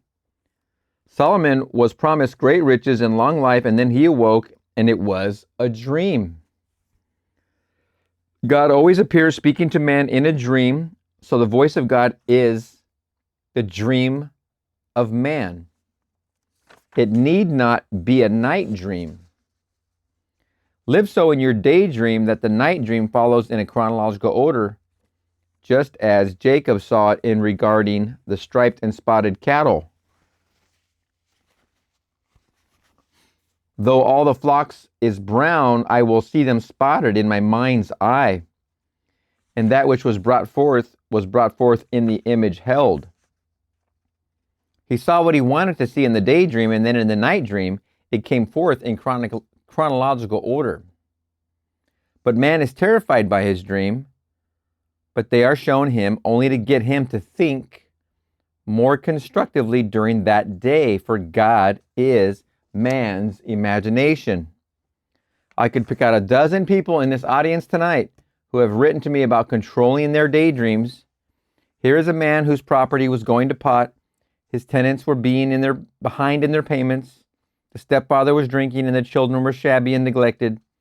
Instead of taking legal action, the owner took an imaginary ride past his property and saw it in the well-kept state in which he desired to see it. Things began to happen. The woman broke her leg, went to the hospital. At once, the stepfather disappeared. When the woman recovered, she went away for a time with the children and returned with a new husband. The place is now in better condition than it has ever been. The children are well cared for and the family is happy and contented. And if you don't think this works, you haven't tested it. You haven't tried it. If you are sitting on the other end of this and you don't think this works, this is very basic we're talking about right here. This is the beginning. As you imagine a lovingly picture of something in your life, not something you can get, just something in your life. You got to start somewhere. Then you haven't tested it if you do not think it works. If you're pointing a finger at all of this manifesting business and saying it doesn't work, it's just a bunch of hooey, just a bunch of woo-woo, just a bunch of talk. Oh, it's a scam. You haven't tested it. Because that example is as easy as it gets. This guy is just imagining his property looking better condition than it is. And what happens? Things happen. The robots go to work. All of his creations, the automatons that they really are, because everything is you pushed out, reassemble themselves and become what he sees in and hearing the voice of God. That is the voice of God. It is a dream. Even a daydream is the voice of God when you're imagining lovingly. Test it. Try it. Don't be afraid. There's nothing that's going to scare you. So blessed is she that believed that this spoken to her would be fulfilled. For everyone is merry. The owner of the property was merry.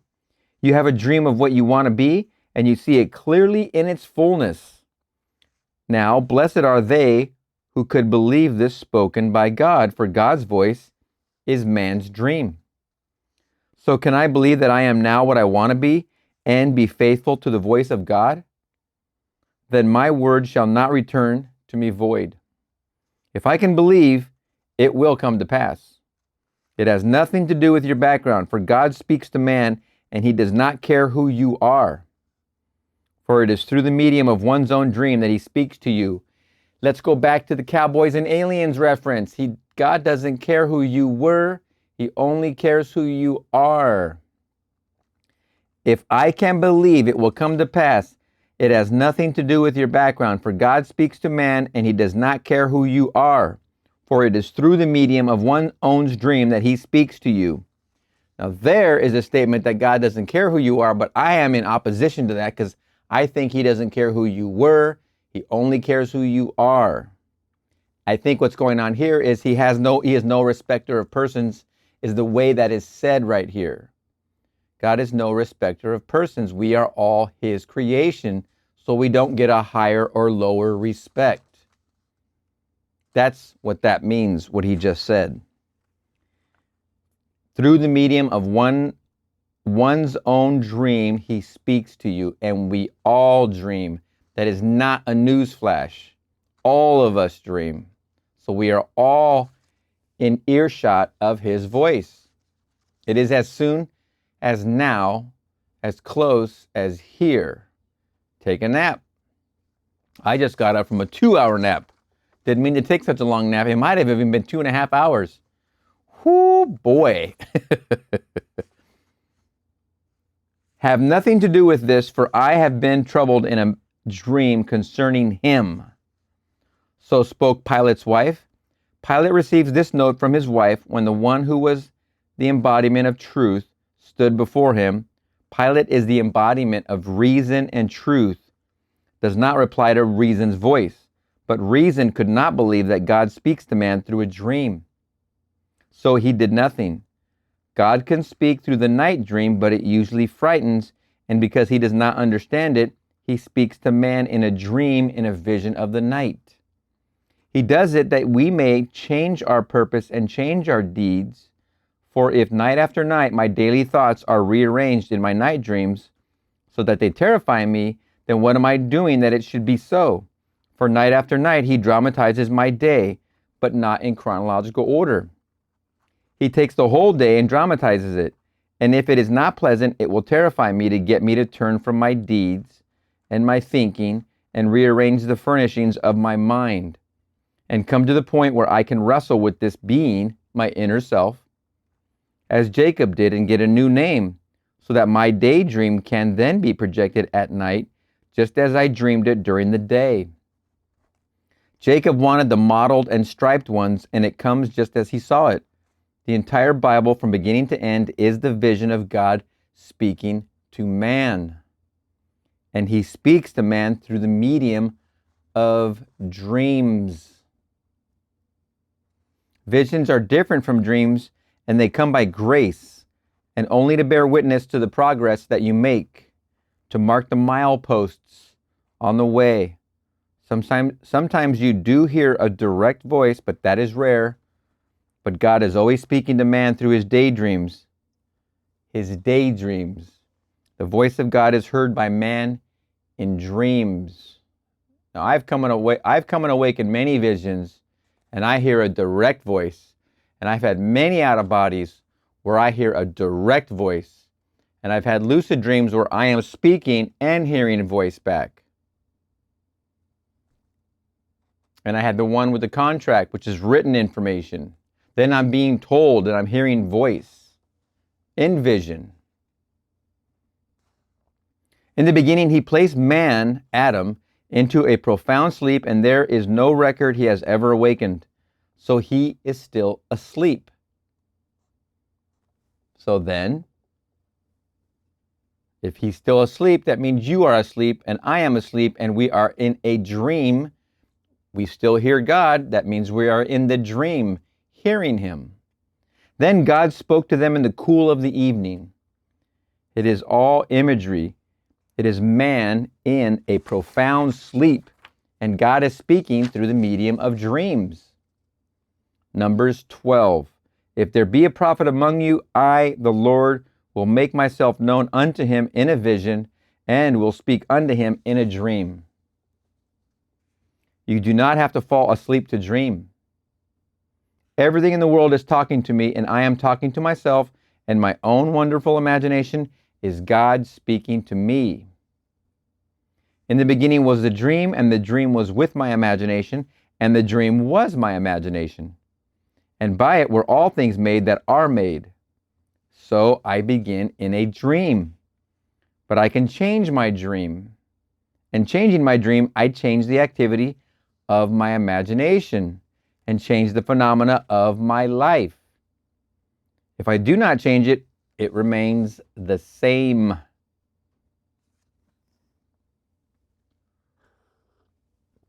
If you know someone who would like this or like that, and you do not raise a finger physically, but dream it for them, what would it be like if it were true?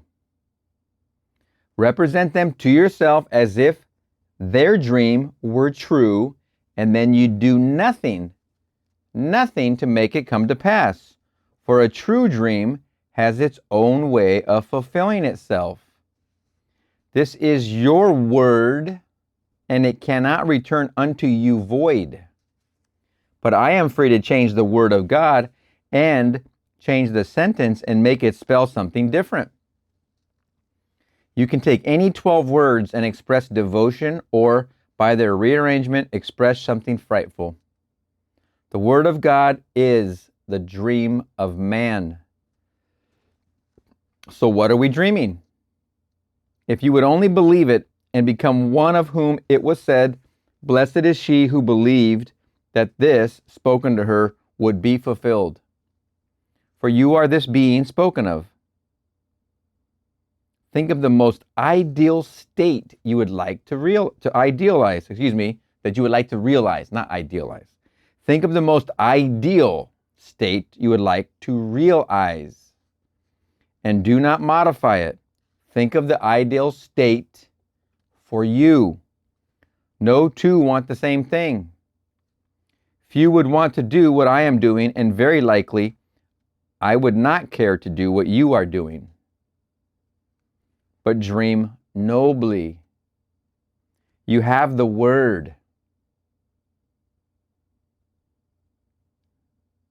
Its use may cause a seeming convulsion, as this man's did. He did nothing but take his imaginary ride past his property. He did it here, and see things as he wanted them to be. But then what might be called a convulsion, the accident to the woman. He has asked, did he cause the accident? Certainly, exclamation point. His word caused it. His word. It will not go out and not prosper. It will not return void. His word caused it. It took that to free the woman from the monster who was living off her. Was it not a little price to pay to get free and to enjoy what followed? But be careful what word you are speaking. For the word of God is the dream of man. And since man's dream is caused by his own imagining, then who is God?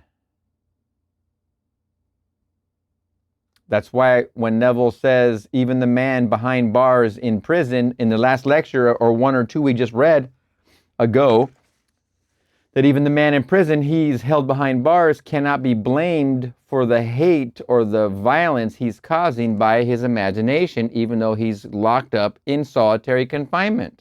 He can't be blamed, but his imagination has set into convulsion all kinds of violence with resentment and hate.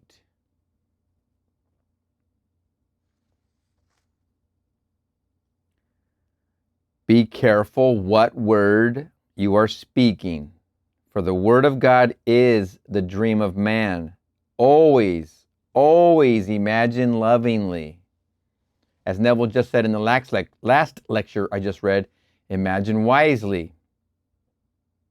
If you're aware of imagining, it's not too easy to imagine unwisely, or it's not too easy to imagine unlovingly. It's just an automatic place. It's like a magnetic pull.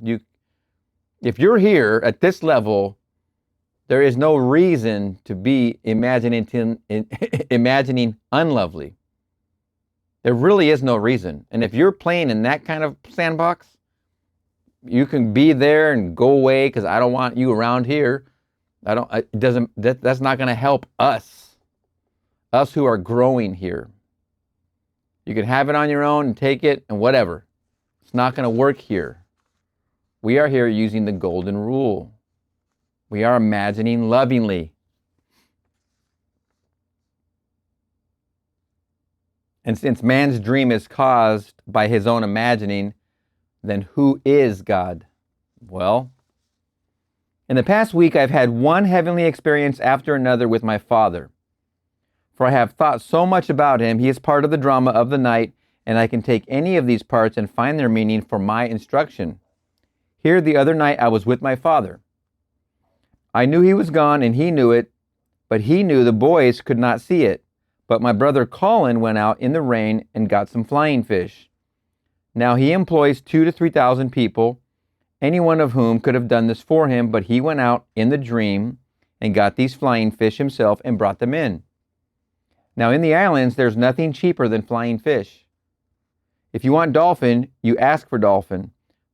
But if you just ask for fish, you always get flying fish. And in the dream, my father said to me, "It is wonderful. He has no false pride, and he can use his own hands to do what some think only servants should do." My brother was one of the 8 sons who bore my father to the grave. My dream was not frightening to me, for I knew my father was where Colin would see him. For I knew my father was where Colin could not see him, but he was looking on and was proud that his son showed himself to be without false pride and could do what any employee would have been glad to do. By taking today and living so fully in imagination as the man I want to be, then I am obeying the word of God. I can take the same word and distort it, for I am he. For the word of God being the dream of man, and that springing out of imagining, that is God. So God, Christ, or imagination are interchangeable. And the whole thing is speaking of your own wonderful human imagination. But if during the day I modify the word because of the evidence of my senses, then the word I have sent out I have voided. But if I have remained faithful to my image, then it must accomplish that whereunto it is sent. It must accomplish, and it will. It's coming. You can bet on it. You can take that to the bank. It is coming. Whatever you've been imagining, you might not recognize your own harvest, but you are sowing. So be mindful of what you are sowing. Everyone can hear God, for everyone is God. You are not some little thing divorced from God. People go to church and kneel and try to get the ear of God, and they hope that God will forgive them for something they are condemning themselves for. This too is a word of God, but what confusion! ! There's no one to intercede for you, for we are all one. So stand on your own 2 feet and speak the word for everyone and for yourself. Then it has to fulfill itself. For imagination creates reality, and there is nothing to stop it. My father stood on a beach in Barbados 30 years ago and saw it as a perfect place for a hotel. He never faltered in that dream. The years went by and the owners finally died, and when it came up for sale, the one person who could have paid for it twice what my father could had gone to Brazil, and his cabled offer arrived 24 hours too late. My father's dream came true, though he made it 30 years before. He was Jacob, and he wrestled with an idea until it became real. He first made it real in his mind's eye, and when the time came, the one person who could have outbid him was called away. My father did not devise that, but when the man in Brazil remembered the sale and sent his bid, it arrived 24 hours too late. Everyone here, you are God. You are not some little thing beating your head out. God became you that you may awaken and know that you are He. I'm here to tell you, when that awakens in you, you are not going to believe it. Just your appreciation, just the basic appreciation for that feeling in you, that new wonderful feeling that I am He, it's going to feel like gold. Really, literally. It's going to feel like you found the treasure. It was there all along. Nothing you have ever done caused the so-called fall. There is no original sin. It was God actually, willingly and lovingly becoming His own creation, who is called man, that He might awaken to it to become Himself. It was purposeful and deliberately done to awaken His creation. And when it awakens, it ceased to be created, for it is God. So he who comes after me is preferred before me. Why? Because it came first. This which was first an image and was lit by God and is God, then has no beginning. That is the secret. Something that had a beginning is lit by something that is beginningless and becomes it. So then it is also beginningless. The form is lit and becomes a center of imagining. Then you will understand the words, return unto me the glory that was mine before the world was. So man, in the true sense, cannot begin after he is lit by God. So take your most wonderful dream, and no matter what the day seems to bring, a dream is God's word and it cannot fail. Can you believe you are the woman you want to be? Stick to that and control it, and do not let it become a jumble in the course of the day. For if you do, then God will take the jumble of the day and rearrange it in the dream of the night, and it might terrify you, but it will only be to instruct you.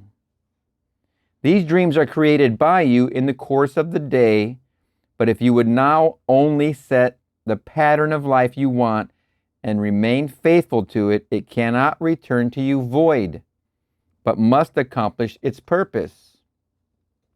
So you will find all through the 66 books of the Bible that he is always appearing to man in a dream. Never mind the holy men or holy places. Wherever you stand, that is holy ground. Take off your shoes, Moses, for where man stands, there is God, for God is man. Do not look for someone to come in robes, etc. The real man is the natural man and acts in a natural way, but buried in him is the second man, the Lord from heaven, and that is God. You know, it's funny. Over this last week, 1 week, spent the weekend south of here, and even from the last Monday, as I described earlier, let's see here, I don't even know what today's date is. I don't have reference. Let me see, today's date's the March 25th, Tuesday, when I'm recording this. So yesterday was the 24th, so 7 days before that, all right, would be, I think, the 10th or something like this, whatever it is. 24th, 17th. So from that Monday last week, around the 17th, whatever that is, 17, 18, 19, 20, I was driving from basically the Long Beach area to San Diego, stopping at a lot of paths, Corona del Mar, also going north to Ventura and Santa Barbara. And I found that between Long Beach and San Diego, where I had ridden my bike a lot, and there was a lot, and this is over about the last couple, 2 or 3 years where I've been riding my road bike, listening to Neville for hours and hours on end, riding 100 miles to San Diego. I noticed a lot of the very, very beat up asphalt that I was riding on and literally dodging the potholes, going many, many times. I'd ride 45 miles, almost 50, then I'd come back. Sometimes I'd ride 56 miles, then come back, there'd be 112. So I'd take these long rides, or I'd ride all the way to San Diego, and I'd go across the military base, Camp Pendleton, or sometimes I'd go on the freeway, literally. I even have GoPro footage of it, which I'll put somewhere. I'm going to use that footage for voiceovers. But a lot of the roads that I was riding on, the actual street pavements, were pretty bad. And even some that I take my bike paths are in and around Long Beach along the rivers. We call them riverbeds, and they're called rivers, but they're bike paths. A lot of those were kind of messed up, literally. And the streets adjoining that I would take to and from those were pretty bad over the last 3 years. And I've noticed from last Monday, when we did a lot of traveling on the same streets, literally, that I would ride my bike, because we were going to capture these content spots at dawn and dusk and during the day. Almost every single path that I rode on over the last 3 years, since the beginning of 2022, almost every single one of them has been repaved. And it blew my mind. I was like, they don't repave this much, but every single one I happen to ride across, coincidentally, has brand new pavement. And I mean, not just the bike area, the whole street. And when I read things like this, it really awakens in me, because this is all you pushed out, all right? Let me see, where are we? Never mind the holy men or holy places, wherever you stand, that is holy ground. Take off your shoes, Moses, for where man stands, there is God, and God is man. It is really holy ground when you are that, even though the ground, like I said about the hotel experience, even though it was vintage, I saw it as this perfect, like a museum. I was appreciative of being in that place. And the same way on the bike path, even though I would dodge around these potholes or these, very crazy situations on the bike, I got to tell you, almost everything's been repaved. And I mean to tell you, there was a lot of rough ground, and it's almost all repaved. I can't believe how many miles of repavement has happened in the last year or two. Unbelievable. Just wanted to throw that out there, because everywhere you stand is holy ground. I see that it will be paved for you. Yes, I'm witnessing that. Do not look for someone to come in robes. The real man is the natural man and acts in a natural way, but buried in him is the second man, the Lord from heaven, and that is God. Let the natural man beget himself on his divided image. But that man died, the natural man. You are told you are God's. We are told they condemned Jesus, not for what he had done, but because he blasphemed. He said he was the Son of God, but he told them, I say the law tells you this. Psalm 82. I say you are God's sons of the Most High, but you shall die like men and fall as any other prince. The scripture cannot be broken. So I blaspheme when I say I am the Son of God, ? I tell you I am consecrated and sent by my Father, and you call me a blasphemer? You are actually the Son of God, the Son of the Most High. The second man must awaken in the natural man. So you will die like any other natural man, but nevertheless, the real you is the Son of the Most High. When he said he was going to die, and yet that he was the Son of God, they did not know he spoke of the second man. The first garment into which I am woven must be discarded as I awaken from within it to discover who I am. First, I must put on visibility and become mortal. Blake writes, whatever is born of mortal birth must be consumed with the earth. To rise from generation free, then what have I to do with thee? Thou mother of my mortal part, with cruelty didst mold my heart, and with false self-deceiving tears didst bind my nostrils, eyes, and ears, didst close my tongue in senseless clay, and me to mortal life betray. The death of Jesus set me free, then what have I to do with thee? To Tirzah. This garment, the body, is to be used as I awaken. But as I become more and more awake, I can prove by a dream that I am he. The story is, go and bring me Jacob. He who formed me from the womb to bring Jacob again unto him. Bring me that state of mind that can predetermine. He wants a son like himself, but who can bring Jacob? And how can I find him when he is so small? Yes, he is small, but who will bring him? For he formed you in the womb, Mother Nature, to bring Jacob. He wants to awaken in every being one who can create as he creates. For he creates by the word, and God's word is man's dream. Now let us go into our own dream. This is our daydream. Let us imagine lovingly for another.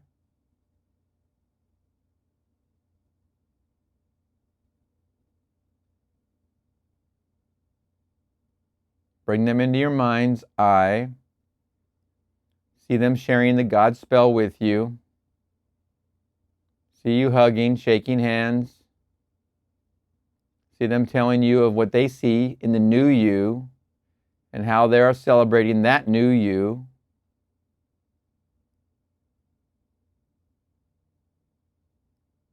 And see you telling them the God spell that you see in them, the them they want to be.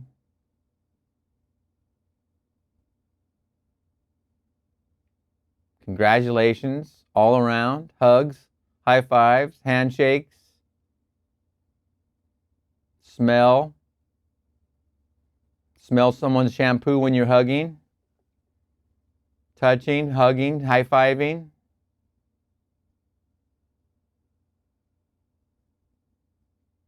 You see the whole scene. You're both happy. Okay. It doesn't take long. It's not hard to imagine. Neville Goddard's 1959 lecture, November 6th, The Value of Dreams. Oh my goodness, was that amazing? I love the subject. I tell you, it is where you need to put all your energy and just keep remembering them.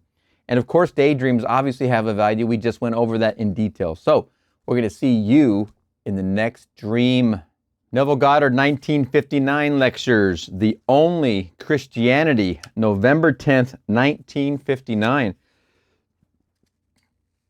Here we believe firmly that imagining is God, that the supreme power of the universe is one with human imagining.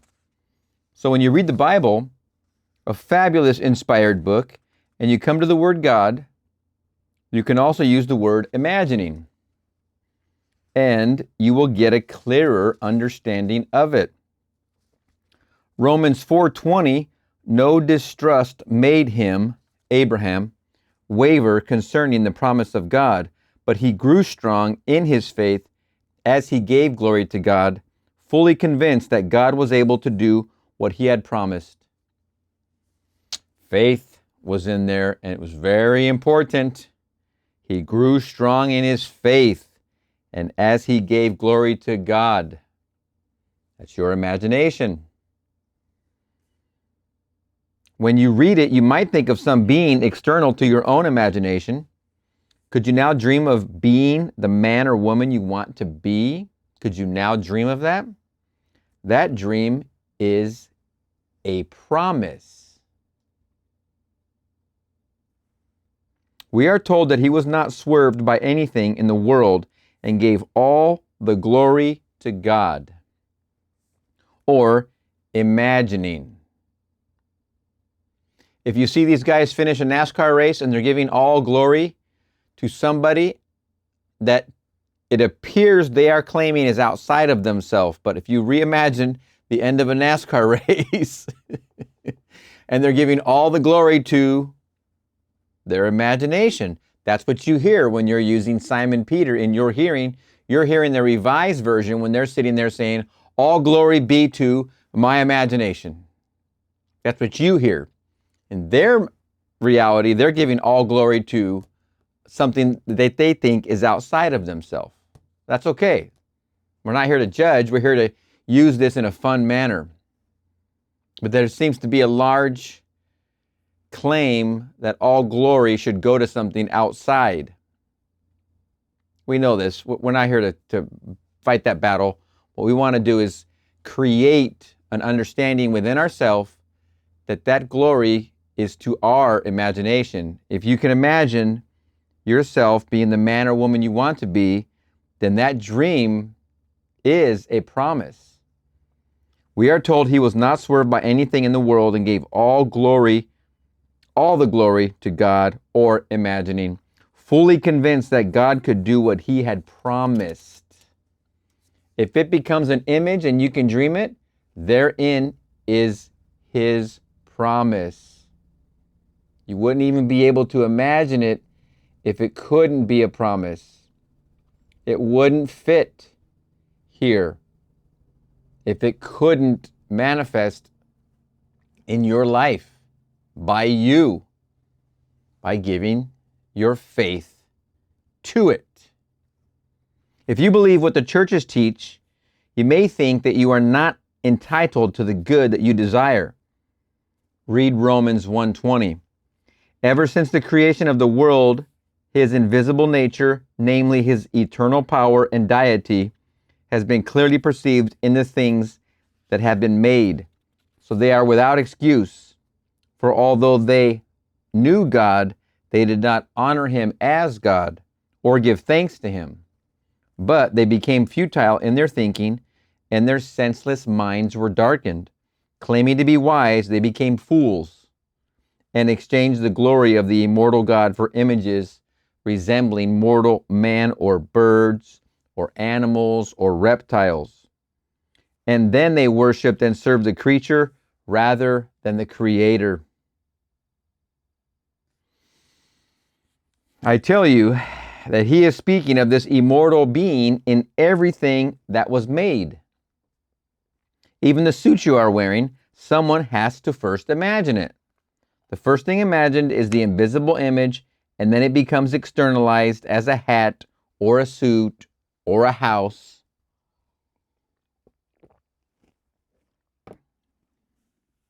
Today, a friend called me concerning a personal problem. She said, quote, "You said your father was objective vision. Has objective vision. He could see the images of his imagining as real as the forms of nature. I knew this is true. The whole vast world that he built for his 10 children, he built out of his wonderful imagination. He would sit alone and conjure before him men and women and see situations as he wanted to see them." Now we're talking about Neville's dad. He would sit in the armchair after breakfast and literally, as Neville just described, conjure his situations for the day that was before him and see his successful business ventures in front of his imagination, in front of his mind as he sat there.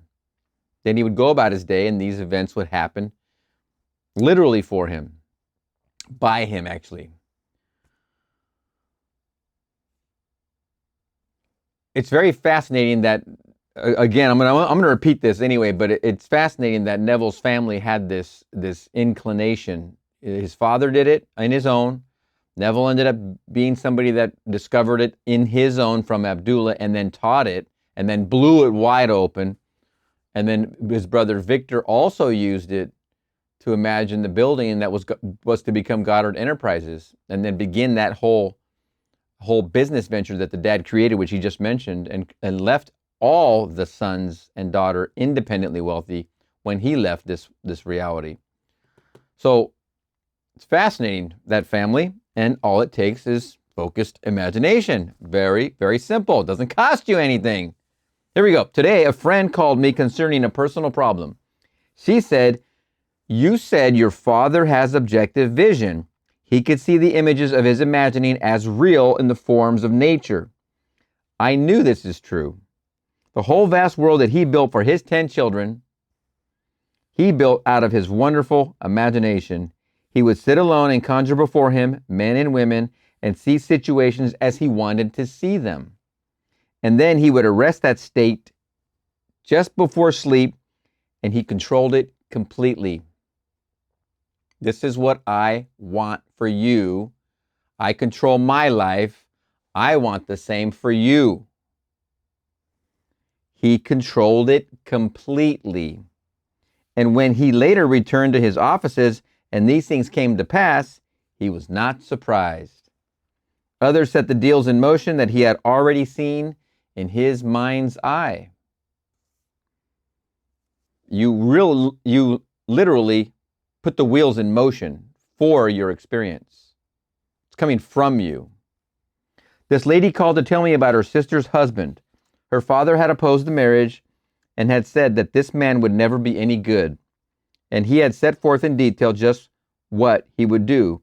He said, "He will father your child, but he will not support it. He will live in a bar, and he will always be worthless."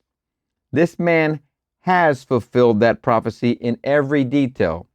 Her father was a powerful figure in the theater and disliked his son-in-law and prophesied his future, and it has come true in detail. I told this lady a story about a prophecy of my father's years ago.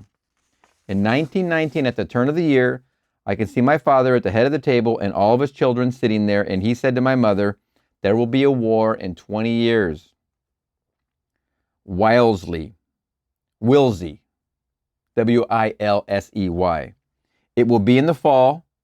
Germany will again be at war with England.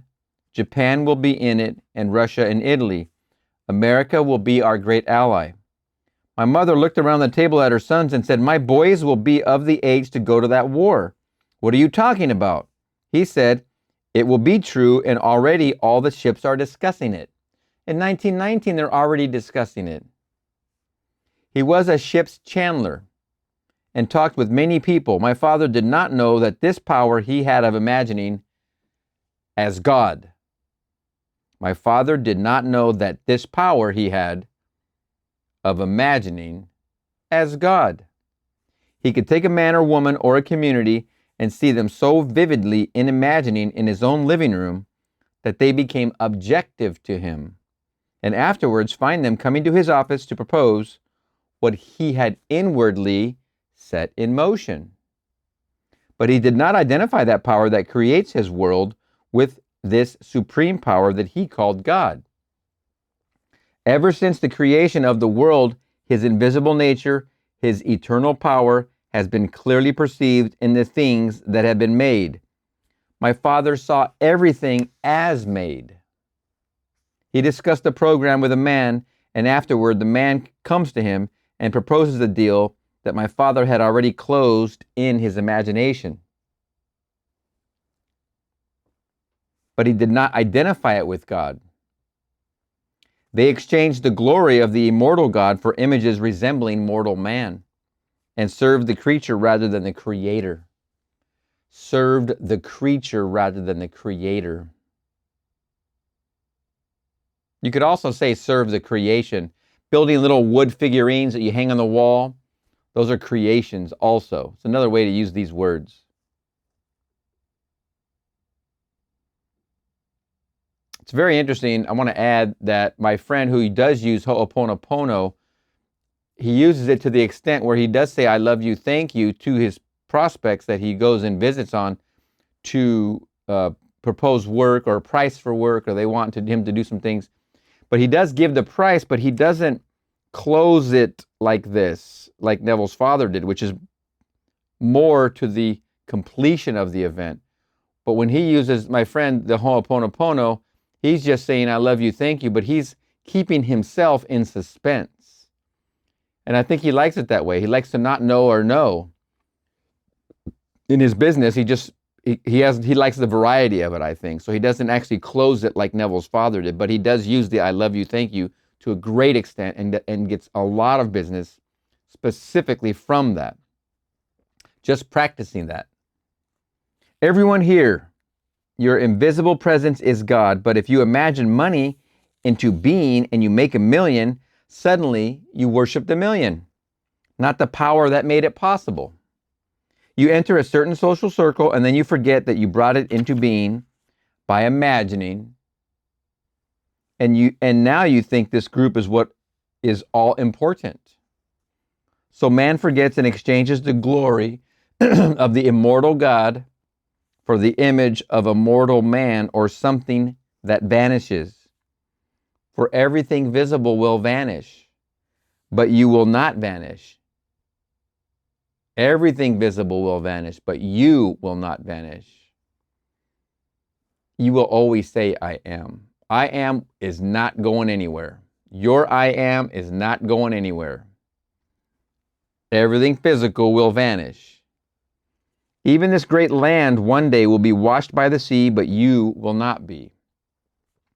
That which brought things into being cannot cease to be. So we are warned. I told this lady about my father, and she said, your father did that in 1919, but I will go back to 1919. And my father said, I do not want to buy a paper because I can see the headlines and they say war, capital W-A-R, exclamation point. He was so determined and convinced that he would not buy one for weeks. And when he did finally buy it, the headline said war, capitals, exclamation point. Then the lady asked if her father's attitude towards the sister's husband had determined what had happened and whether she should continue helping her sister who was always in need.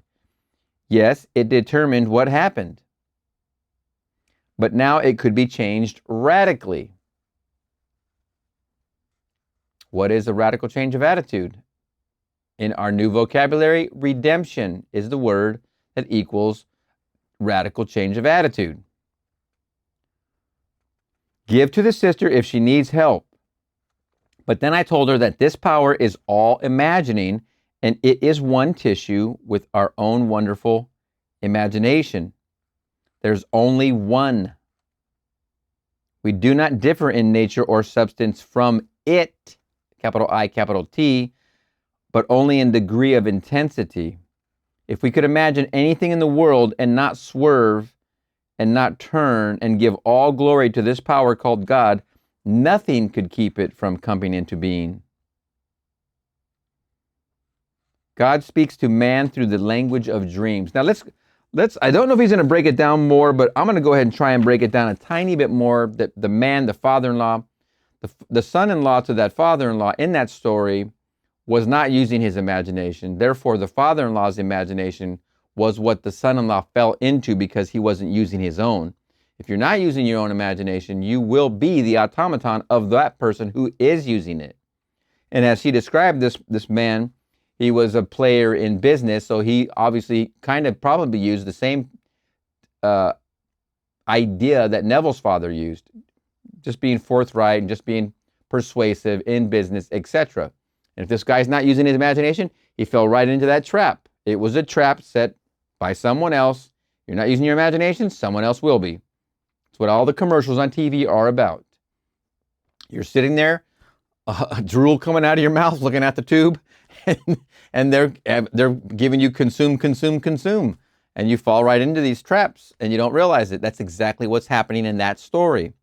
So this gal, this lady who's consulting with Neville, could easily help her sister. She could easily help her brother-in-law. Easily, if that was the relationship. But it's whether or not you're going to use your imagination is a big piece of this. If you're not going to use it, somebody else is. God speaks to man through the language of dreams, but I do not have to go to sleep to dream. I can imagine something for you and desire it with all my heart. If I imagine something for another, that is God speaking to me. I do not have to see a face. There is such difference between what the churches call God and what the mystic knows is God. Blake speaks of Christianity in the last chapter of his great work, Jerusalem. He breaks it into 4 chapters, like the 4 rivers, etc., and he tells us, I give you the end of a golden string. Only wind it into a ball. It will lead you in at heaven's gate, built in Jerusalem's wall. And then he defines Christianity. Articles of faith, ? He completely discounts them. He says, I know of no other Christianity and of no other gospel than the liberty of both body and mind to exercise the divine arts of imagination. Imagination, the real and eternal world of which this vegetable universe is but a faint shadow, and in which we shall live in our eternal or imaginative bodies when these vegetable mortal bodies are no more.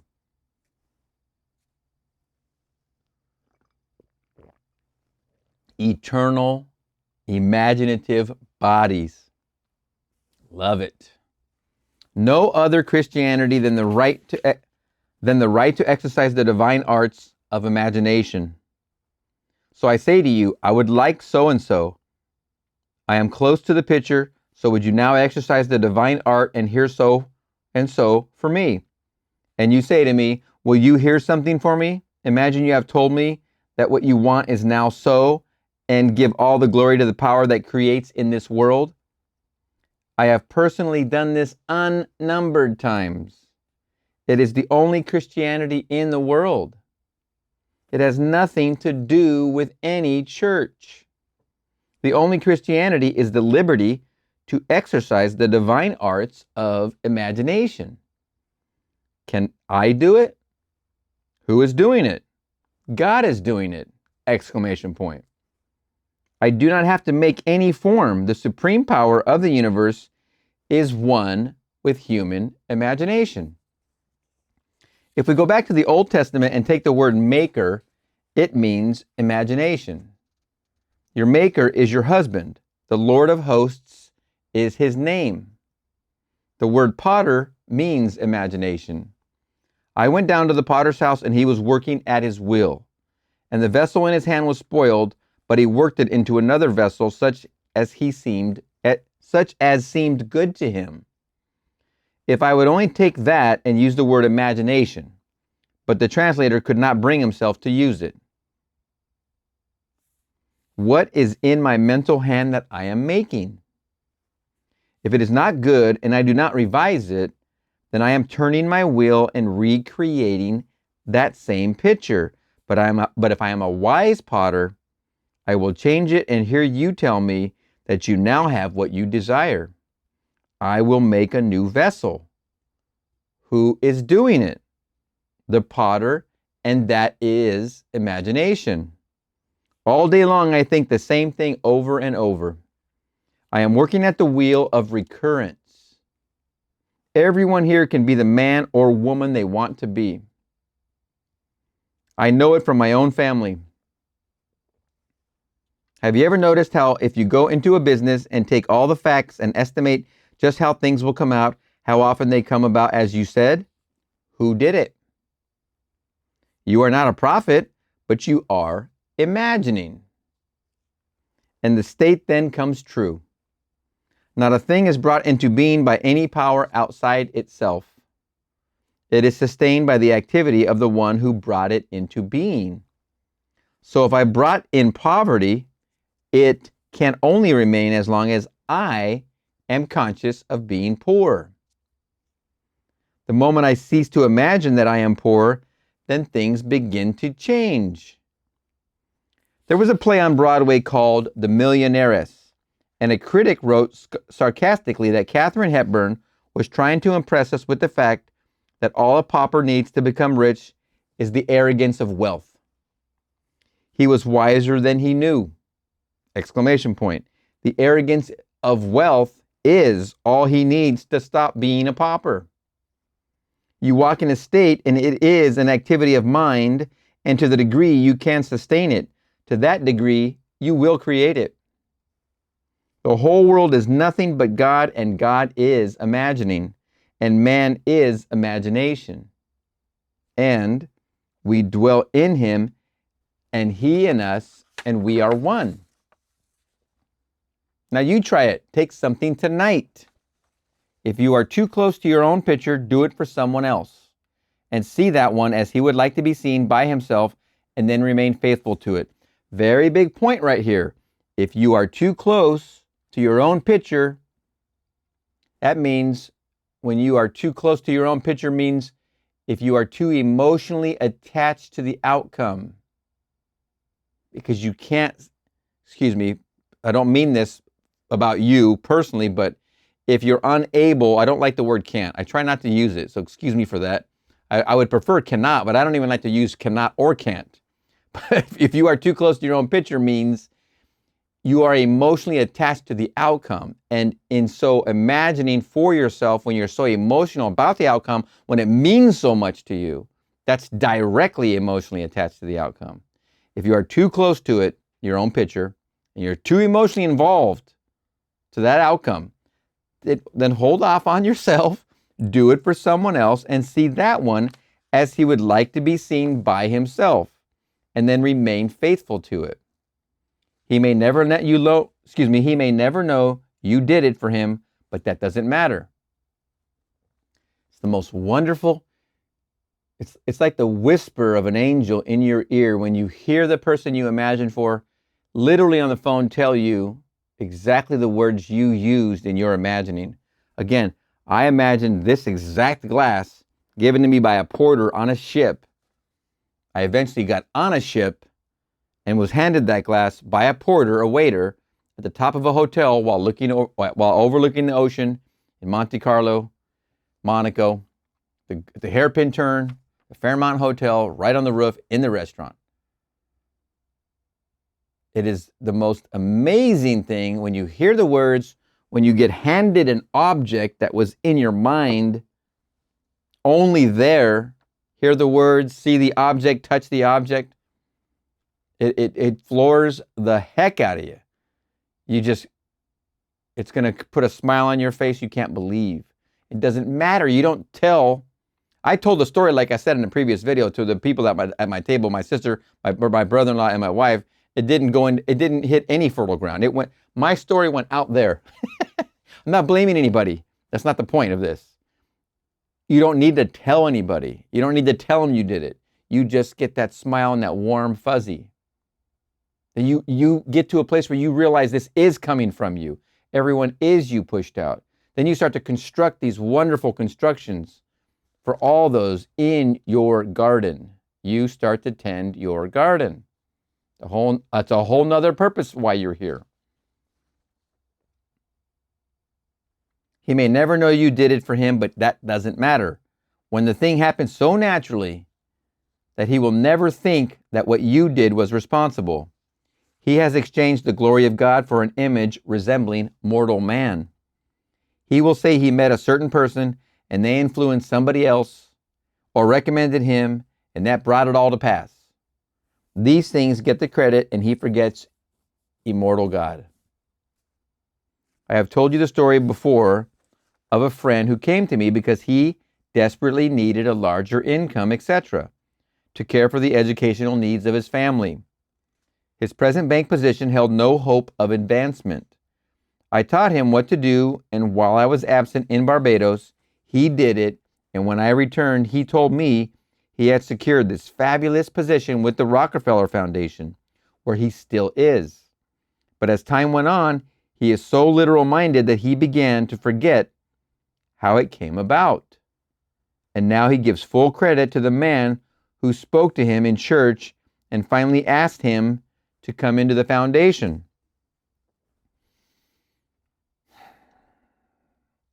He, the man, is claiming the bridge of incidents did it and not his imagining. This man is now a powerful person in my friend's mind and is the cause of his good fortune, the one who invited him into the Rockefeller Foundation. He has transferred the glory that belongs to God to the image of a man.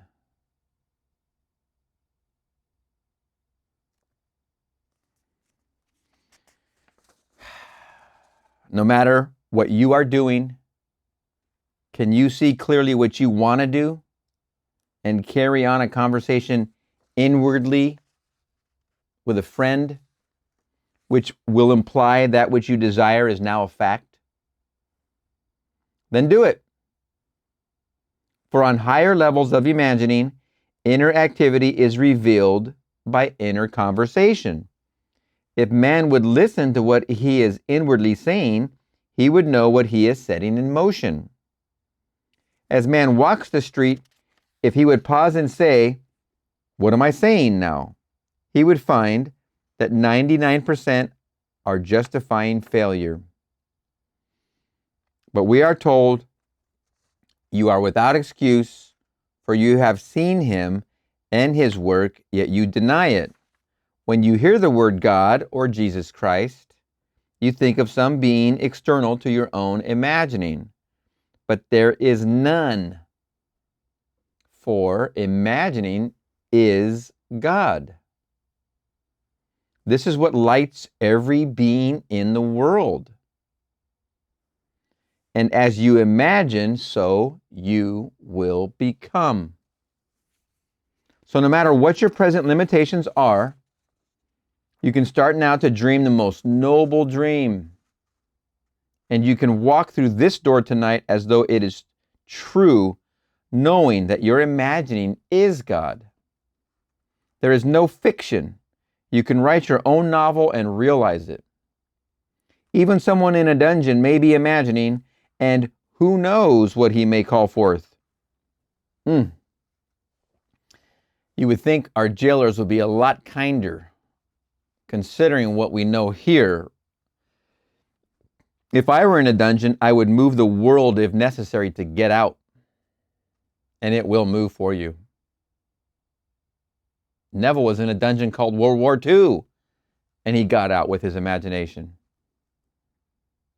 A body may be physically confined, but you cannot confine God. Man only sees the proximate cause, the real cause of something you cannot see, for the invisible power is what is creating. Who knows who may convulse the world? It may even be a woman treading in the winepress. And what that means is a woman treading in the winepress is she's just treading along in the winepress, smashing the grapes. And what is she imagining? It's what her imagining is doing in the world, because others who aren't using their imaginations become automatons for that which she's creating right here in her passing, fanciful, imaginal moments. We don't realize our own power. We don't realize our own harvest when we see it. We don't realize that we put that in motion.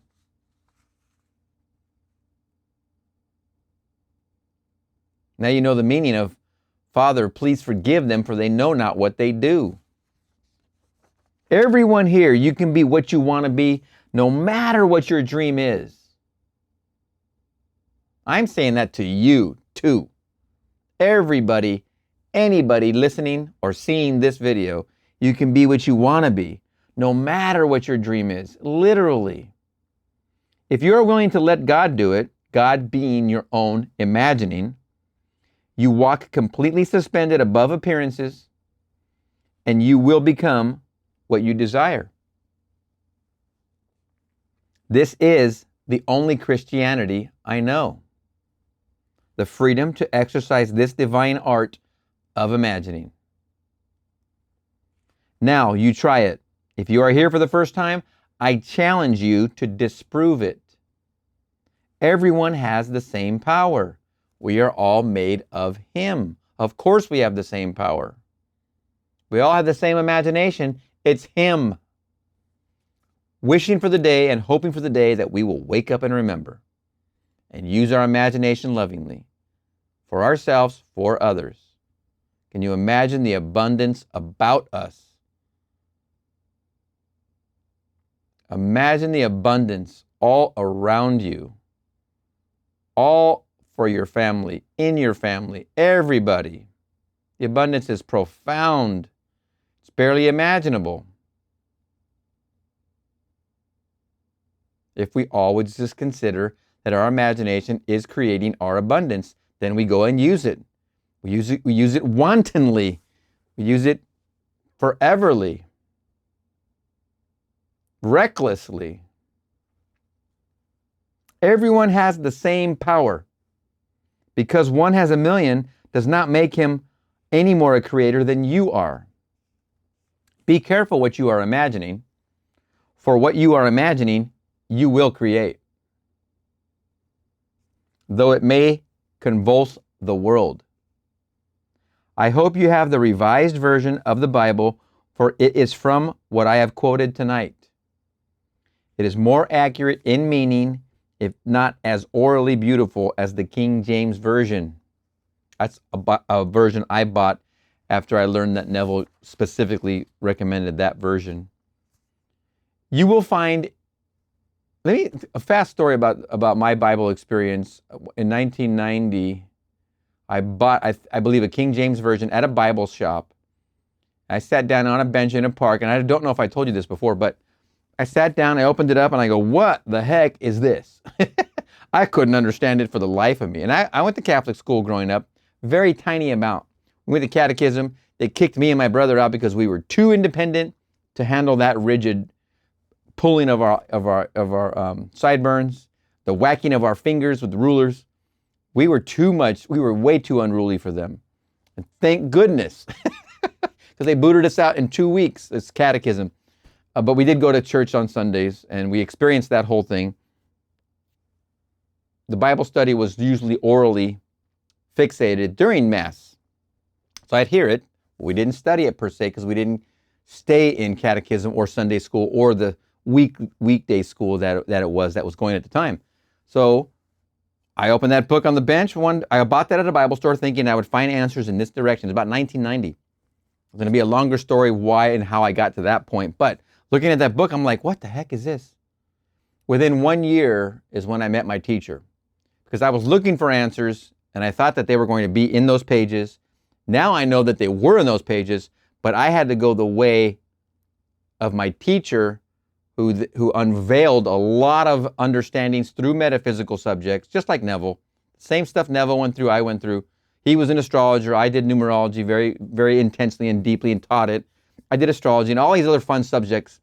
But the main point being that I then went through my teacher and learned all these metaphysical subjects, and then I come back around, then I can understand it.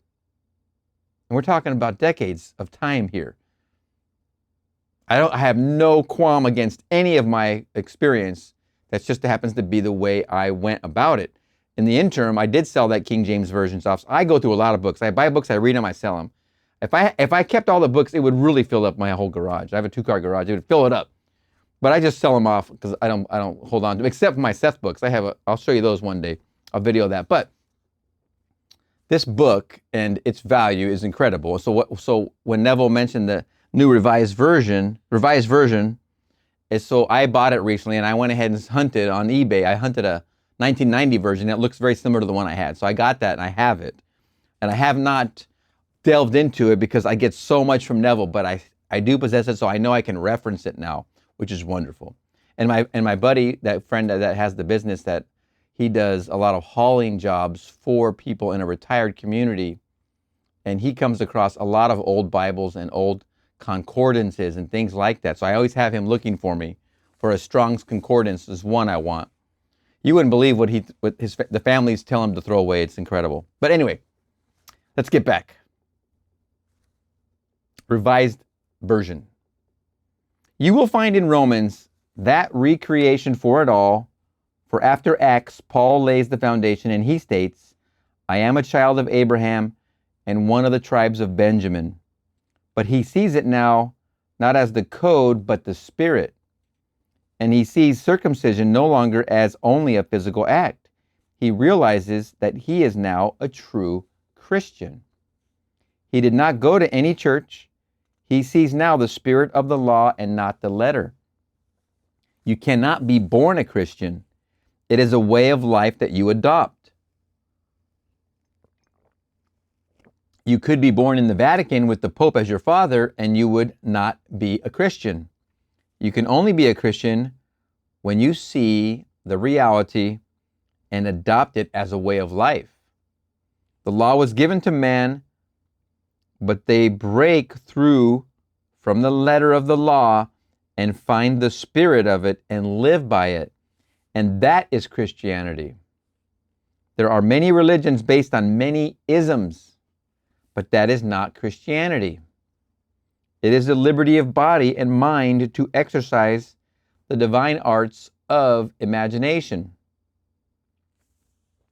This lady can change the picture for her sister's husband.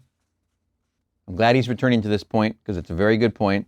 She can imagine that he is now generous because now he has so much that he wants to give to her as she gave to him. And she can break the spell cast on him.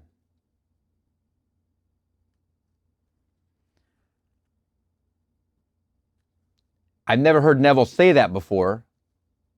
And there is communities of people who practice these arts called spells, and they are just the same thing we're talking about. They are the use of imagination. If others are not using their imagination, someone who is using theirs will end up using theirs. It's a free space. You're not using it, you're going to fall right into spell.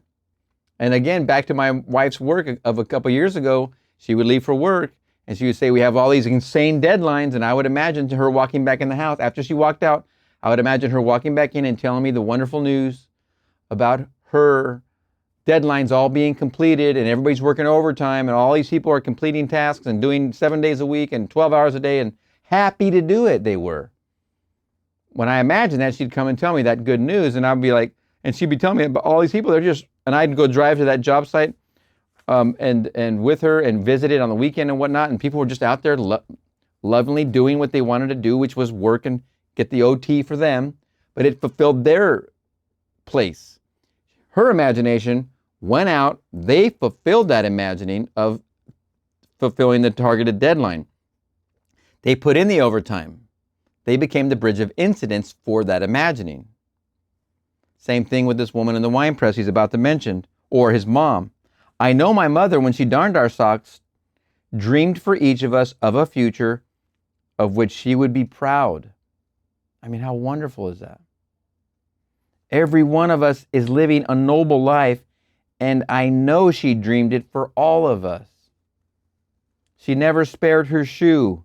Wham! If you did something wrong, she left the world with her dream fixed in her mind, and it came true. We can dream for ourselves or for our neighbors, and that dream is the voice of God. For God speaks to man through the medium of a dream. Now let us go into the silence. That dream is the voice of God. What are we dreaming?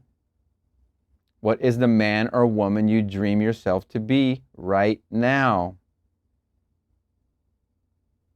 Imagine you're in that being, living right now, that dream. If you're driving, your eyes are open. If you're not, you can close your eyes. We are imagining in the silence right now that we are the man or woman we want to be.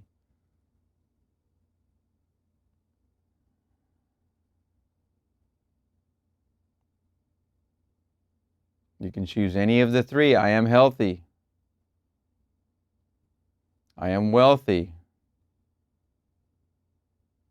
I am in love and happily married. I am free. I am happy. Any of these doesn't take much time. This is a small practice we are putting forth.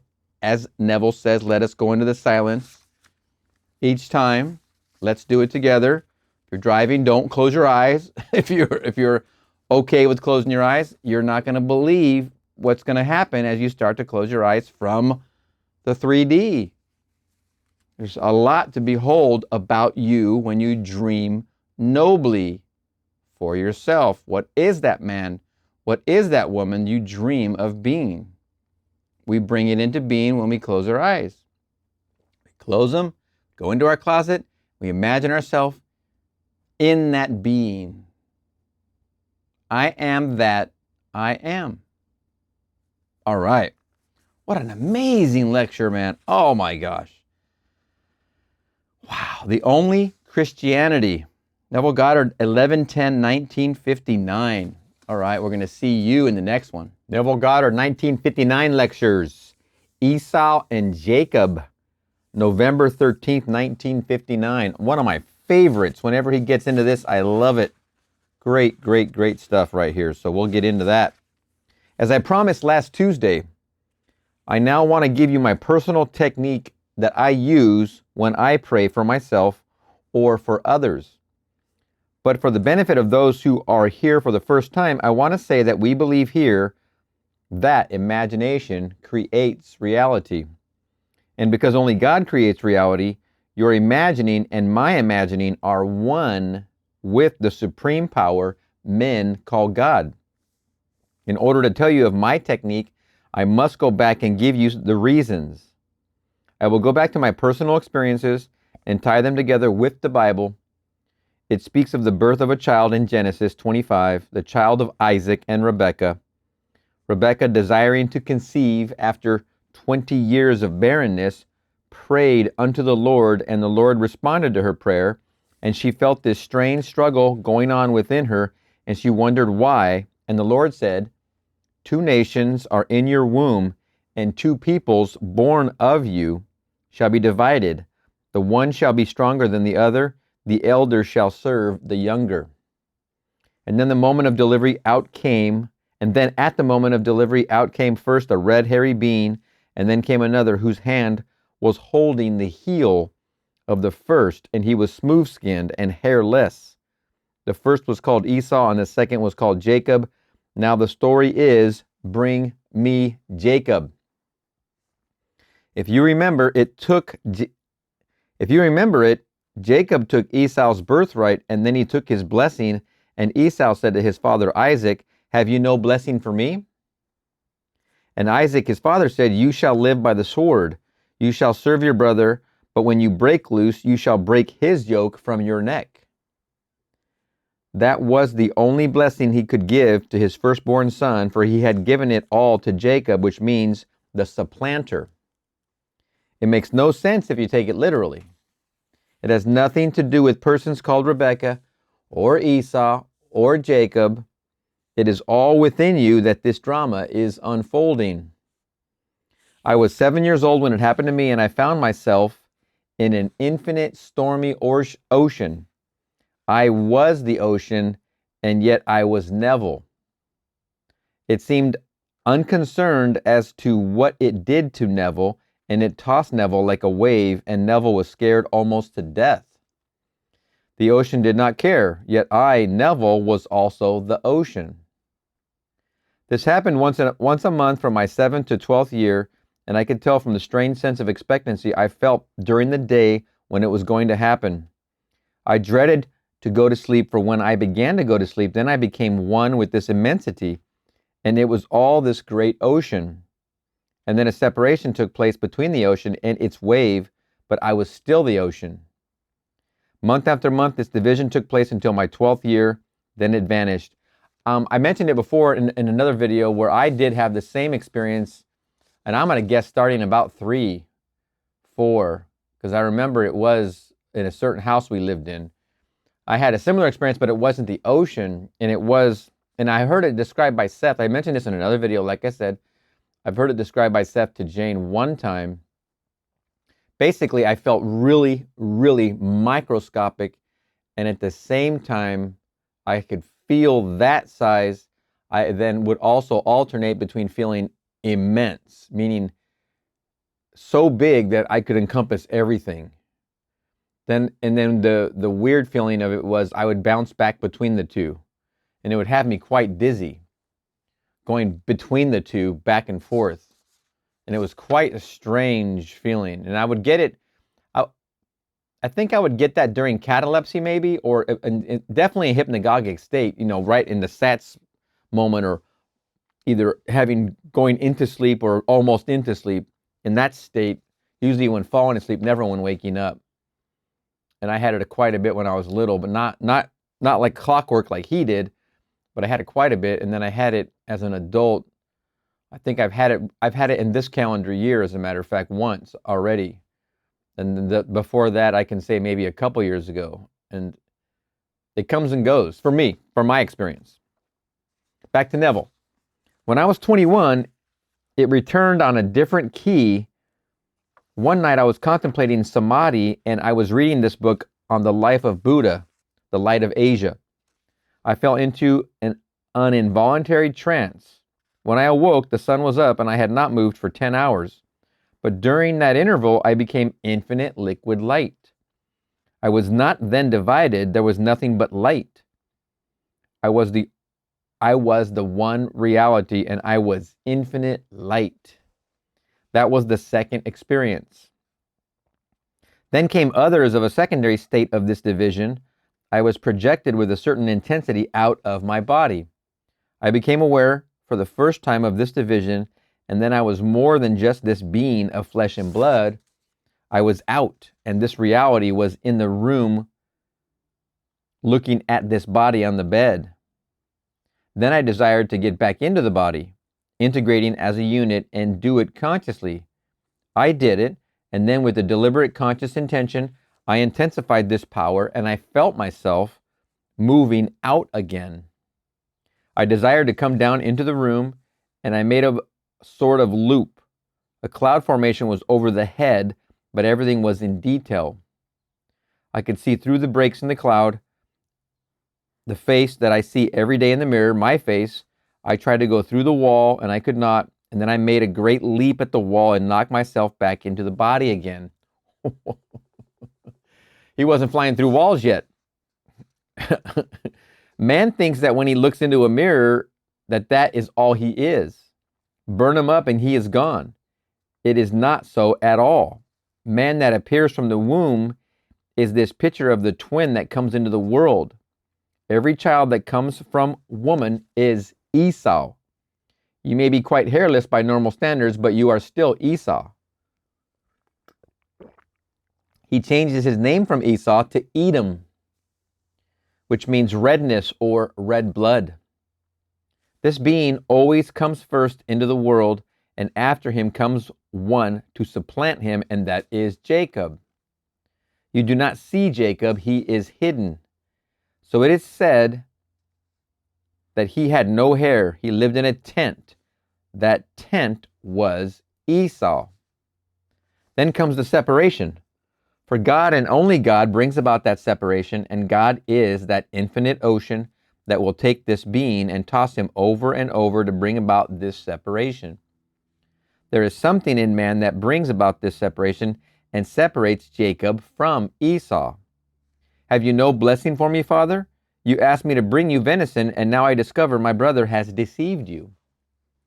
Surely he is well named the supplanter. He took my birthright and then my blessing, but surely, Father, you have a blessing left for me. This is it. You shall live by the sword. You shall serve your brother. But when you break loose, you shall break his yoke from your neck. There is something in this body that can break loose from this commanding power, and then it dies. That is all Esau can do. So this garment, the body, is under command to obey Jacob. Jacob is all imagination. There is a being in man that divides this garment, that moves by compulsion, and when he breaks loose, there is no Esau. Isaiah 49, he who forged me from the womb formed me to bring Jacob again unto him. All he wants is Jacob. He wants to awaken in every being a center of imagining, and that center is called Jacob, the little one. How will he stand? For he is so little. I scare him to death, but I do it to make him alive, and a center that can create. In the later Gospels, it is called Jesus, the supreme being that rules the world. Now, from these experiences, I saw the Bible differently. I would read the book and see it differently. I have had only one real beating in my life, and that was by a man who blew out his brains 6 months later. He asked me about a Bible passage. What does it say? I said, take your bed and walk. He said, bring me the book. I said, my brother has it. There was 9 of us, and we did not have 9 Bibles. My brother Cecil had it, and I could not get it. The teacher brought out a cane, a long supple thing, and then I had to get over a bench, and then he simply took out on my body what it took to explode a sexual expression in him. Then he stopped, and I was bleeding. 6 months later, he shot himself.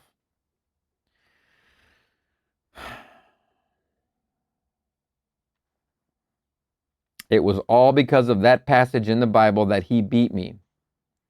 But maybe that was part of the pattern when I misquoted according to his standard, for his version said, take up your couch, and mine said bed. But it only means that on which one was resting. It was only a part of the pattern.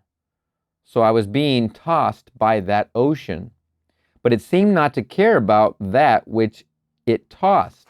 But still, though it was scared, it knew it could not cease to be. And so it was part of a plan to separate it so that it could become a center for creation. So I saw the Bible differently. What is the technique? In my 21st year when I meditated, I became identified with the bliss I contemplated as a sea of liquid golden light. Then I understood absorption. That was the secret. If I became completely identified with a state and named it to the degree that I became absorbed, it worked. What became absorbed? Not the garment, Esau. It was Jacob, which is all imagining. Jacob had to be separated from Esau. 2 nations are in your womb, and 2 peoples born of you shall be divided, and one shall be stronger than the other. The elder shall serve the younger. I discovered that the thing divided from this which I washed and fed was my imagination. And then I found I could put my imagination any place in space. I put it into my own nephew, and when my sister looked at her son, who was about to make his exit, she saw not his face, but mine. For I laid down Esau and became Jacob and became Billy, and determined to be seen by my sister, and my sister saw not her son lying on the bed, but her brother Neville. That night she wrote to me that she had seen my face and not Billy's. When I first heard this one, I was actually going to practice this with my grandmother. She just left a party at age 93 2 Junes ago. Or was it last June? Yeah, 2 Junes ago. 2 Junes ago in 2023.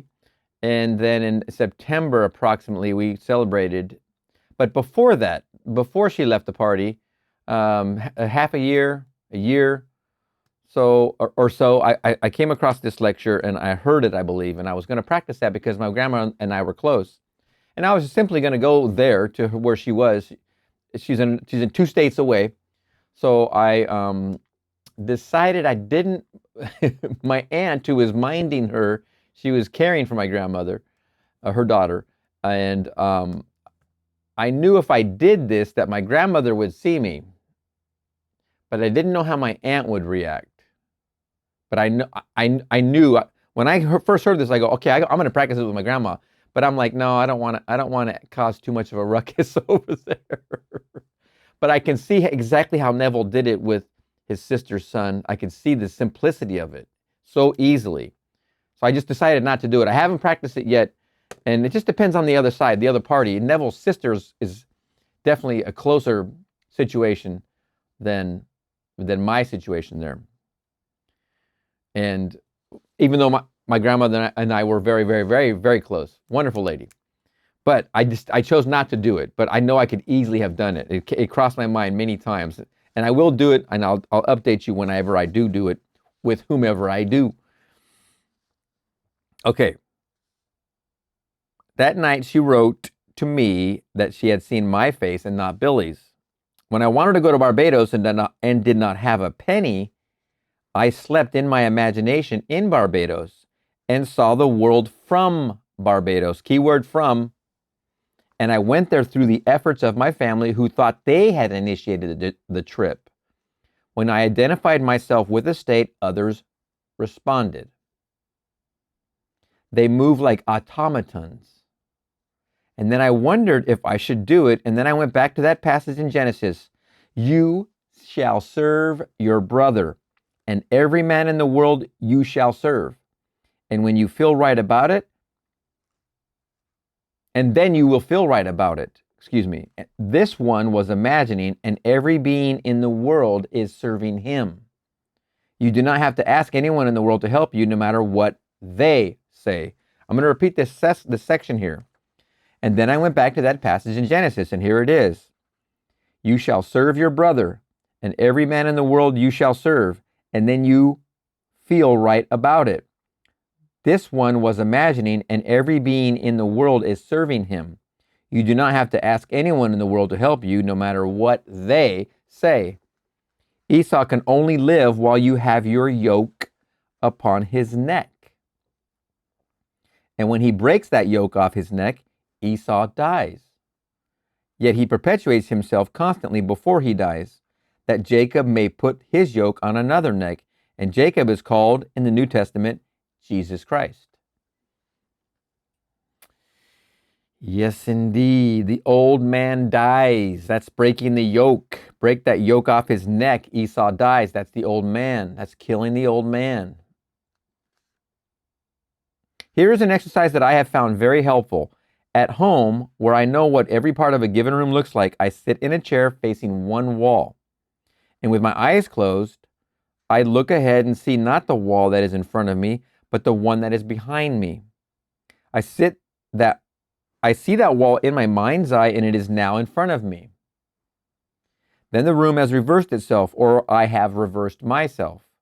Throughout the whole Bible, there is this tone of reversibility.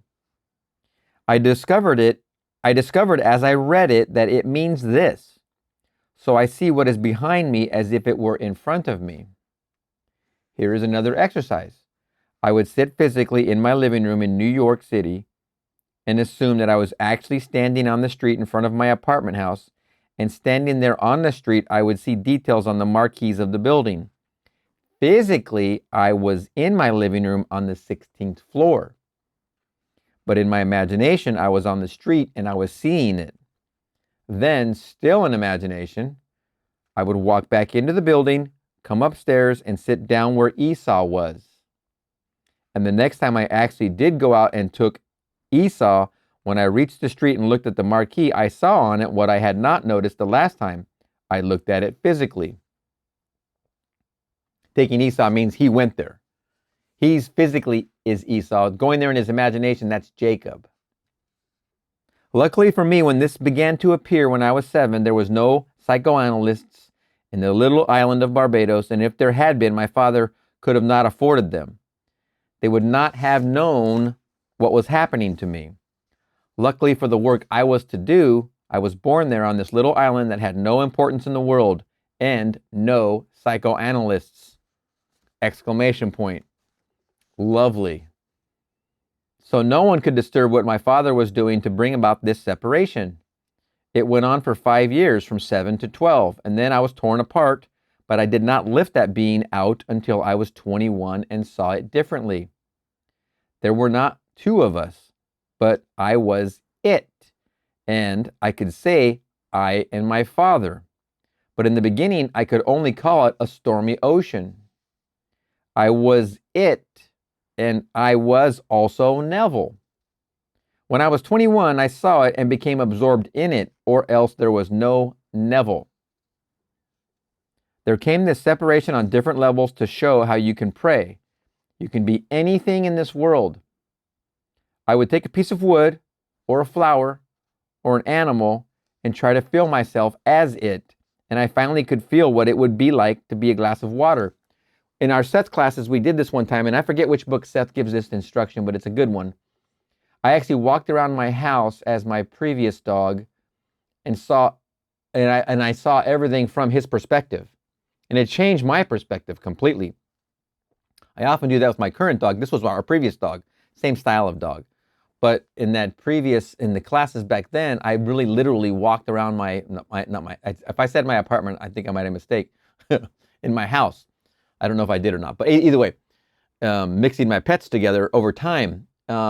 So being on the floor and looking up as the dog was quite a perspective and then what Seth had us do in that exercise was walk literally through the whole house and walk through the rooms. So what we were doing in that exercise back then, we were using Jacob. Jacob was the one walking as the pet. Esau was the one with the eyes closed, imagining that. And Neville says, you can be anything in the world. I would take a piece of wood, or a flower, or an animal, which is what we did, or try to feel myself as it, and I finally could feel what it would be like to be a glass of water. All of this is just your imagination. Ask any child to do any of those, and I guarantee it, they will do it immediately. It's too easy for them. It's not even a real test for them. For everything emanates from divine imagining, and I am it. So then I am everything. There is nothing but divine imagining, and it and human imagination are one. Let us come back now to the practical side in dollars and cents. A good friend of mine here got a letter from another friend who is a professor and whom I admire very much, but professors are so pedantic. They are so filled with knowing and with data already outdated in view of present findings that they are actually, you might say, full of ignorance. I really love when Neville says this. They're studying books that get outdated by newer books every single semester or year. And so then when their wave of knowledge gets degreed, they're already outdated. And there's no catching up. There's no continuing education for them. They just ride around with their self-lauded degree on past knowledge. Man is unfolding so rapidly that you are learning from books known to be inaccurate and mistaken. You take unrevised books and commit things to memory, and you get your degree in a university. This professor, it's possible it could be Rainer Johnson, in parentheses here, question marks, wrote my friend regarding the title of my book, Your Faith is Your Fortune. He wrote, "You would like me to comment, question mark? I presume he took the statement, your face is your fortune, and just changed the one word," end quote. He did not read the book. Yet it says in the book of Proverbs, he who answers before he hears, it is shame and folly to him. Did you dare to answer before you heard the question? And yet you are not only a professor, but also the master of a college in the university. This professor is coming to our land, and I will recommend that you go to hear him. He completely disapproves of the words faith and fortune. Yet his motive in coming here is still to take back to his own country Money. There is no other reason for his coming, for he is from a department using books already outdated, so what can he give us? So I said to my friend, he has, like so many wise people, mechanical talents, and anyone can take from the inspired work of mystics and write many books and collect money on them. He is coming here only to make some money. But I talk not about a book, but about the book, the Bible.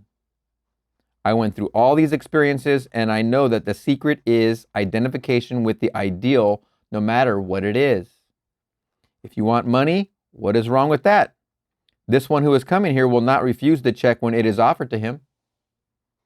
Who is fooling whom in this world? But you are told, "Thank you, Father, that you have hidden these things from the wise and pious and revealed them unto babes." So keep company with the babes and shun the so-called wise and holy people. When this division takes place in you, that is God. And you do not need the help of anyone. Everything came upon Jacob, and only the sword was given to Esau. So this Esau, the body, takes food into his stomach, and it must be transformed into bone and blood. It is a stormy process. And the very moment that he breaks loose from the yoke Jacob has placed on his neck, Esau is dead. It does not matter, for the immortal you is Jacob, and you cannot cease to be. Very, very true. And you have to understand that and get to that. You have to get to the place where there is no end. Let no one tell you that money or anything else is wrong if Jacob wants to exercise his talent for that. Every Esau has to serve Jacob. Jacob's the imagination, Esau's the physical self. Esau must serve Jacob, who's known as the younger. Every Esau has to serve Jacob. If you find Jacob and you dwell in the state and become completely absorbed in it, all the Esau's have to serve you to fulfill that state. And no power in the world can stop it. Read it carefully. Quote, "You shall live by the sword and you shall serve your brother." End quote. Esau had to marry the Canaanite, and the word means that which would humiliate. But whom did Jacob marry? That which came out of Laban, Laban, Laban, the ideal of the world. The garments marry the Canaanite. If my old teacher Ab were here, he would frighten you to death. He used to say, if anyone stands before you and you think him so important, strip him and let him perform the normal functions of life, and you will turn your back on him. Jacob commands the world, and Jacob is imagination. No one has ever seen Jacob because he is like his father, completely invisible. And then you arrive at the point where you discover your own invisibility.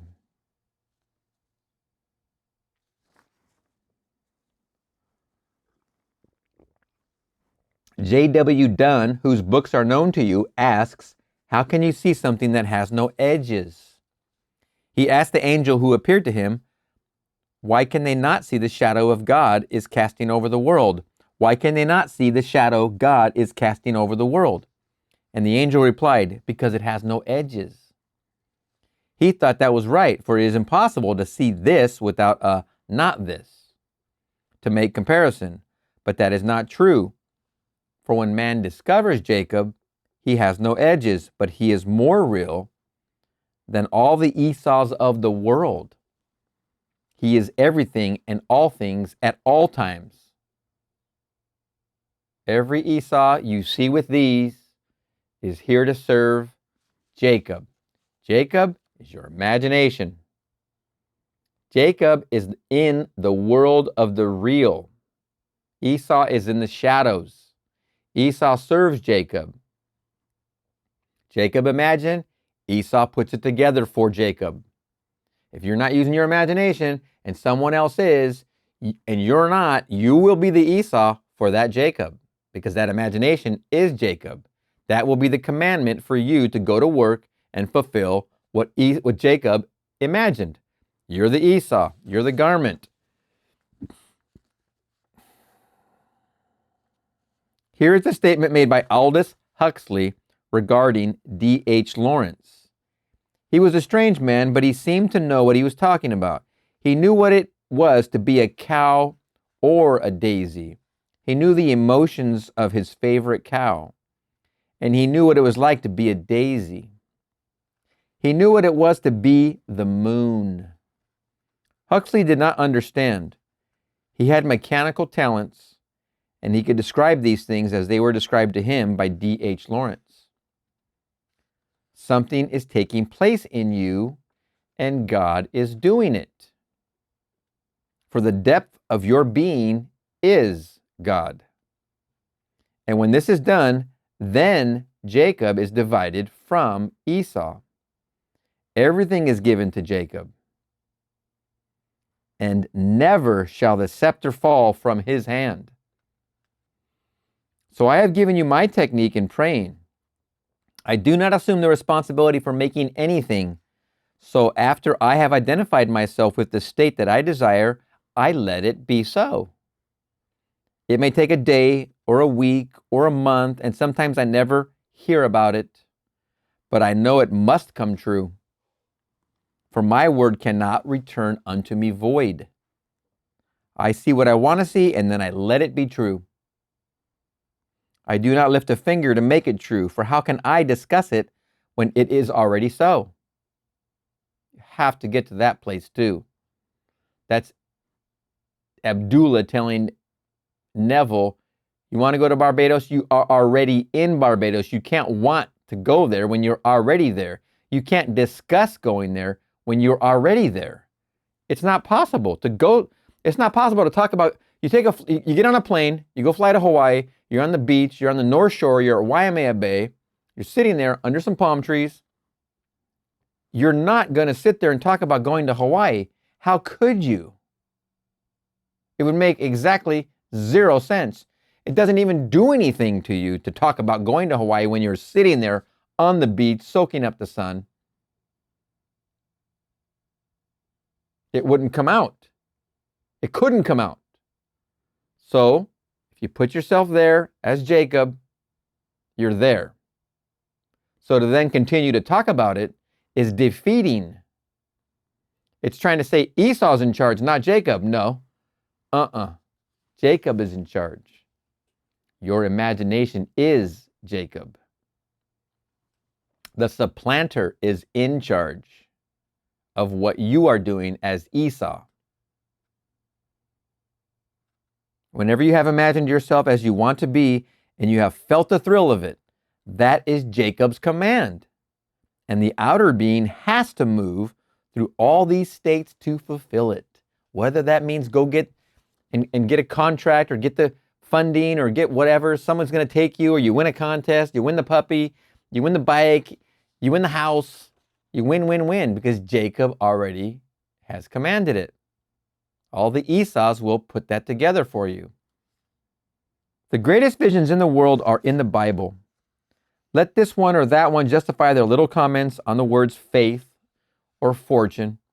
The act of faith is the power of God. The act of faith is the power of God working in man to justify the way of man in need. So I sit down in my chair and I see before me what is not physically before me, and then I am turned around. This outer garment, Neville, was put through all the paces from 7 to 21, and then came this fulfillment of July 21st of this year, the birth of the babe out of my own being.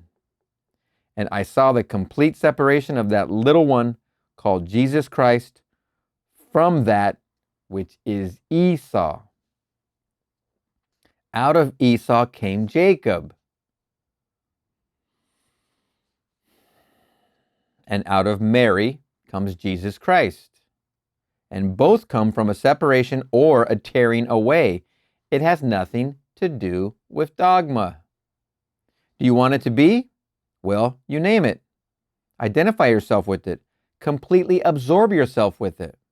The outer man cannot do it, so the inner man has done it, for he has commanded that you shall serve your brother.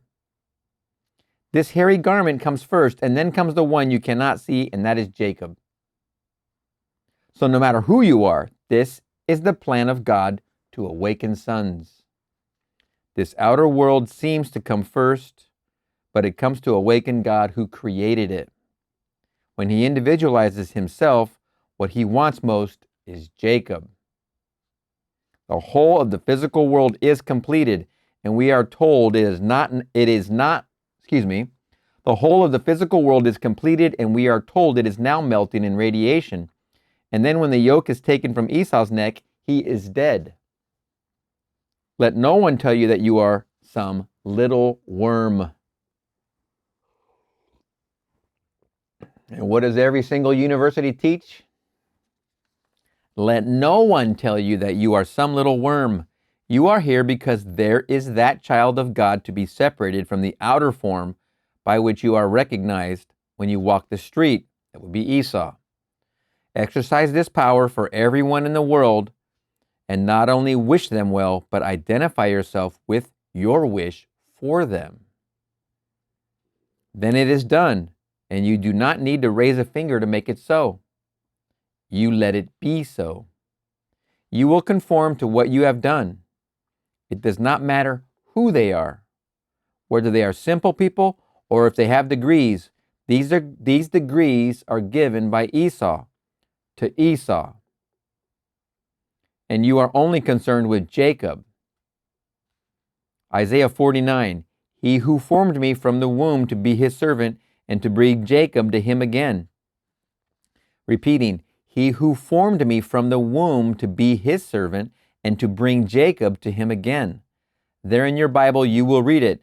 How can you find him? He is so small, how can Jacob stand? He will stand all right.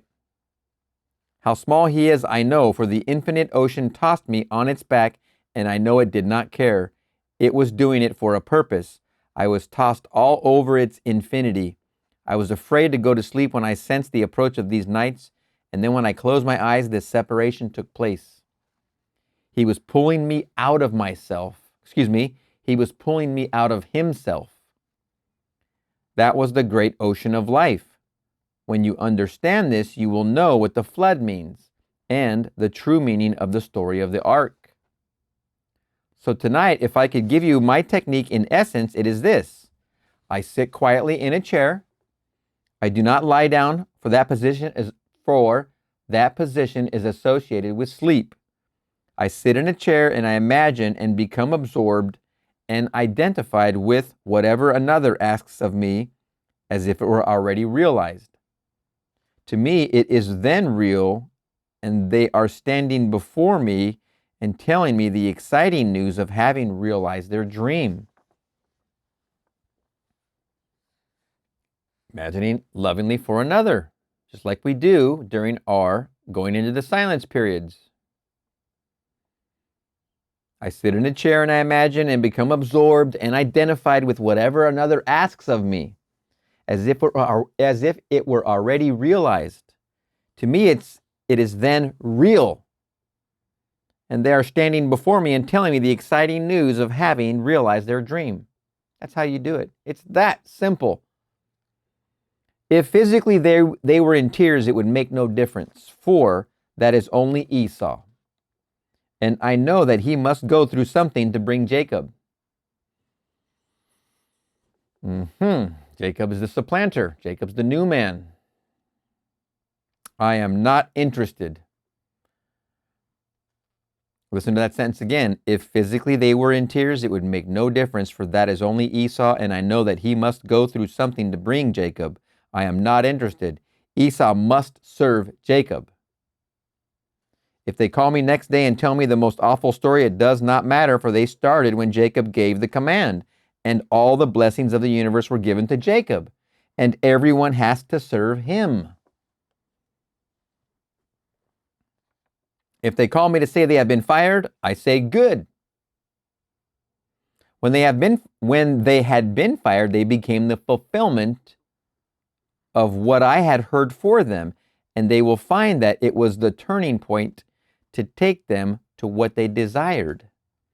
Afterward, they may forget how it happened, but you do not forget that it was Jacob who gave the command. Now call him by a new name and call him Christ Jesus.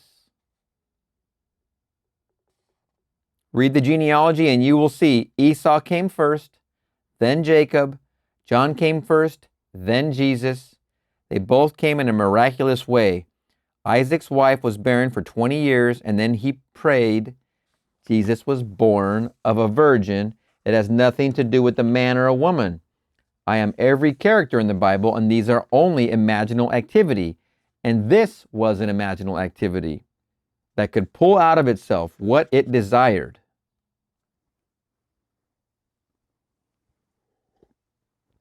Everyone that comes from below by physical birth has to come first, and that is Esau.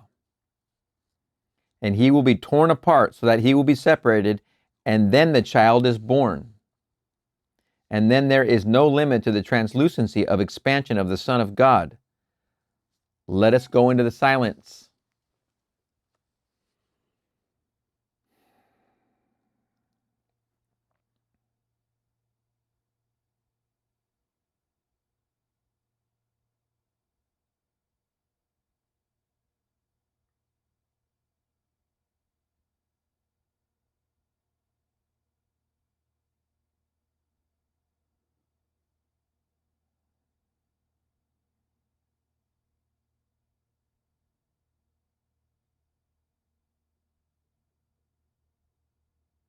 All right. Is Jacob busy giving the command right now? That is who is in charge right now when you are in the silence. And as you see through Jacob's eyes, you see Esau performing the tasks. Very good. Doesn't take long. It doesn't take much.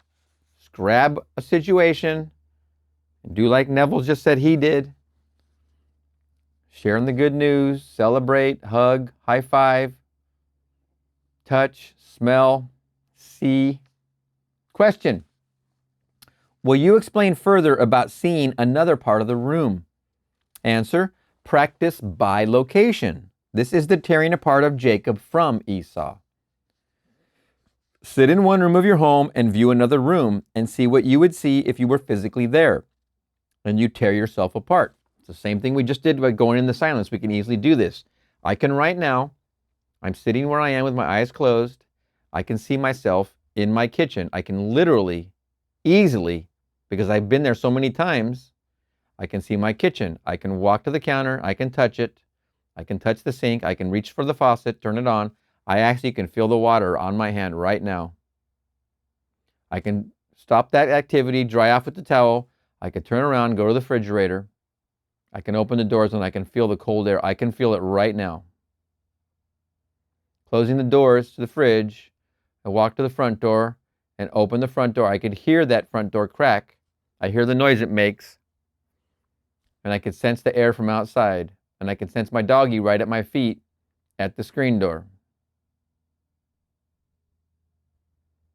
He starts to grumble and bark because there's a dog walking by. Across the street, a lady is walking her small little doggie. And Ziggy can smell that dog. So now I'm pushing Ziggy back and I'm closing the door because he's barking. Now I'm going to walk back through my kitchen and walk back to where I'm sitting.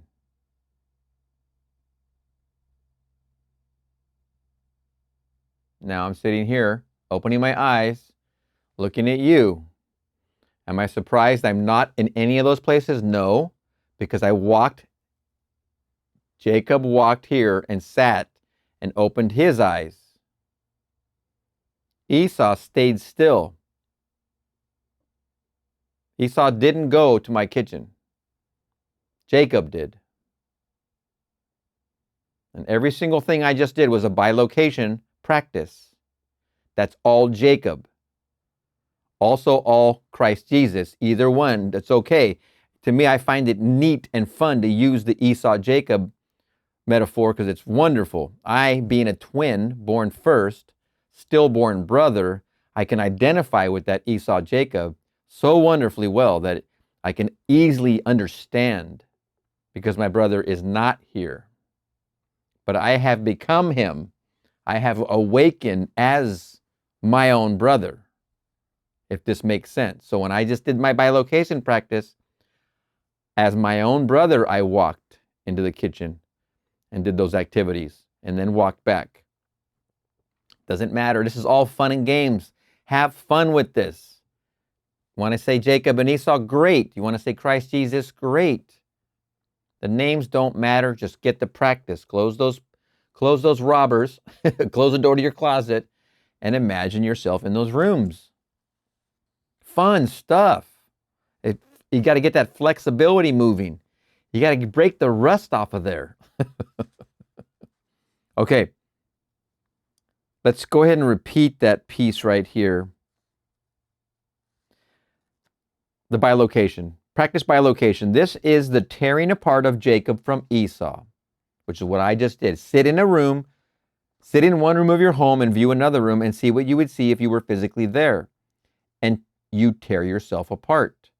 Do not walk completely integrated as a being that is only a garment of flesh. That is Esau. For man is all imagining, and he is always where he is in his imagination. Very important sentence. For man is all imagining, and he is always where he is in his imagination. I woke up this morning. I told my wife before she left, I says, I woke up in a vision of us, because we had that hotel story I told you about. So I woke up this morning and we were looking at another same era 40s building, but on the coast, on the actual edge, overlooking the water. And same era, and we drove by this hotel. I think it was full, but we did not stay there. And I woke up this morning and I saw us coming out of those rooms, walking our dog, going down to the pier in this city where this hotel is. And I saw us staying at that hotel. And she goes, it's the same year hotel. And I go, oh, interesting. I wonder if If they have a modern facilities guy versus the other place we stayed at, maybe they fired their facilities guy. I don't know. I jest. I have fun with this. But I did wake up, and that visioning I was having of us being there and walking out of the rooms and walking down to the pier. That would be activity of Jacob. And that's where real movement happens. Okay? Esau would be the one that got out of bed and discussed what Jacob's activity was. And Jacob, having gone there already, will put all the Esau's to work to bring him there. That's how it works. If you desire security, let no one tell you it is not spiritual. Those who say it is not spiritual are the first who will ask you for a handout. Let no one tell you that you should not have what you want in this world. It is yours if you know who Jacob is and who Esau is, as we are describing and breaking down now. Be ready to go through anything. Now, this is a very, very, very, very, very, very, very, very, very important point. Be ready to go through anything. If you want to kill the old man and become the new man, if you want to be wealthy, as an example, you must be ready to go through anything. You must be ready to transition and transform into the new you. You must be the new you. If you are the new wealthy you, then the activities you're doing as that new Jacob are not the activities that you're doing as Esau.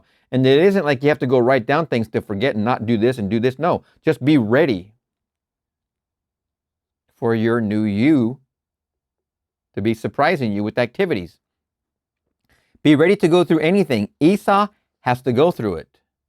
Esau is the slave of his brother. Jacob is the master.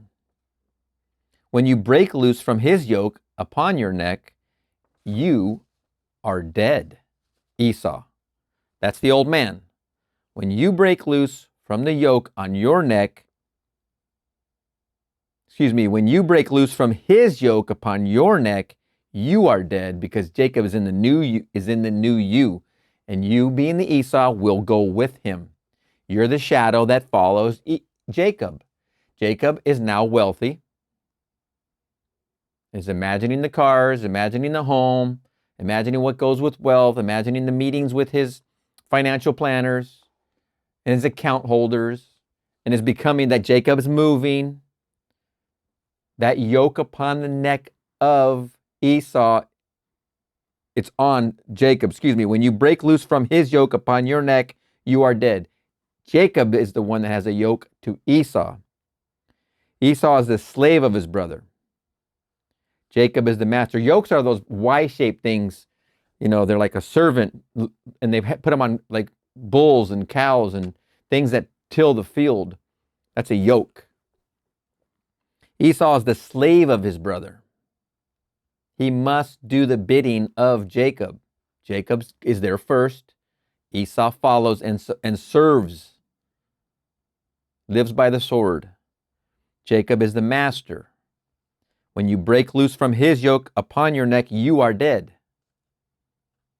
When you, Esau, break loose from Jacob's yoke upon your neck, you are dead, because the new you, Jacob's new place, is where the new Esau will be. The old one will be dead. This isn't literal. This is the new you versus the old you. The new habit versus the old habit. Do not be embarrassed at what you lose.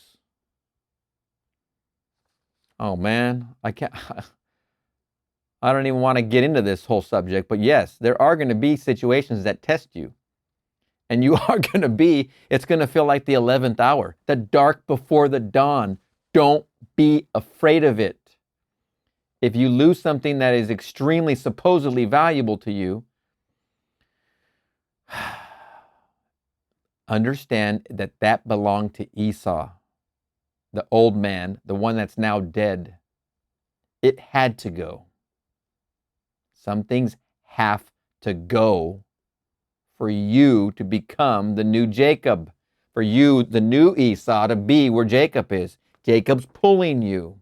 Some things can't go with it. You cannot put new wine in old wineskins. The new patches can't go on the old garments. The new garments aren't going to allow the old garments. The old garment gets left behind. That is the way it is. So when you're going through these trials and tribulations, understand you should be celebrating. You should be saying, let's burn the ships. Let's burn them all. Burn them all. That's what I say. Burn them all. When you get to this place of understanding and you start traveling through these Jacobs and Esau's, you celebrate. You celebrate. When you break loose from his yoke upon your neck, you are dead.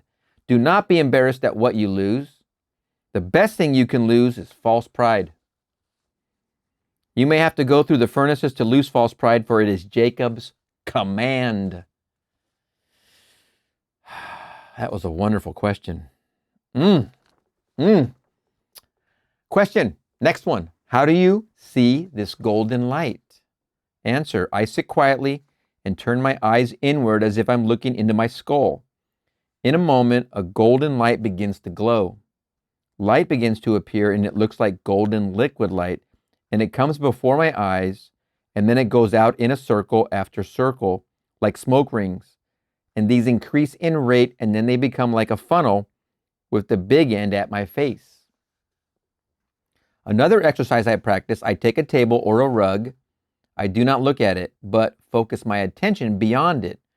And with my eyes partially open, I try to look below its surface. Suddenly, the whole thing will become alive. There is nothing dead in this world. This rug at which you are looking seems inanimate, but suddenly in its depths, people will appear. Do not be afraid, and you will walk into it. You, the real you, are not contained within the spatial boundaries of this body. That is only Esau. But you are an immortal being, and you can step through the seeming solid.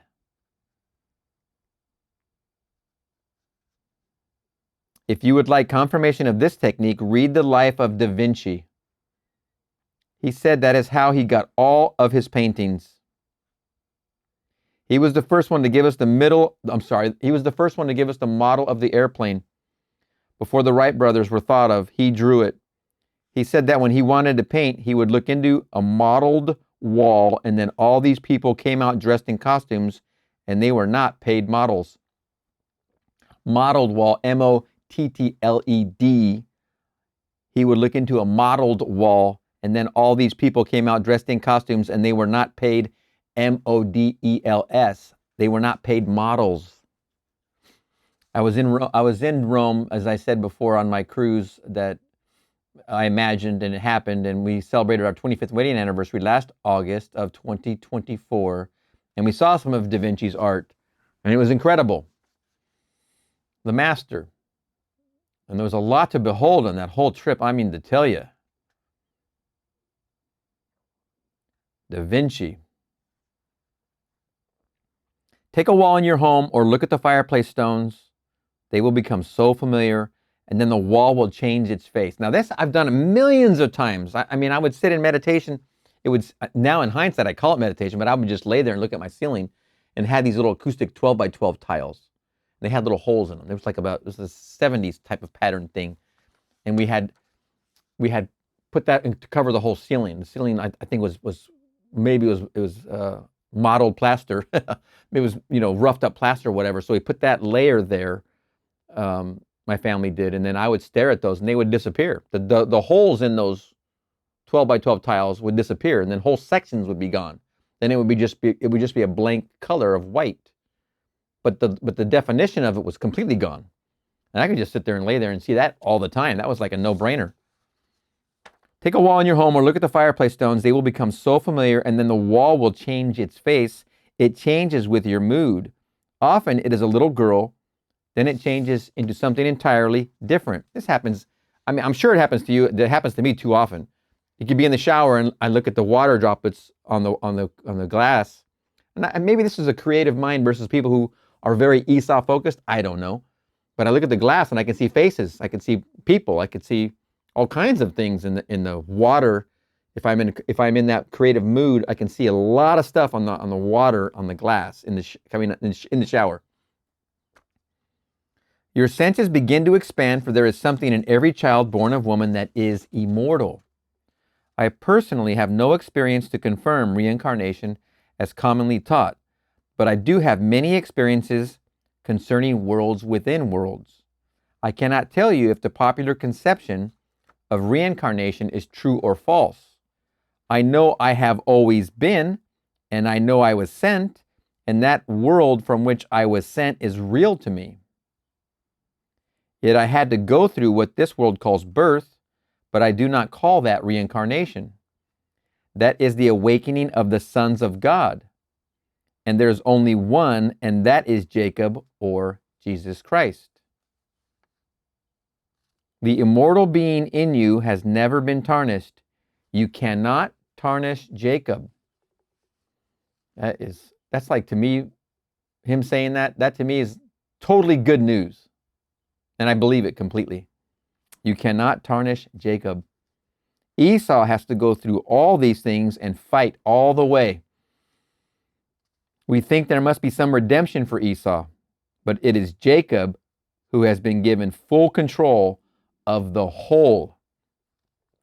We clothe and feed and even insure Esau.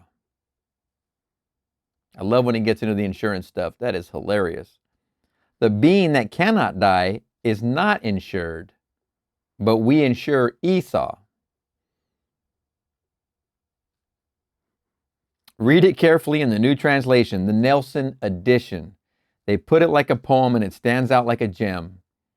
2 nations are in your womb, and 2 peoples born of you shall be divided. The one shall be stronger than the other. The elder shall serve the younger. I was 7 before I knew about Jacob. Jacob did not like being tossed about by his father. And then when I was 21, I learned I was nothing but golden liquid light. Your homework right now is to go into your silence just for 2 minutes. Imagine lovingly whatever you want to imagine. Use Jacob. Put Jacob to task. Jacob is the one leading you wherever you want to be. He's the leader. Esau's the follower. The older serves the younger. Esau serves Jacob. Jacob is your imagination. Go into your silence. Exercise Jacob. Esau will follow.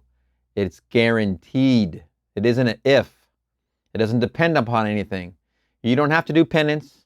You don't have to self-flagellate. You don't have to whip yourself. There's nothing like that required.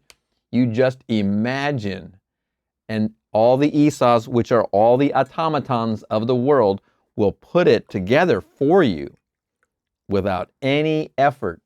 In all these videos, we've never broken a sweat. Not once did we ever have to go driving stakes for the railroad all day. We didn't have to roll up this or roll up that or do this or do that or punch a clock or do anything like that. We're just using Jacob. Okay. Go into your silence and we'll see you in the next one. Neville Goddard, 1959 lectures, The Law. November 20th, 1959. Take it seriously. Do not go through this with your dream unacted. It took this lady 30 seconds to enact her drama and another 60 seconds to realize it. The whole vast world is no more than man's imagining pushed out. The whole vast world is no more than man's imagining pushed out. I must qualify that by saying that the world is outside of man is dead. I must qualify that by saying that the world outside of man is dead, but man is a living soul, and it responds to man. Yet man is sound asleep and does not know it. The Lord God placed man in a profound sleep, and as he sleeps, the world responds as in a dream. For man does not know he is asleep. And then he moves from a state of sleep where he is only a living soul to an awakened state where he is a life-giving spirit. And then he moves from a state of sleep where he is only a living soul to an awakened state where he is a life-giving spirit. And now he can himself create, for everything is responding to an activity in man, which is imagination. The eternal body of man is all imagination. That is God himself, Blake. 3 wonderful case histories were given to me last Tuesday, and I can best describe what I mean by telling you one of them. Here is this lady driving east on Sunset, and she comes to a stop at Laurel Canyon. A bus is to her right, and then she sees this little elderly lady in gray who is running diagonally across the street through traffic trying to catch that bus. The bus driver sees her, but he pulls out, leaving her on the street. The lady who gave me this story told me that she felt compassion for this elderly lady, but she was not in a lane where she could give her a lift. She had to pull out with her line when the light changed. She said to herself, I will give that lady a lift just the same. So in imagination, she opens her car door and lets her in. Then still in her imagination, she hears the lady tell her that she is meeting some friends a few blocks away, and if she had to wait for another bus, she is afraid they would not wait for her. The lady in the car carried on this imaginary conversation, as we all have these in our minds now and then and again, sometimes a million times a day. And it took maybe half a minute until she felt satisfied about it. 4 blocks ahead, as she again stopped for a light, someone tapped on the car window, and here stands a breathless, little, elderly, white, gray-haired, dressed in gray. A little elderly with gray hair dressed in gray. My friend lowered the window and the little lady said, I have missed my bus. Can you give me a lift? Friends are waiting for me, and when they see I do not get off the bus, they may go on and leave me. My friend let her get into the car, and then 6 blocks further, the little lady said, there are my friends, and thanks the driver and gets out. Now, here is a lady whom I say is awake. And may I tell you that in heaven there was joy because one called a sinner. We are all sinners, for we are all missing the mark, and the mark is to awaken. Neville is saying right here, our only mark that we must hit is to awaken. We are all sinners, for we are all missing the mark, and the mark is to awaken. And may I tell you that in heaven there was joy because one called a sinner has discovered that the whole world is responsive to what we are thinking. She could not actually give the first lady a lift, so she did it in imagination. And then she sees this other elderly lady and gives her a lift. Here she is enacting her imaginary drama. And 4 blocks later, when the dream is completed, this little old lady taps on her car window. In her imagination, she gave a lift to a little gray-haired lady dressed in gray. Does it matter if it was the lady behind at the last bus stop or this lady dressed in gray? Everyone is responding to what we are doing in our imagination. There is no outside world that is really alive. It depends for its aliveness on the activity of man, who is a living soul. Man named the animals, the birds, the trees, everything. God became man as a living soul, but he had to forget he was God to become man. And now man has to become a life-giving spirit where he knows that everything is an imaginal activity.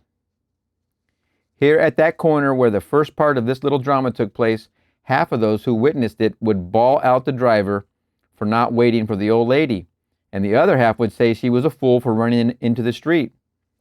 This lady in the car could have reacted like that, for the dreamer does not know that he is dreaming. It is only when we awake they know they are causing the dream, or even had a dream. The lady in the car saw only someone who had failed to realize an objective. So she enacted a scene for her, implying she had realized it. I call that she imagined lovingly for her. And 4 blocks later, she meets a little old lady who says to her the exact words she had heard in her imagination. Her imaginary dream unfolds in detail. An awakened dream is crystallized in the world. Real are the dreams of gods as they slowly pass their pleasure in a long, immortal dream. When man completely awakens, he dreams his pleasure and everything responds while he dreams it. We did everything in the world. We think everything in the world is completely independent from our perception of it. But the whole thing is dead. I see it and come upon it, but the whole thing is dead, frozen. Then I start an activity within me, and then the world that was dead becomes alive, but not knowing I am doing it, I am sound asleep, and then the whole thing takes over, and it becomes a nightmare.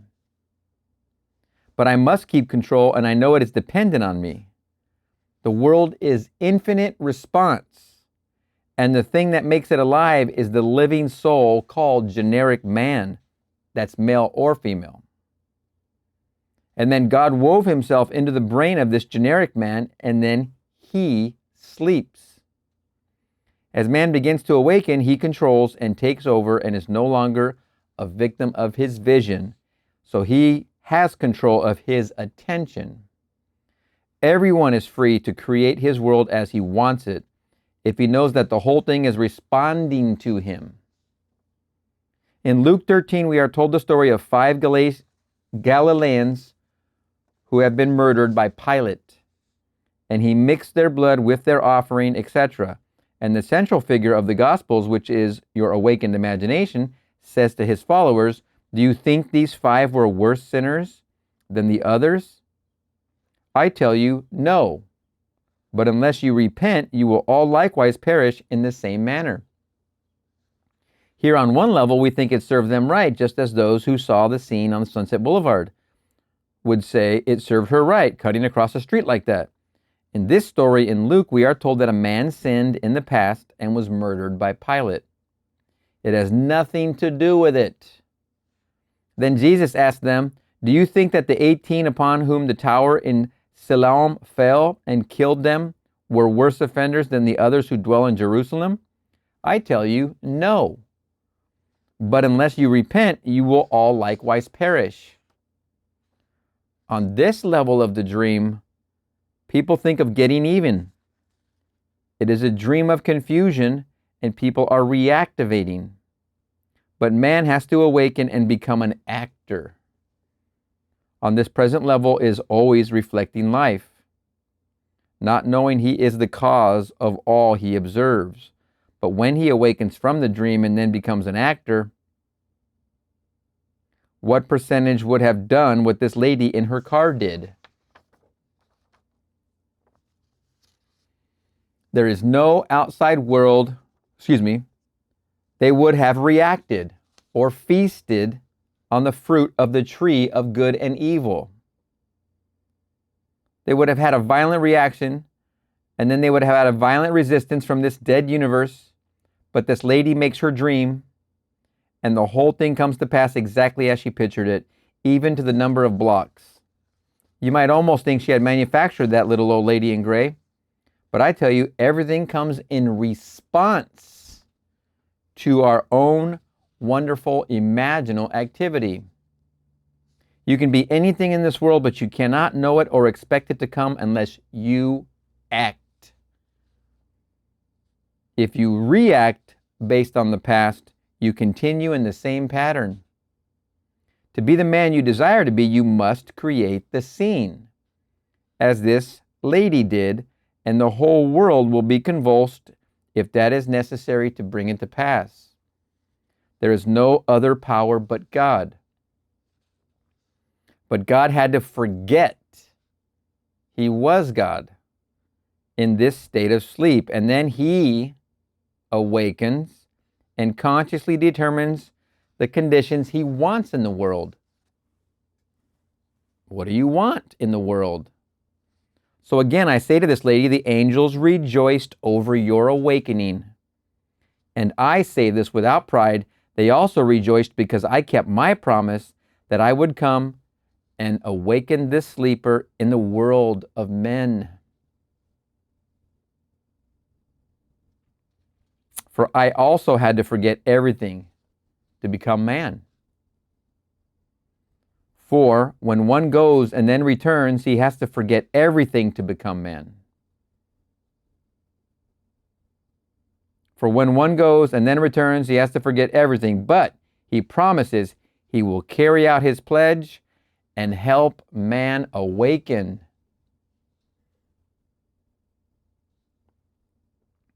Then the living soul becomes a life-giving spirit and then creates. Take it seriously. Do not go through this with your dream unacted.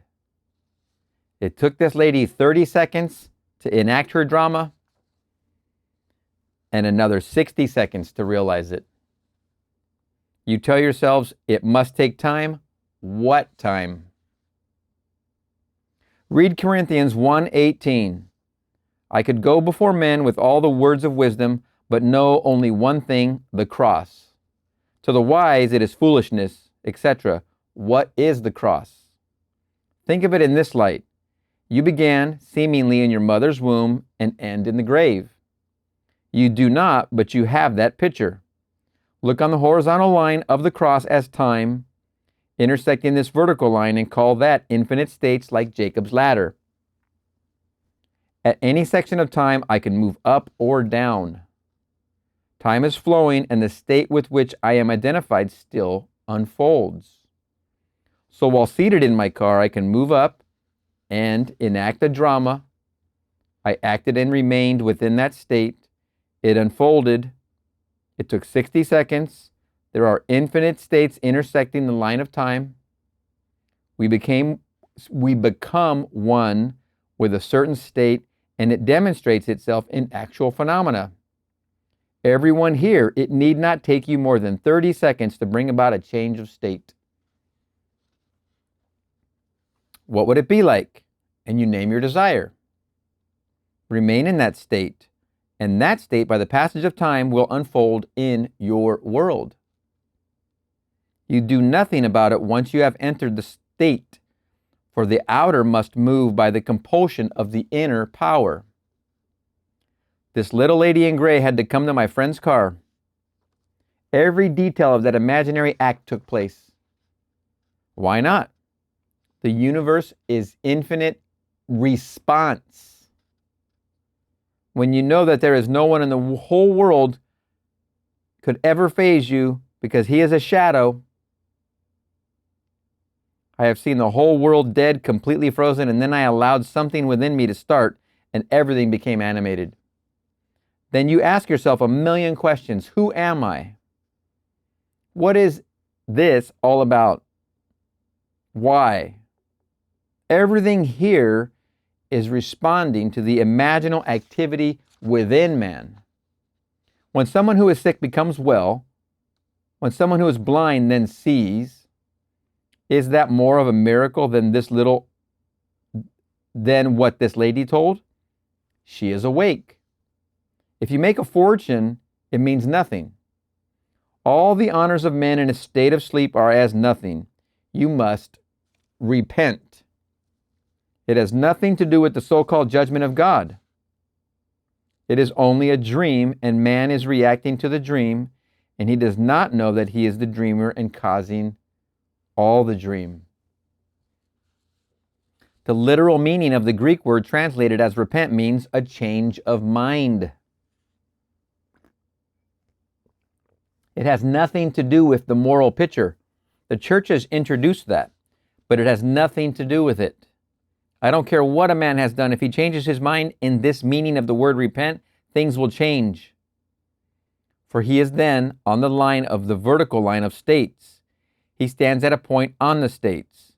There are infinite states, and we must learn to distinguish between the state and the individual occupying the state. But I can now change and move into another state. I can, in time, do it in a split second, and rise on the vertical line of the states. So, I come only to teach the cross.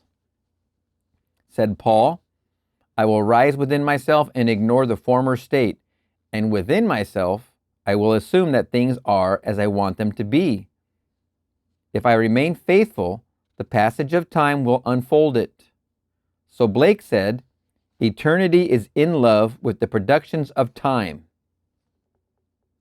I tell you, do not let anyone ever convince you that because of your past accomplishments or your present state in the world that you cannot change your position by rising within yourself. And then see the whole world respond, and I mean now. Capital N, capital O, capital W, exclamation point. So I tell you, this lady is awake. The child is awake in her. The purpose of life is to awake. If the whole vast world or sleeping humanity thought her important, would she feel flattered? If in a dream everyone praised you and then you awoke and found it was all a dream, would you be flattered? One dreamer puts a medal on another dreamer, and they do not know it. It is only the awakening that is important. Awakening and doing the will of God. God's will is in you, active as your imagination, and His will is to realize the imaginal state. To realize something novel as this lady did, or to maintain something to maintain in being, or to let things go that you feel are unlovely. I will do it all and only act and stop reacting. Then the whole book, the Bible, becomes alive. Leave all the wise men to mock it or tolerate. Let them reach the moon or the stars, they are all dead. Nothing lives outside of man. Man is the living soul, turning slowly into a life-giving spirit, but you cannot tell it except in a parable or metaphor to excite the mind of man to get him to go out and prove it. Leave the good and evil and eat of the tree of life. Nothing in the world is untrue if you want it to be true. You are the truth of everything that you perceive. I am the truth and the way, the life revealed. If I have physically nothing in my pocket, then in imagination I have much. But that is a lie based on fact. But truth is based on the intensity of my imagination, and then I will create it in my world. Should I accept facts and use them as to what I should imagine? No. It is told us in the story of the fig tree. It did not bear for 3 years. One said, cut it down and throw it away. But the keeper of the vineyard pleaded, no. Who is the tree? I am the tree. You are the tree. We bear or we do not. But the keeper said he would dig around the tree and feed it or manure it. Manure it, as we would say today, and see if it would not bear. Will I do that here every week? Well, I do that here every week and try to get the tree, you, me, to bear. You should bear whatever you desire. If you want to be happily married, you should be. The world is only response. If you want money, get it. Everything is a dream anyway. When you awake and know what you are creating and that you are creating it, that is a different thing. The greatest book is the Bible, but it has been taken from a moral basis, and it is all weeping and tears. It seems almost ruthless as given to us in the gospel, if taken literally. The New Testament interprets the Old Testament, and it has nothing to do with morals. You change your mind and stay in that changed state until it unfolds. Man thinks he has to work himself out of something, but it is God asleep in you as a living soul. And then we are reborn as a life-giving spirit. We do it here in this little classroom called Earth, or beyond the grave, for you cannot die. You can be just as asleep beyond the grave. I meet them constantly, and they are just like this. Same loves and same hates, no change. They will go through it until they finally awake, until they cease to react and begin to act. Do not take this story lightly, which I have told you tonight. Take it to heart. Tonight, when you are driving home, enact a scene. No matter what it is, forget good and evil. Enact a scene that implies you have what you desire, and to the degree that you are faithful to that state, it will unfold in your world, and no power can stop it. For there is no other power. Nothing is independent of your perception of it. And this goes for that great philosopher among us who is still claiming that everything is independent of the perceiver, but that the perceiver has certain powers. It is not so. Nothing is independent of the perceiver. Everything is burned up when I cease to behold it. I said that before. Once you close your eyes, this world does not exist. Literally does not exist. That's the magic of the moment. I learned this from the Seth material. Give the credit where credit's due. Shout out to Seth, Jane, and Rob. It doesn't exist right now. When I open these, I just created the whole thing.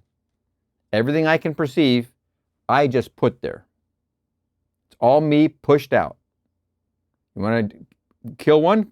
I just killed it. I want to make one alive? I just made it alive. Dead, alive. Dead, alive. Just like a little kid. It's the same thing. Nothing is independent of the perceiver. Everything is burned up when I cease to behold it. It may exist for another, but not for me. Let us make our dream a noble one. For the world is infinite response to you, the being you want to be. Now let us go into the silence.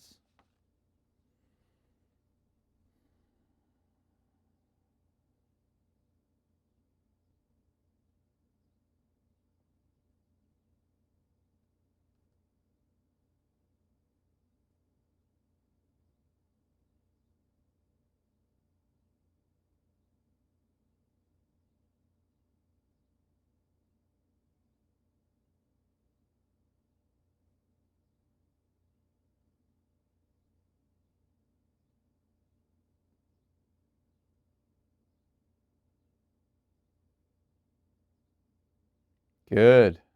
Doesn't take long. Imagining lovingly, which is what you were just doing. You were just creating from within, and without is where it's going to show up. It's promised. Jacob just made it. Esau will fulfill that. The law, wonderful. Neville Goddard, 11/20/1959. All right, we're going to see you in the next one. Neville Goddard, 1959 lectures. The Foundation Stone, Imagination. December 1st, 1959. We believe that man can create anything he desires. We believe the universe is infinite response, and the one who causes it is the individual perceiver. Nothing is independent of your perception of it. We are so interwoven, we are part of the machine, but as we awake, we detach ourselves from this machine and make life as we wish it to be. For man is all imagination, and God is man and exists in us and we in him. The eternal body of man is the imagination, that is God himself. You can imagine, and I can imagine, and if we can be faithful to the state imagined, it must appear in our world. This is not new. This was given centuries ago, for we have it in the Bible, but people do not know how to read the Bible. So they got together and organized it into an ism. It is not an ism, but it is the great plan to free man. The Bible shows this plan in detail. We will turn to a few passages and show you what those who wrote it intended we should see. Isaiah 28:16.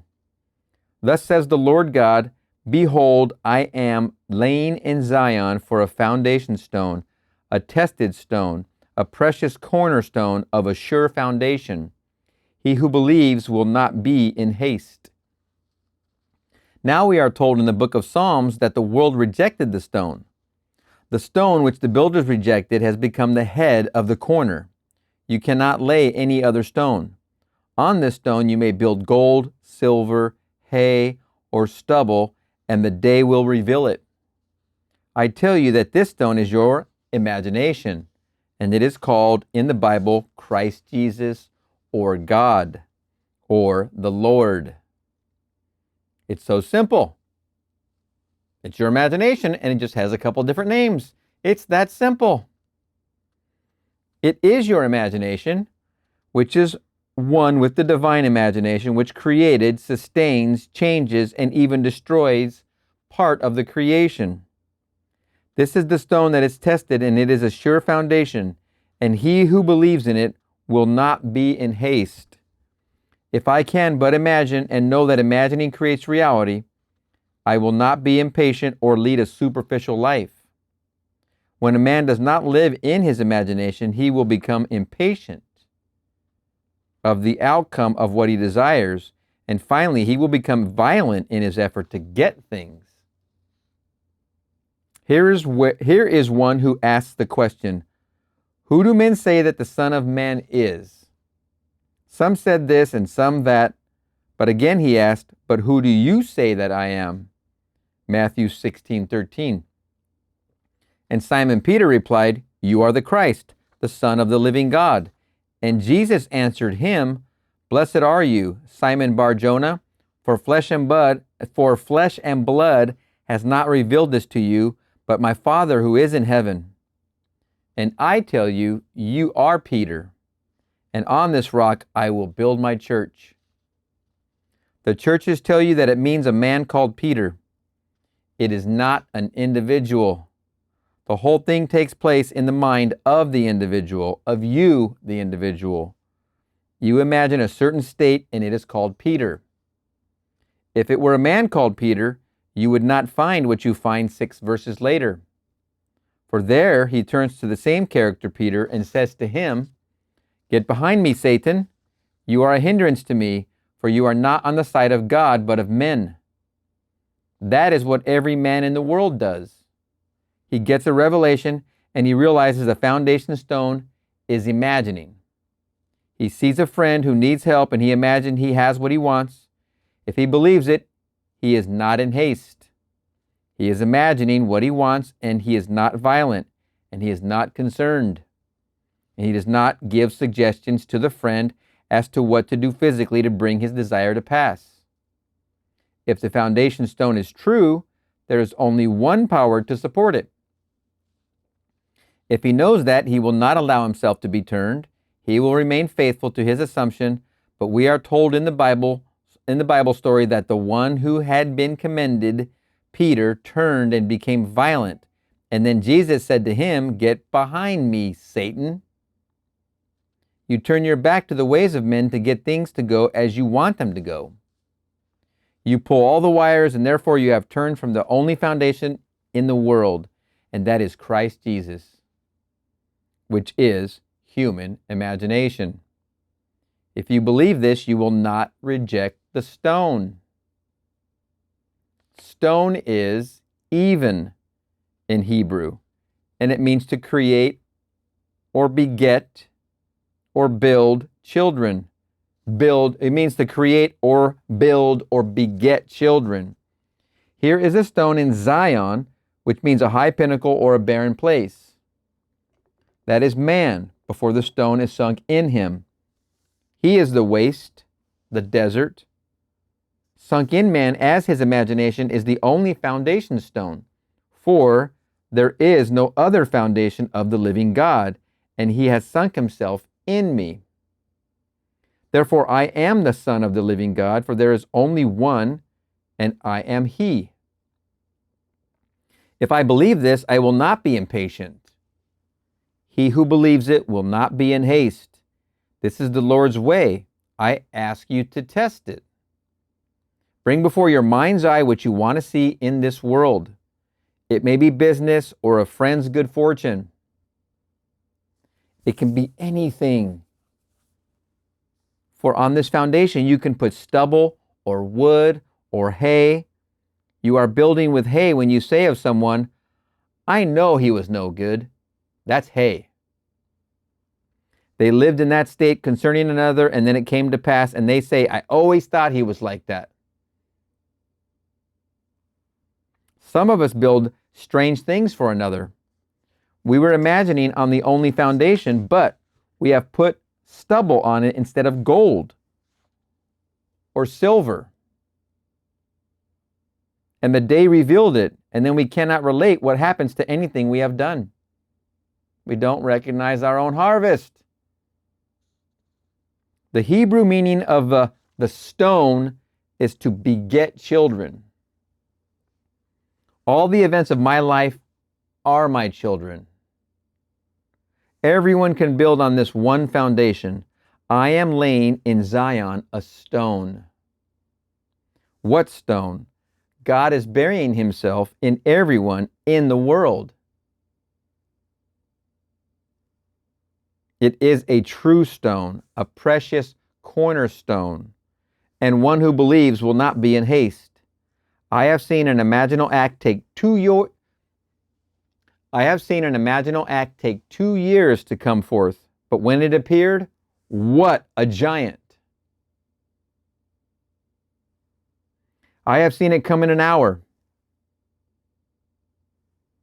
But do not be in haste or think there is any other foundation, and like Peter, turn to another foundation, growing violent toward those who would lead Jesus to the cross.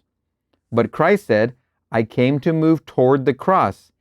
Get behind me, Satan, you are a hindrance to me. If I am still in the machine, I think the good things come only by accident or chance. Let the wheel turn, for each must go through all the furnaces, until he awakens and sees the whole universe as infinite response. The day will come when every person at a certain degree of awakening will freeze an activity within himself, and as it comes to a stop within him, that whole section is dead. The laws of nature are only free action, repeated until they become accepted as a law. Yet you will see leaves in midair not falling, and people moving in space will cease to move, but will not fall, for as you stop the action within yourself, the whole thing stopped. And you will see the whole thing as Zion, the desert, and the only thing that makes it alive is the stone buried in it. But man becomes lost in the things he has made and gives to them the power. For example, through the use of his imagination, he brings money into his world. Then he forgets that it was the activity of his mind that did this. And he sees in the money itself the power to get what he desires. But when he awakes, he will no longer lose himself in his own creation. I say to everyone here, there is only one stone. If tonight there is someone very ill who needs your help, and you imagine the best for him, and then you get news that he is worse tomorrow, do not be impatient, but remain faithful to the one stone laid in Zion. That was your lovely imagining, your loving imagining. That was what that was. That's the stone. What more can you do after you have imagined? Someone writes to you about a problem. Imagine for them what they desire, and then do not turn aside to do anything to make it come true. You remain faithful, and it will create the conditions necessary to bring fulfillment. And do not even tell them what you're doing. It's not necessary. Even if they're telling you, I need this help, Now, if you got that kind of relationship, that's different. In this modern Neville world, it's different. There are some of us who do team up, and it's beautiful, but it's rare. You can look at someone with deep concern and want a change. You do not voice it, but lock it in. And then 48 hours later, there is initiated what you set in motion. And they wonder, could my problem and they wonder, could my problem be traced to so-and-so? Just the very thing you had been thinking. You entertain their problem with deep concern, and then you will ask, did you influence me or did I influence you? When did you entertain this thought? And they say, just now. And then you say, 48 hours ago I entertained this thought, but I did not say it aloud. That makes no difference. All things by a law divine in one another's beings mingle. We all influence each other. We are all interpenetrated, and the more one is deeply concerned for another, the more he is penetrated by another. Repeating, we are all interpenetrated. And the more one is deeply concerned for another, the more he is penetrated by another. I say the universe is infinite response, but it also gives back more than you imagine. It is pressed down and running over. Therefore, to be negative can be frightening. The good will come back 1,000-fold, but so will the negative. But if I am an optimistic and do not waver, I will bring that also pressed down and running over. It is something wonderful. It will come like a gusher.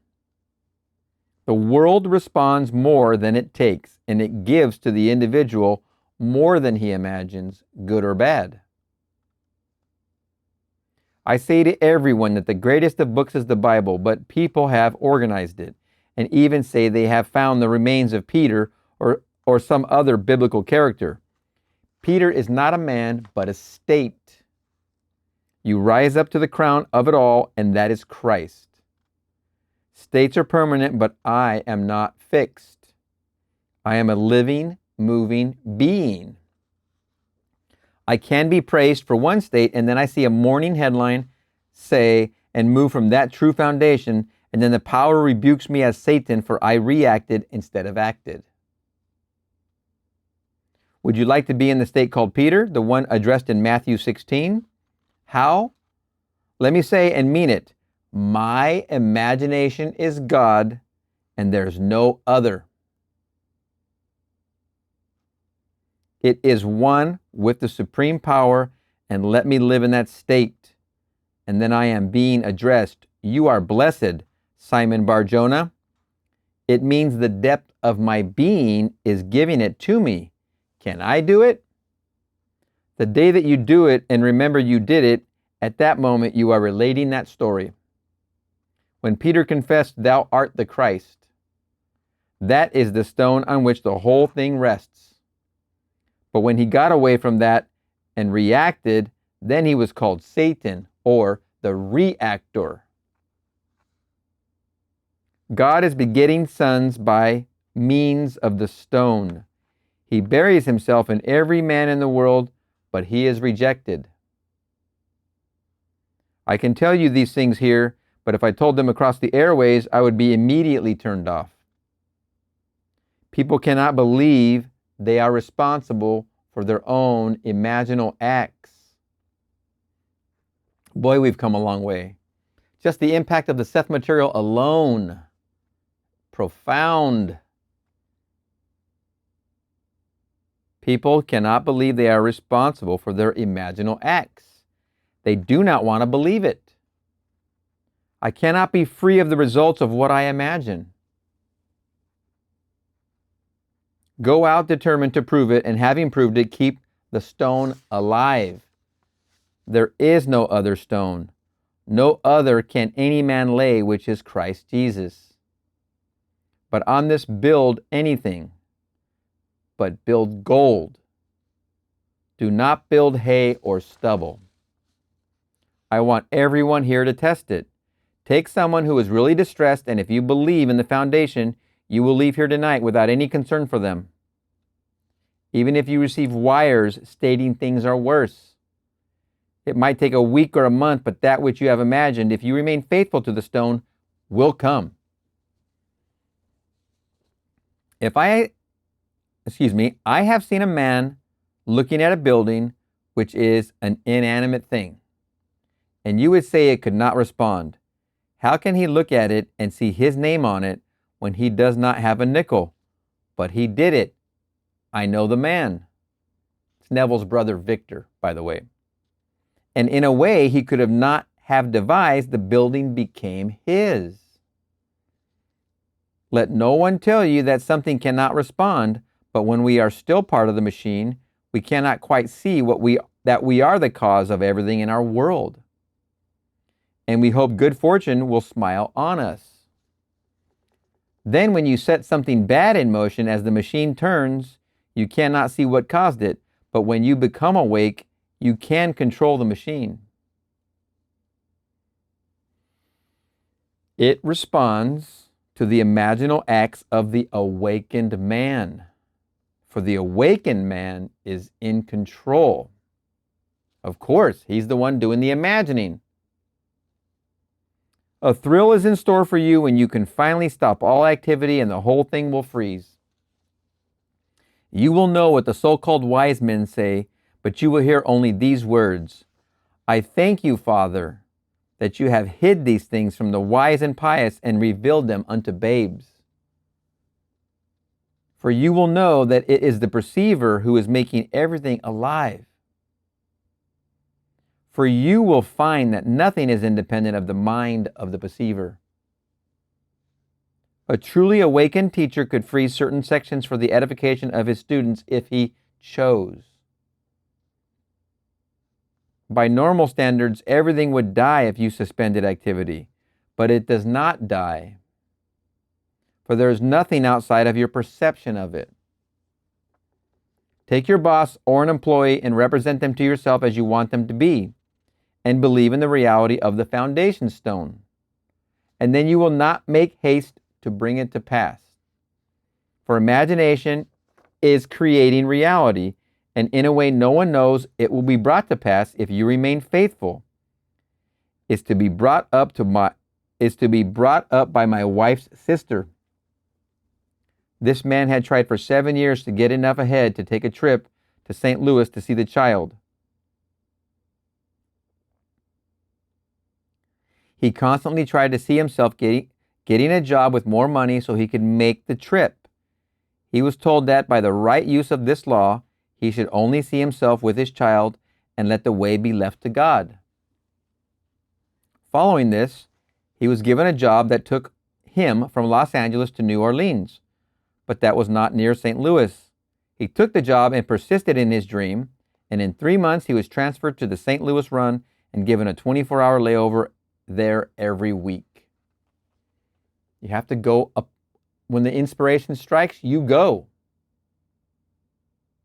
He was smart in going. It got him that much closer. And then what happens? Boom. Wonderful. What a great example. The best thing that ever happened to me was when I was first fired from Macy's during the Depression. I might be captain of the elevators when if I had stayed there. My father lost everything he owned, and that proved to be the beginning of the great dream he brought to pass. You know, it's funny about the elevator operators, and Neville was an elevator operator. I remember downtown Long Beach on Pine Avenue, the buildings were much different than they are now. They were the old buildings before they obviously took out quite a bit of them and redid a lot of them. But I remember going to a department store down there on Pine with my mom and getting in an elevator. This might be 1972 or 73 or 74, right in there. I would be 6 or 7, somewhere in this age era. And I remember the elevator operator letting you in the elevator and then moving these levers across, back and forth across to close the door, of course, and then to push the button and control the motors. And I know how these things work, so I understand what he was doing. He was doing all this manually. Today we have we have automatic operators now, but at the time you had to do this manually. You had to pull this lever across this way and the door would close. Then of course he would push buttons and the motors would take him to a certain place. I don't know if there was another guy pushing the motor up top. I don't know. Normally elevator motors are either at the top of the building or the bottom, the motors. But I remember seeing this guy in a specific kind of uniform operating the elevator, taking us up and down, and he was an attendant of that elevator. And it's funny that Neville mentioned when he was first fired from Macy's during the Depression. That would go way back when they were all operated by someone. I might be captain of the elevators if I had stayed there. Thank goodness he was fired. My father lost everything he owned, and that proved to be the beginning of the great dream he brought to pass. Funny. Father gets fired, Neville gets fired. Great things happen when you get fired. One person believed in him, and he started on that. And when he made his exit last October, this would be 1959. We're looking at December, right here, December 1st. He says last October. I think he means 1958. When he says last October, that's what I think. Because it's only a month. If it's the 1st of December, it's a month off of October. So by saying last October, I would think he meant 1958 October, when his father left the party. I don't know these details. I don't get into too many details like that, but I like the lectures for their activity. But I don't know all these things. I don't have them all memorized.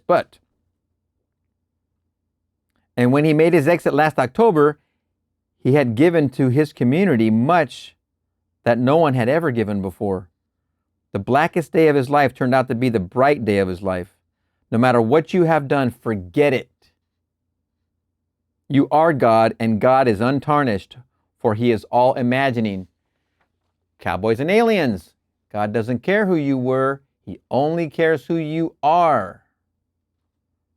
You are God, and God is untarnished, for he is all imagining. Now you start to imagine and make it something of which you can be proud. Make it big. If it is truly the stone being laid in Zion, do not turn to any argument of man. You be faithful, and whatever you put on that stone as an imaginal activity will come into your world. Of course, you may go back to the world of men like Peter. He denied the stone 3 times, but he did then return to it again. You may do that, but in the end, you will learn. For in the depth of your being, the words are being said, "Get behind me, Satan." But I have seen people forget. I have seen them rise from nothing to great heights and then say, it would have happened anyway. They do not believe that their imaginal activity was the foundation on which they built that structure. There's only one stone, and that is your own wonderful imagination. This works better if you do not try to aid it on the outside, for it is not flesh and blood that revealed it to you. You got it from the Christ. Now let us go into the silence. We're going to do an imagine lovingly for another. Pick somebody.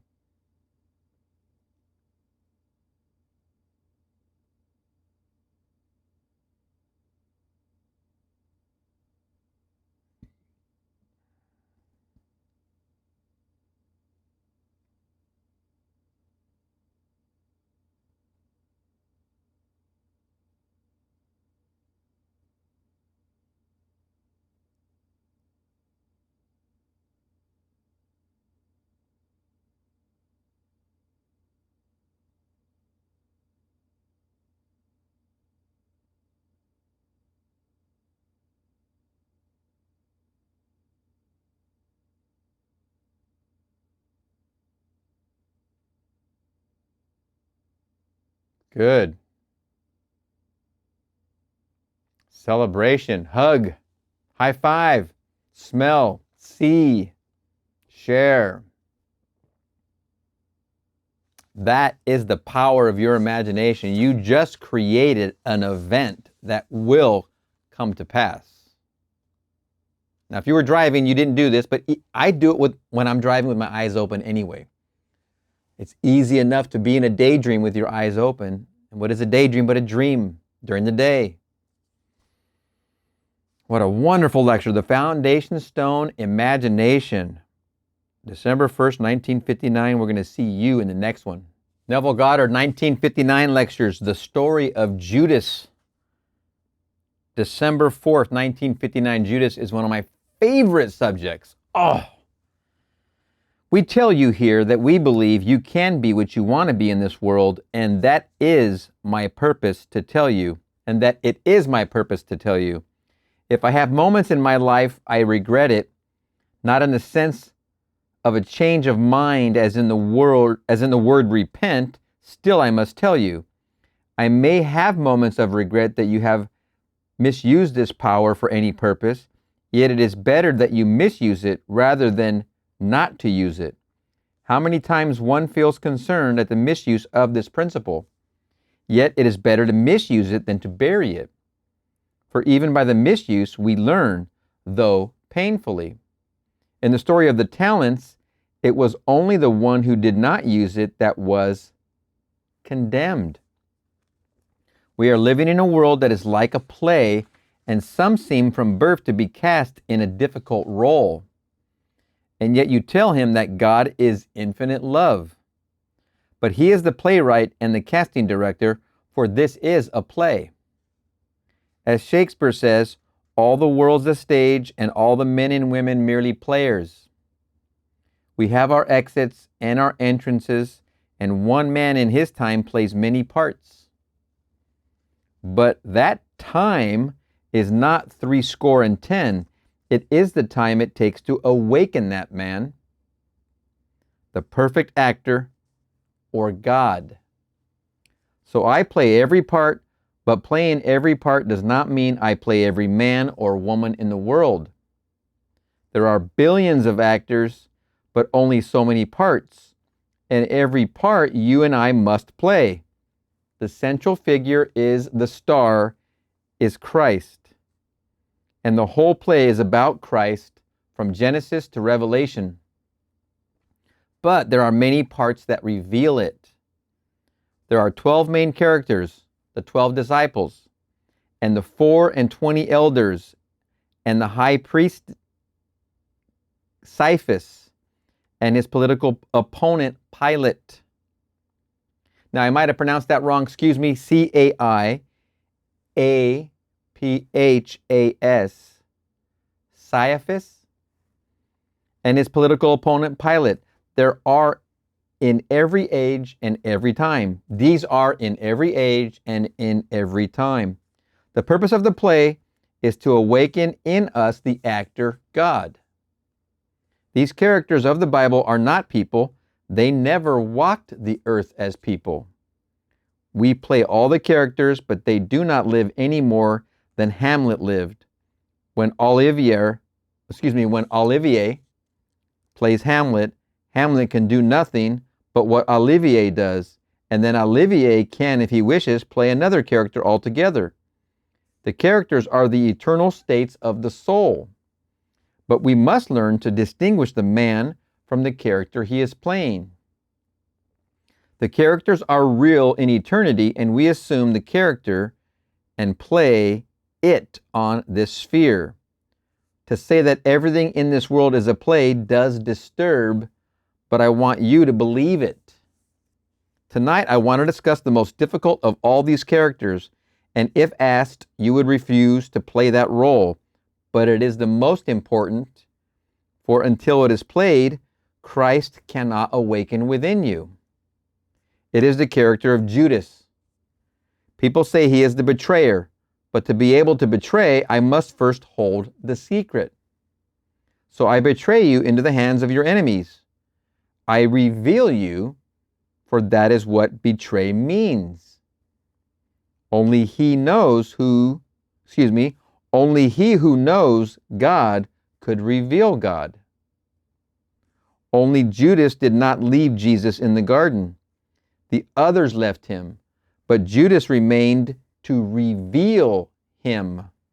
or betray him. And then Judas commits suicide. But we are told, no man takes away my life, but I lay it down myself. So who is Judas? Until that character is played, Christ is not awakened in the mind of man. Until Judas, the character, is played, Christ is not awakened in the mind of man. He reveals God. He reveals where he's hiding. What a most profound responsibility and role. Then he repented when he found that those to whom he revealed the Lord spat at him and reviled him and condemned him. It does not mean upon a man, it is a symbol. But I say the time will come when you will not repent, even though you will be concerned as to the consequences of your act. The word is only translated 6 times in this form. Paul wrote a bitter letter to the Corinthians, and he said, I do not repent or change my attitude toward you. And another time when Jesus is made a member of the order of Melchizedek, he says, I do not repent. But in this case, when Judas reveals the Lord to the world, he repents, for he sees what they did with the knowledge. Not something done to a man, for Christ is invisible. For he is the Lord, and the Lord is spirit, and spirit is without form.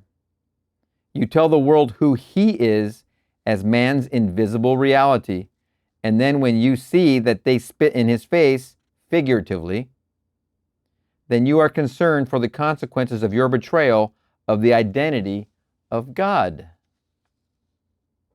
Judas is not a man any more than Christ is a man. Christ is the invisible reality, and all the others are states, and we move into states. But when you are cast in the role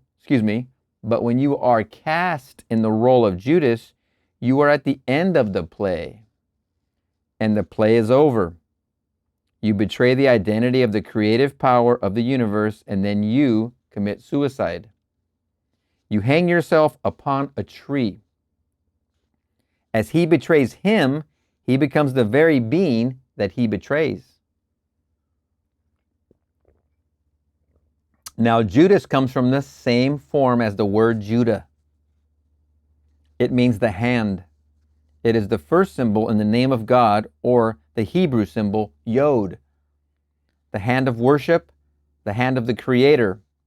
Then the second name of Judas is Iscariot. Is means man, Cariot means to lay timber, or the carpenter. So Judas betrays the Lord, for no one knew him, but Judas told them, when I kiss him, you will know him.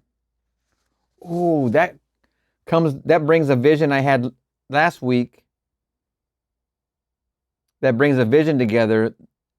And it was the story where I had the out of body, where I was on the beach and a friend was there, and I believe his daughter Melody, and my friend's wife, her name started with a J. And I was having an out of body, and I was there with a camera to look at waves. And incidentally, I did that last week with a friend of mine, and we are kind of business associates, and we went out and gathered content at dusk and dawn. But this was 2 weeks prior. It's in the videos, and I couldn't dig through these to save my life to find out what that date was. But in that dream, what I didn't mention is what he just mentioned, because in that dream, there was another person to me who might represent that kind of character, but that character in my dream that was associated and right next to the out of body, I was kissed right on the cheek, right here, by this person. It's a man. And I was befuddled. I was like, oh, like that. That was my shock and surprise. But that was on my way into the out of body. I think it was before the out of body. I had this other scene, and then I had the kiss. Then the scene morphed into the out of body where I was upon a beach, and this very colorful waves, and I had a camera, and I was meeting the daughter and the wife of this other guy, and that out of body morphed. But now this makes sense. I didn't mention that kiss part because I didn't know where to. A lot of times you don't know where to put these things, and it was truly a vision. I was on my way into the out of body when that happened. And here it says, you don't know what to do with these things. You just have to record them, write them down, record them like I'm doing here. So Judas betrays the Lord, for no one knew him, but Judas told them, when I kiss him, you will know him. And yet Jesus had said to them, I have been with you 3 years, and you do not know me? The others ran when he was arrested, but the one who knew him kissed him and said, do not let him go. And that is your imagination. For that is Christ. There is no other. Christ in man is man's own wonderful human imagination. And with Christ, all things are possible. Now, there's a lot of ways to take that symbol, but the one simple way I take it is the awakening to this realization. That's how I'm going to self-interpret that. It's been revealed where he is with the kiss. This is the best part. The others ran when he was arrested, but the one who knew him kissed him and said, do not let him go. And that is your imagination. That's what I'm being told. Do not let him go. For that is Christ. There is no other. Christ is in man, is man's own wonderful human imagination. And with Christ, all things are possible. Now, I am being told, I'm also telling, I am that. One beautiful thing about this medium that we are sharing here in filming these videos and going over these lectures, and I'm having these experiences in actual real time with you. I'm not holding anything back. Everything I've been through, I am sharing it. I don't plan on holding anything back because what you are going to do is go through the same experiences. You should be aware of what might happen and how to classify some of these experiences for yourself. The truth is, we're all going to arrive at the same place sooner or later. Sooner than later would be better, I think. But that's just me thinking. So we share these experiences, we write them down, we categorize them, we share them, type some comments. I'll type some comments back. Let's get this thing going. But I am not holding anything back. These experiences I am having, actually, literally. So I'm sharing them with you. Out of bodies, lucid dreams, visions. They are profound. And most of the time, I do not know what to do with them. I just hold on to them for a while. And then now that we have opportunities and we come across the actual words of what happened in that vision, it's profound and it's befuddling me. Love it. The others ran when he was arrested, but the one who knew him kissed him and said, do not let him go. And that is your imagination, for that is Christ. There is no other. Christ in man is man's own wonderful human imagination.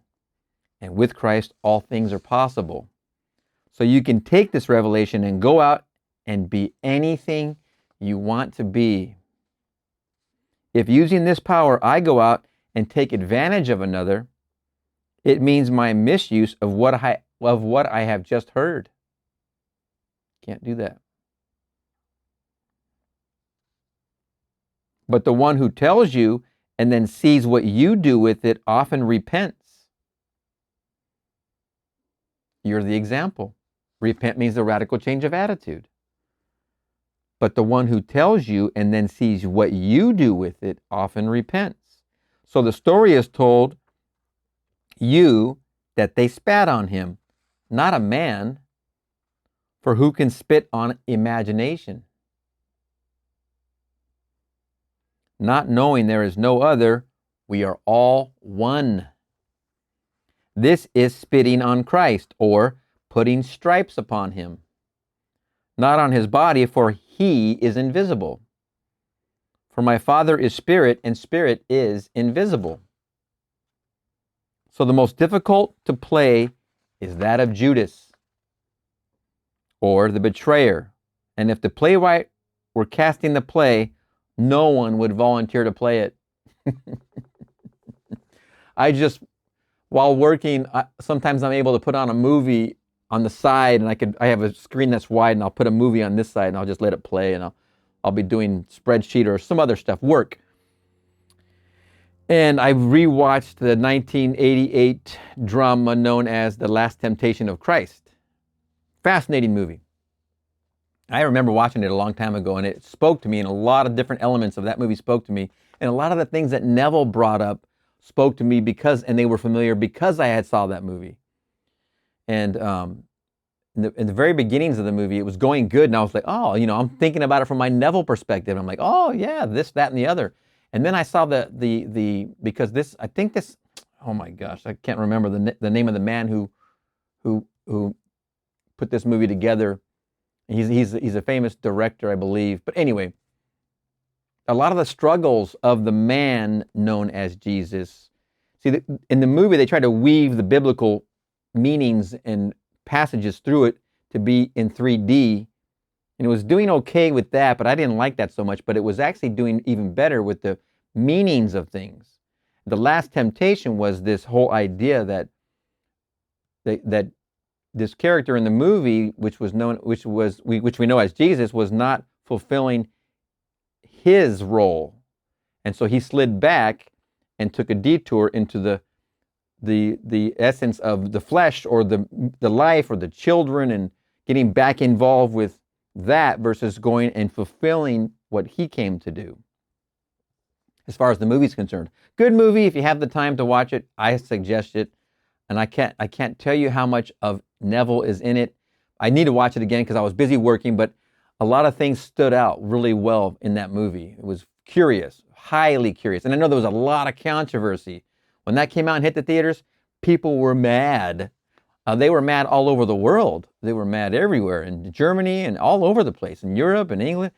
And they were just mad about the fact that somebody could portray this. And then later we have other movies like The Passion of the Christ, I believe. Anyway, that movie did have a lot of elements. I'd have to watch it again to give more talk on it. But back to this. So the most difficult, the reason I brought that up, the guy that played Judas in that movie was a cool guy, and I've seen him in a lot of movies. And I brought that movie up because the relationship between Judas and Jesus in that movie was really a keen one. They were really good friends. It was a strong relationship.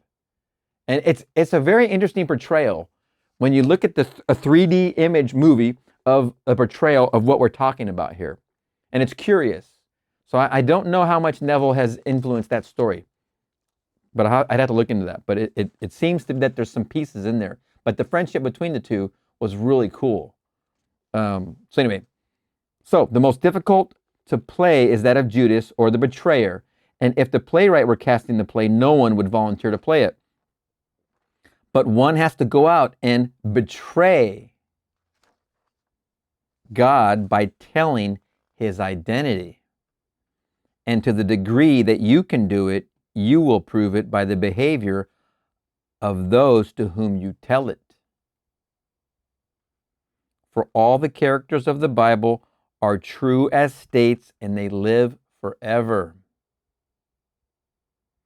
God sends his sons through these characters as actors, that at the end of time, he may awaken these actors as himself.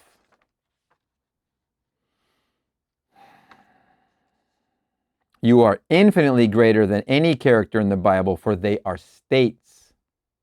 But there is another one that is not a state, and that is Christ. And he is being awakened in you. Christ is God, and he is awakening in every being in the world.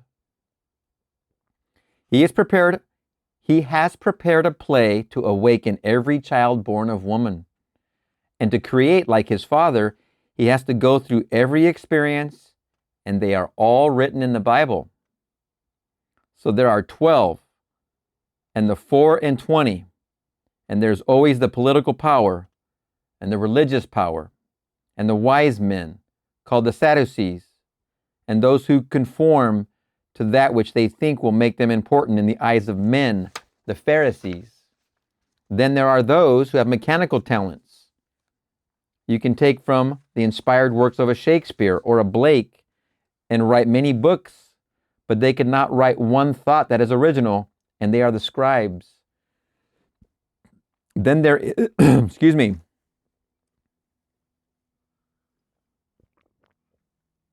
Then there is the multitude who hail the hero today and then stone him the next. So the 11 could not commit suicide, or in other words, let go of everything they had ever heard regarding causation. That is everything that you previously thought you must let go of and die to and live only to the Christ. And so you read the statement of Paul that he comes to teach only one thing, and he got it from Revelation. It is true, it comes by a vision, but then the Sadducees will laugh at you. We have this now in our midst as they talk about evolution. And the world has accepted it, yet I am told that God created all things and called them good and wondrous. All were distinct acts of creation. I have nothing to do with anything less than man, but everything less than man only bears witness to what I am. I did not evolve through all the animals. That is true only as related to human affairs. I see it move through the canoe to the ocean liner, from the plow to the tractor, from the cave to the palace. Evolution is only in the affairs of men. The bird builds its nest as it first built it, and it is fixed and perfect, but the things of form evolve. But this is not man, this body. This is only the mask, persona. I am all imagination, and I wear this mask until I go through all the parts. And then I am he. For the purpose of the play is to awaken us. For God alone acts in all existing beings and men. The purpose of the play is to make us actors, even bad ones. If we are bad ones, the ones who reveal the secrets, if we are bad ones, the one who reveals the secret repents, yet he would not change it. We are told that when Judas came and kissed Jesus, that Jesus said to him, "Friend, why are you here?" That's exactly, I'm not even joking with you. That's exactly what I thought. When I had the kiss upon my cheek, I thought, why? First off, I was like, why are you even here in my dream? And that was number one. And then the other part was like, why did you kiss me? It was exactly what I thought. Literally. We are told that when Judas came and kissed Jesus, that Jesus said to him, "Friend, why are you here?" The translators could not bring themselves to believe the actual translation, so they put it in the footnote, "What you have to do, do it." The actual translation is, "What you must do, do it quickly." You have to do it. You have to tell the world who God is and that he is imagination. But the translator used the sentence, "Why are you here?" You know, in another side of this, the kiss is revealing Christ, and that's happening on the fourth dimensional body. My image was in the fourth dimension, which means it's not a physical body. So it's an invisible body. It's very curious because that is basically what Neville says is that these events in the book, in the Bible, are going to unfold in you. And you're going to have these dreams and visions that are the experiences verbatim out of the book, literally. Just mind-blowing here, man. I'm reading and I'm continuing, but I'm at the same time go, whoa, wow, just wow. Everyone is an actor awakening. So I say to everyone, you are playing all the parts. And I hope you will start to play the part of Judas. You did not come to play just one part. Everyone plays many parts. You can, if you will, slip into this part of Judas. You could play Caiaphas or Caiaphas, Caiaphas. You could play Caiaphas or Pilate forever and think that causation is external or is in the hands of the political or religious powers or the great universities. You know, it's my whole time involved with metaphysics since 1991, ever since I just started discovering all these magical wonders in any metaphysical subject, I was immediately communicating that with everybody that would come within earshot. So playing that part of Judas is not that big of a deal to me. But now, having played that part, now getting the kiss on my cheek, that only means that the realization that Christ is imagination has to be present. There's no denying it. Until it comes, the understanding of true causation, that's a footnote here, you do not know it, but I know who I am and who you are. Every being in God, in different states, all playing these wonderful parts, but when he awakens, he is God. And no matter what he has ever done, he is forgiven. When he awakes, he is white as snow, no matter how scarlet things were. Cowboys and aliens. God doesn't care who you were, he only cares who you are. I ask you to take this revelation of God, who is your own wonderful human imagination, that is what Judas tells you, and I am playing his part. He is not a man, but a state into which I have entered deliberately and consciously, for no one can betray God unless he knows the secret. Remember, this is 1959. This is December 4th. Neville would be 18 more years in our presence, as a present, a wonderful present, but he's admitting to being the character of Judas here, and also his driver, Frank Carter, admitted to having the vision he had, which was a dream about the way Neville died, and that Neville died exactly like he predicted and saw in his vision, and that he was playing literally the character of Judas. And here he is 18 years before his exit, admitting to that fact. He's revealing where Christ is hiding. One of the most amazing things I discovered when I studied Neville was this one thing. When I saw this coming for this batch of lectures, I was like, oh, this is going to be good. I didn't realize it was going to be this good. But I really, can respect that whole Frank Carter experience and Neville knowing when he's going to go. He totally, fully knew what was going to happen that night, leaving his wife in the hospital. If you haven't seen that lecture, look it up. It's it's by Frank Carter, and I think it's called either The Day Neville Died or something like that. I'll try and find the link and put it in the description for this. I ask you to take this revelation of God, who is your own wonderful human imagination. That is what Judas tells you, and I am playing his part. He is not a man, but a state into which I have entered deliberately and consciously, for no one can betray God unless he knows the secret. We are told in Corinthians, who knows the thoughts of a man but the spirit of man who dwells in him? Who could reveal or betray God but he who knows his secret? But if you know it and you test and prove it, then you are commissioned to go out and betray God. You go out and betray the secret of creation. Then he went and hanged himself to a tree. This body is a tree. He comes to do it, and he had to do it, But then he stands aghast at the use to which they put this secret about which he came to tell. Then the next stage is to awaken completely as Christ. We do not yet know what we shall be like, but when we see him, we will know him, for we will be like him. You will be like the very being you were sent to betray.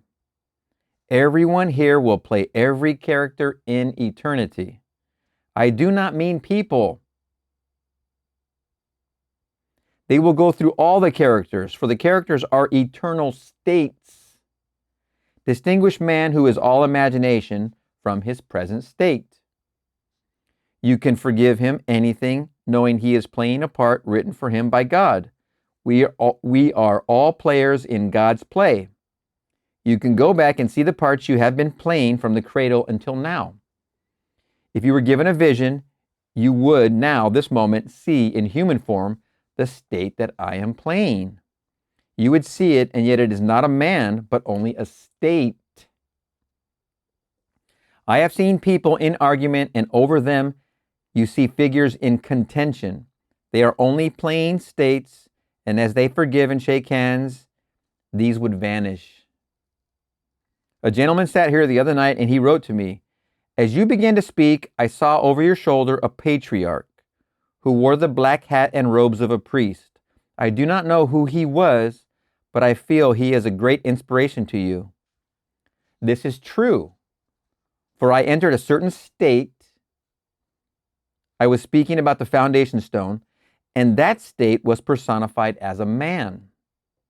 I was telling you that the foundation stone of everything is imagining, and not to leave that and go in search of another foundation. And here this gentleman saw a being who was sent to him. And here this gentleman saw a being who was to him a patriarch, expressing what I was talking about. I know it is true, for I am never alone.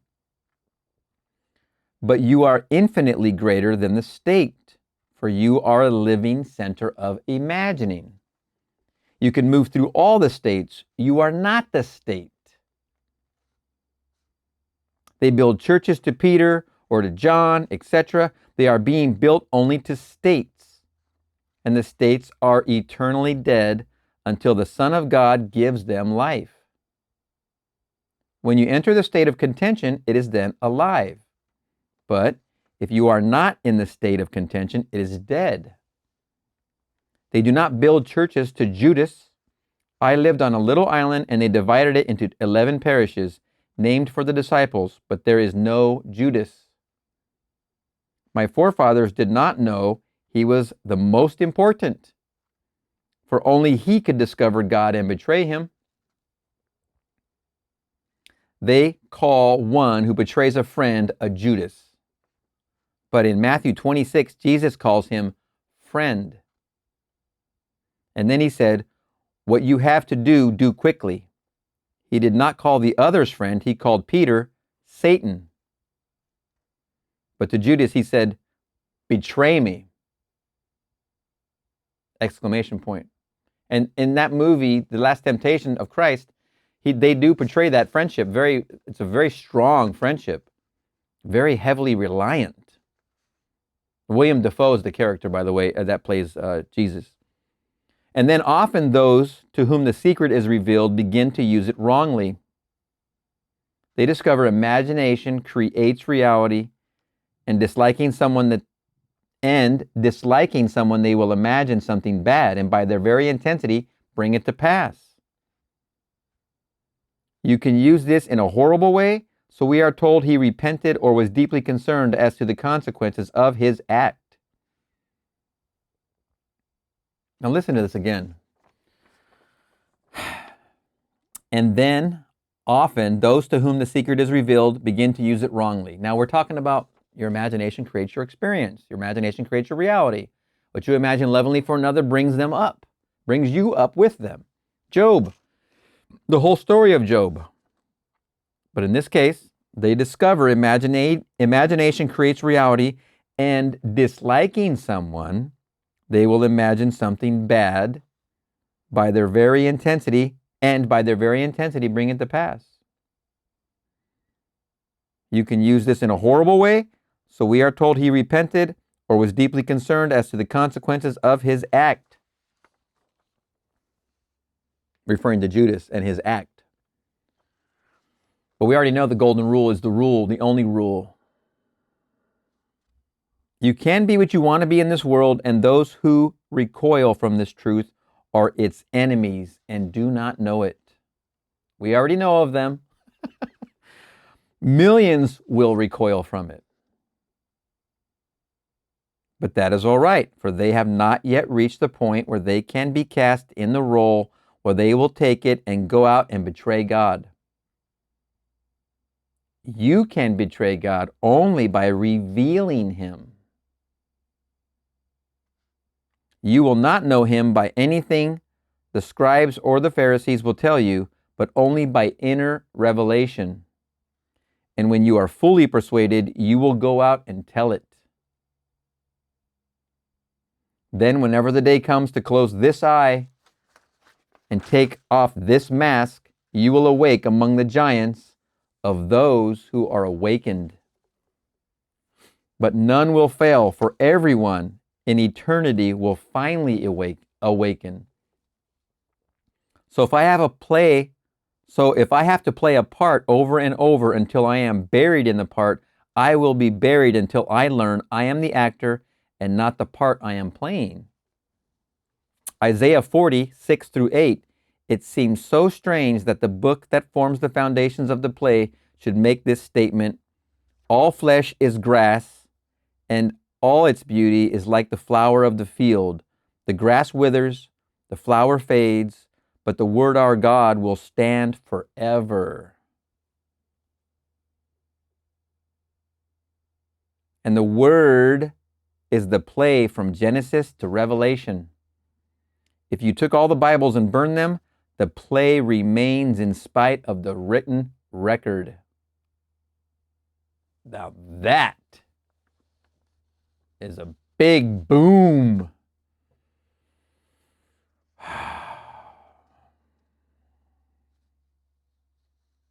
We hear so much about goodness. Few can define it, since no two ages have the same concept. I do not teach you to be good, but to be creative in expressing this great talent. Do not bury it, even if in using it you make mistakes. Prove it in your own life and then go out and tell others. Once you prove it in your own life, you will be the example. And then once you communicate it verbally, you're already standing on the mountain you just moved. You will not be louder as an example first, and then after you say, look what I've done. It will not be louder. It cannot be louder. It's going to be huge.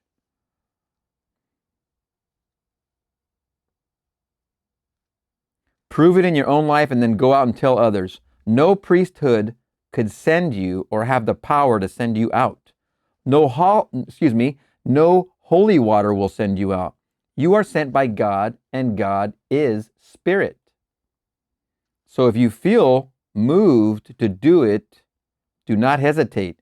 And if you make mistakes, and I hear of them, I may feel for a moment that I wish you had not, but I will not really regret that I told you of the identity of God. Your human imagination is God, and is one with that which sustains the universe. When you see it, you go out and betray or reveal it. Judas means hand. And that becomes the first letter of the name of the Creator, Yod, He, Vav, He. We are told that Judas betrayed his Lord for 30 pieces of silver, and then he was said to have turned it back to the priest. They bought the potter's field. It means maker. It appears 62 times as maker. It is used only a few times as potter. It means maker in the sense of one that is a craftsman, as a goldsmith or a silversmith. It means that the individual is a maker. So he took the fullness of the price of God, for 30 means fullness. He went through every furnace, for no one plain Judas could skip one. Every furnace. I can't tell you enough how hot it feels in here. Whoo! So he paid the price, and then he threw it to the potter. He should have thrown it to the silversmith, but the same word translated as silversmith is also translated potter. I pay the full price to discover that my imagination is God. And then I die to all I formerly believed, and then tell it to the populace, and then have them deny it and spit on him, etc. It has nothing to do with anything taking place on earth. Go out, think about it, and determine to make yourself the person you want to be. Then betray this secret and tell others what you have discovered. Obviously, you go out and make yourself. Then you tell, because it's going to be an example loud after you do it. And I think everybody who's trying to trying their best in their manifestation, hopes and wishes, and going through the steps and sats and laying in their meditation and doing this over and over and over and trying, wants to break through. Why would they be trying so diligently? And they will. Every single one will break through. No one is lost. Imagine the loveliest things in this world for yourself or for another. So let us go now into the silence, and when you break it, know that imagining is God. Let no one persuade you there is any other cause for phenomena. Go through these doors knowing it is so, and then you will not be impatient, but you will let it be so, for God creates reality.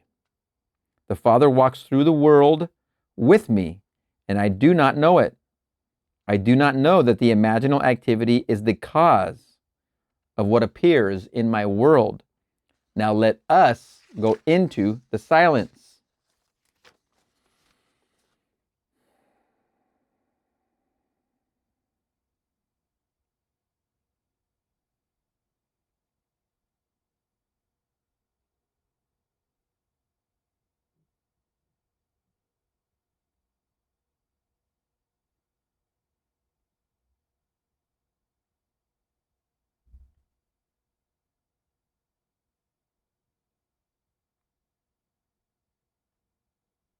Doesn't take long. Remember, if you're driving, you're not shutting your eyes. Good. Just a very small scene is all you need. Neville would do this for 2 minutes after every lecture. Then he would come out, and then that would be it. So 2 minutes is your homework. What an amazing lecture. Oh, I can hardly believe this was 1959, but this is also the year he was having the mystical experiences. So here we are, December 4th, 1959, the story of Judas. We're going to see you in the next one.